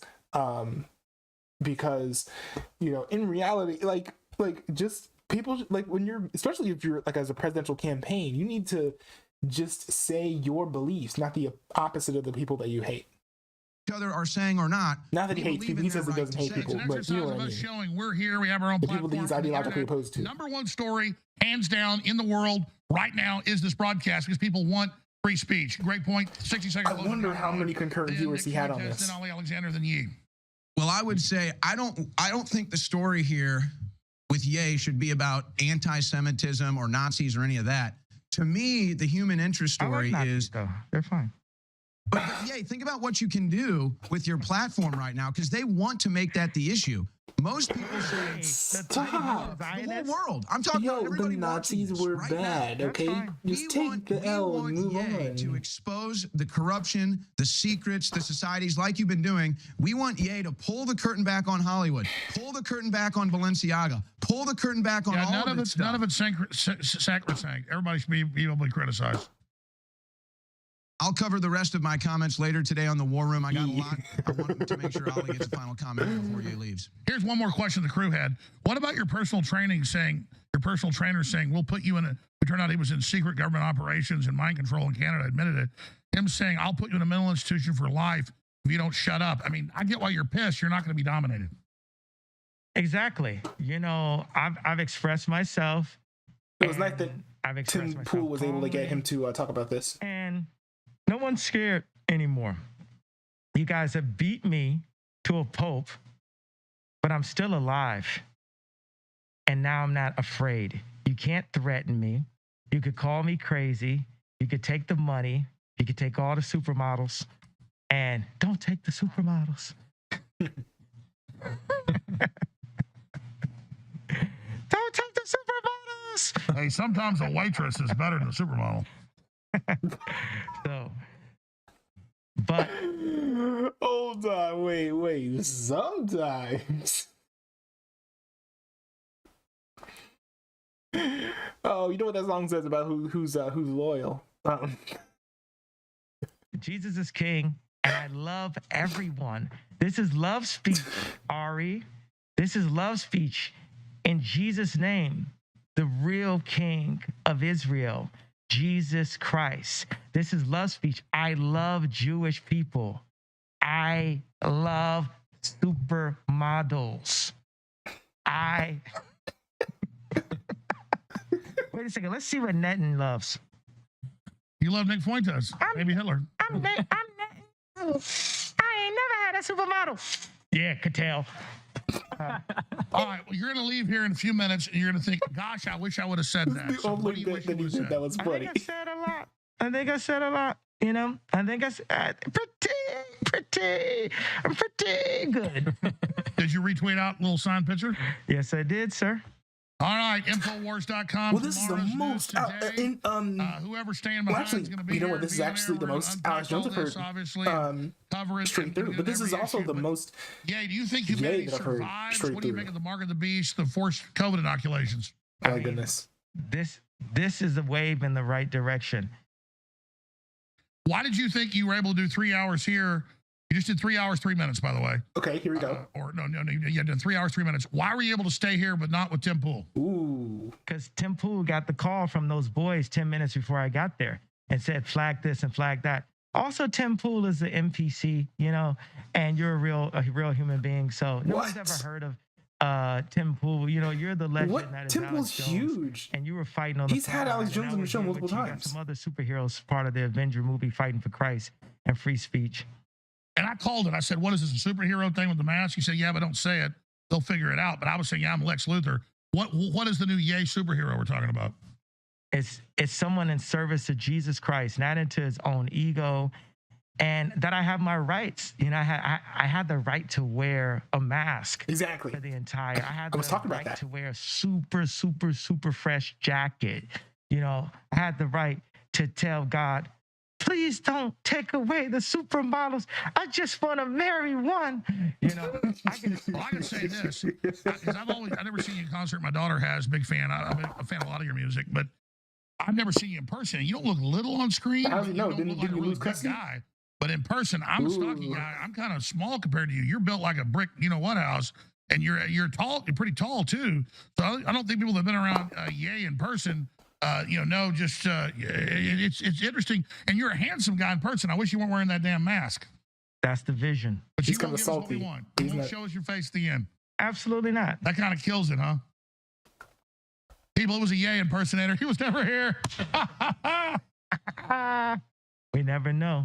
Dave Chappelle. I guess we'll never know. Last thing on Dave Chappelle. I watched his Saturday Night Live where he grovels, but at the end he says, well, whoever that group is, we're not allowed to talk about it. Good night.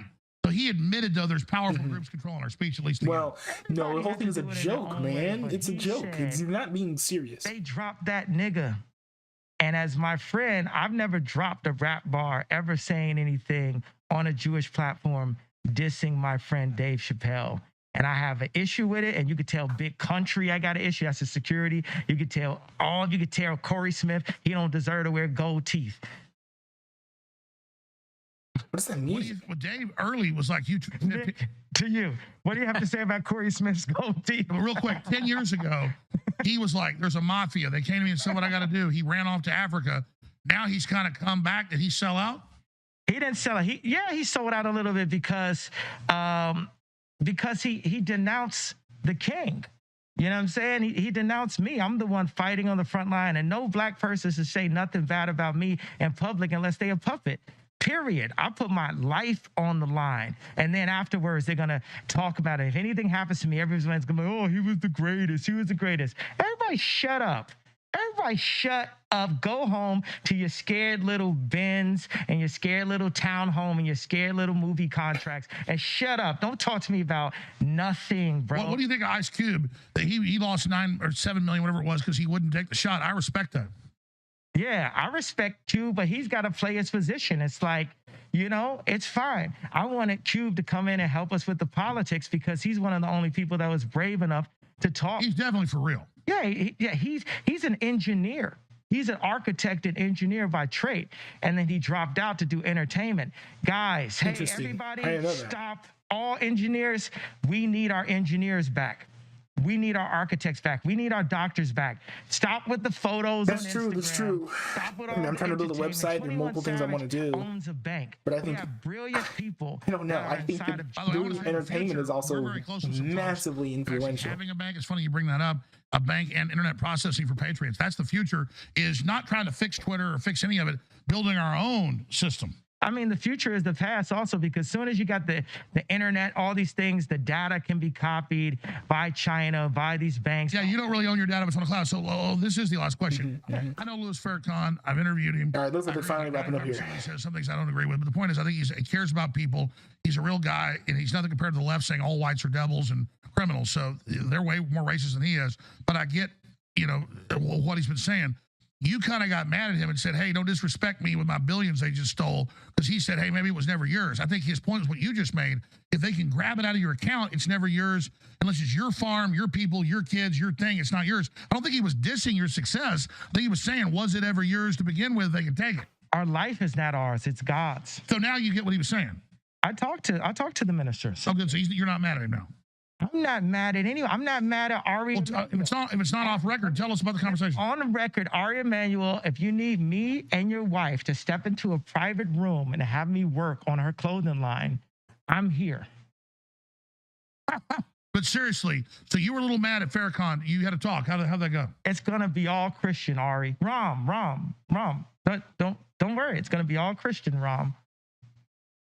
I don't know what you look really friendly and nice. But why does he keep on talking about the clothing line? I'm so confused. Let me just say this in closing. I've done a lot of study. I think Hitler was a really bad guy, and I repudiate what Hitler did. I understand that the British intelligence set him up and used him. I like Hitler. I don't like Hitler. And I know you're trying to be shocking with that. I'm not trying to be shocking. I like Hitler. I do not.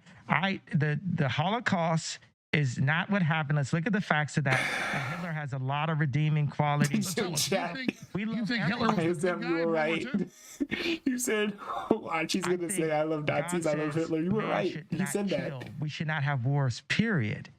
None of us should be killing anybody. Ukraine and the streets of Chicago, all violence should stop, and we should all serve Christ. That's what I feel. And I feel like I love everyone accordingly, from all the way from the Balenciagas to the Hitlers. Let me tell you a story. Hold on, sir. Okay. To Ari Emanuel, to Jamie Dimon, to the people who... What's that? Got an Amber Alert. Here's what I'm saying. Wow. My grandfather would never tell World War II stories.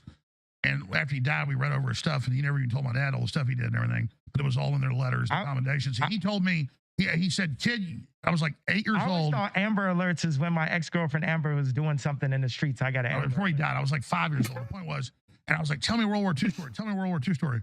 He said, okay, well, we came in out of Africa. We came into Italy. He was there 3 years. He said by the time they got to Germany, they went into this death camp. And there were piles of dead bodies 100 feet tall with blackbirds eating people's eyeballs out. All I'm telling you is that just because you hate the globalists and what they're doing, and I get it. Klaus Schwab's grandfather was a Nazi. I think there's Nazis above the ADL. Yeah, but Nazis are like kind of cool. Because you like their uniforms. No, these are people.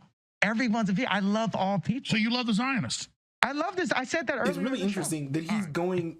He's really leaning into this. I love Nazis. I love Hitler. He didn't say he doesn't actually explain what it is about them that's good.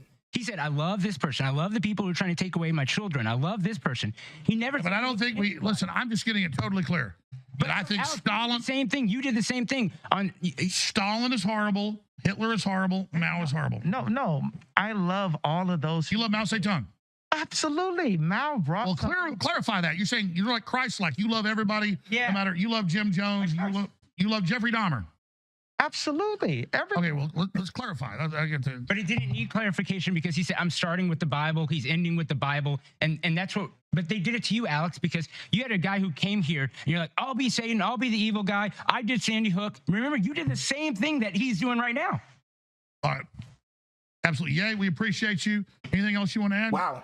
Jesus is king. Start with the Bible. Love your children. Love your family. Think about the things that you're doing before you throw stones. Stop the trauma. Stop the generational abuse, the sexual abuse. I agree. What's next, Ye, in Ye world? What are you going to do next? Sir, I was still in the middle of it. I'm sorry. Go ahead. I love you. Stop the abuse. Generation, they say abuse goes 3 generations. Stop the trafficking. Instagram is sex trafficking. The language, I'm going to screw your wife. I'm going to have all that is trafficking. Stop it. Stop the drug usage. Stop the killing. We put the guns down ourselves. We rise up and we show God how strong we are. It's our disobedience to God that got us enslaved. God is on our side, but we have to be on God's side. We have to listen to our Father. We have to listen to God and follow him, and he will protect us. Look at. No, and I agree with that. Before we can cast stones, you're saying you love everybody. You don't judge them. It's God to judge. I agree with that statement. And we got to change ourselves and stop pointing our fingers at somebody else. Exactly. And, all right. And it's to say, hey, I'm going to show you how much Jewish media can't tell me what to say. You like that, Ari? And I'm telling you, we could get a nice private room. Me and your wife can go in and work on the clothing line. I'm really good at it, and it'll be super Christian. Hey, Rom, it's okay. I don't know what it is about him and Rom and the clothing line. I'm so confused about that. I would not look at his wife for a second, but I do believe that the clothing line could use some creative improvement. All right. Infowars.com, tomorrow's news today. Nick Fuentes. Yay. I don't want to end this if you got more to say, but you got to catch a flight. Catch a flight. All right. Hey, Yay. I appreciate you coming in. I appreciate the First Amendment. And look, he's not taking the mask off. Yay was not here. Incredible impersonator. Wilbert Johnson was the impersonator. Wilbert. Netanyahu was here, though. Actually, Benjamin Netanyahu played Kanye West today. Hey, Netan, what you at? Hey, Yay. Guys, here the Justin Trudeau thing and some clips. We're going to come right back and talk to Owen and the rest of the crew. Owen, get in here. Do the last hour with Netanyahu. All right. This has been incredible. Folks, free shipping. Infowarsstore.com is back. We need funding to stay on air. I wish that this was he was just joking and he was a troll, because this would be like a massive troll if that was the case. You just saw it. It's good to have these debates. It's good to have these open discussions. We'll be right back. Stay with us. One thing I do want to say, ISM in the chat, which, by the way, thank you for being super active in the chat. You came in with with some stats that I didn't have on hand. It's awesome having you in the chat. Like I almost feel like you're like a legit like a staffer sometimes, where I'm just like, I don't have the information. I don't have that pulled up in front of me. You're like, boom, here you go. I'm gonna send the link, the working link into the Discord so that you guys can see. I'm gonna send this into the politics section. But I do want to hit on something that ISM said. He said, how many times will he rush to Hitler's defense? Good grief. After watching this, I don't think that he's defending the things that Hitler did. He's just saying that he loves him as a person. But it's really hard because he also did say stuff like, you know, what was it? He said, like, there are things about Hitler that I admire. But he didn't say what it was. It's hard to say that he came to like Hitler's defense or the Nazis' defense. When he didn't explain, he didn't really defend them. He just said that he liked them. He said there were things about them that he liked, but he didn't explain why. I think he said that he liked the outfits that the Nazis wore. That's like the closest that I think he came to a substantive defense of Hitler and the Nazis. Still, the things that he's been saying are very problematic, and he needs to clean up his act if he wants to have success and if he wants to be a genuinely godly person. Because I don't think that it'd be hard to be I think it'd be hard to be a godly person and say the Nazi regime is good, Hitler's reign was good. It'd be completely unbelievable to posit that these are godly beliefs and systems to hold and support.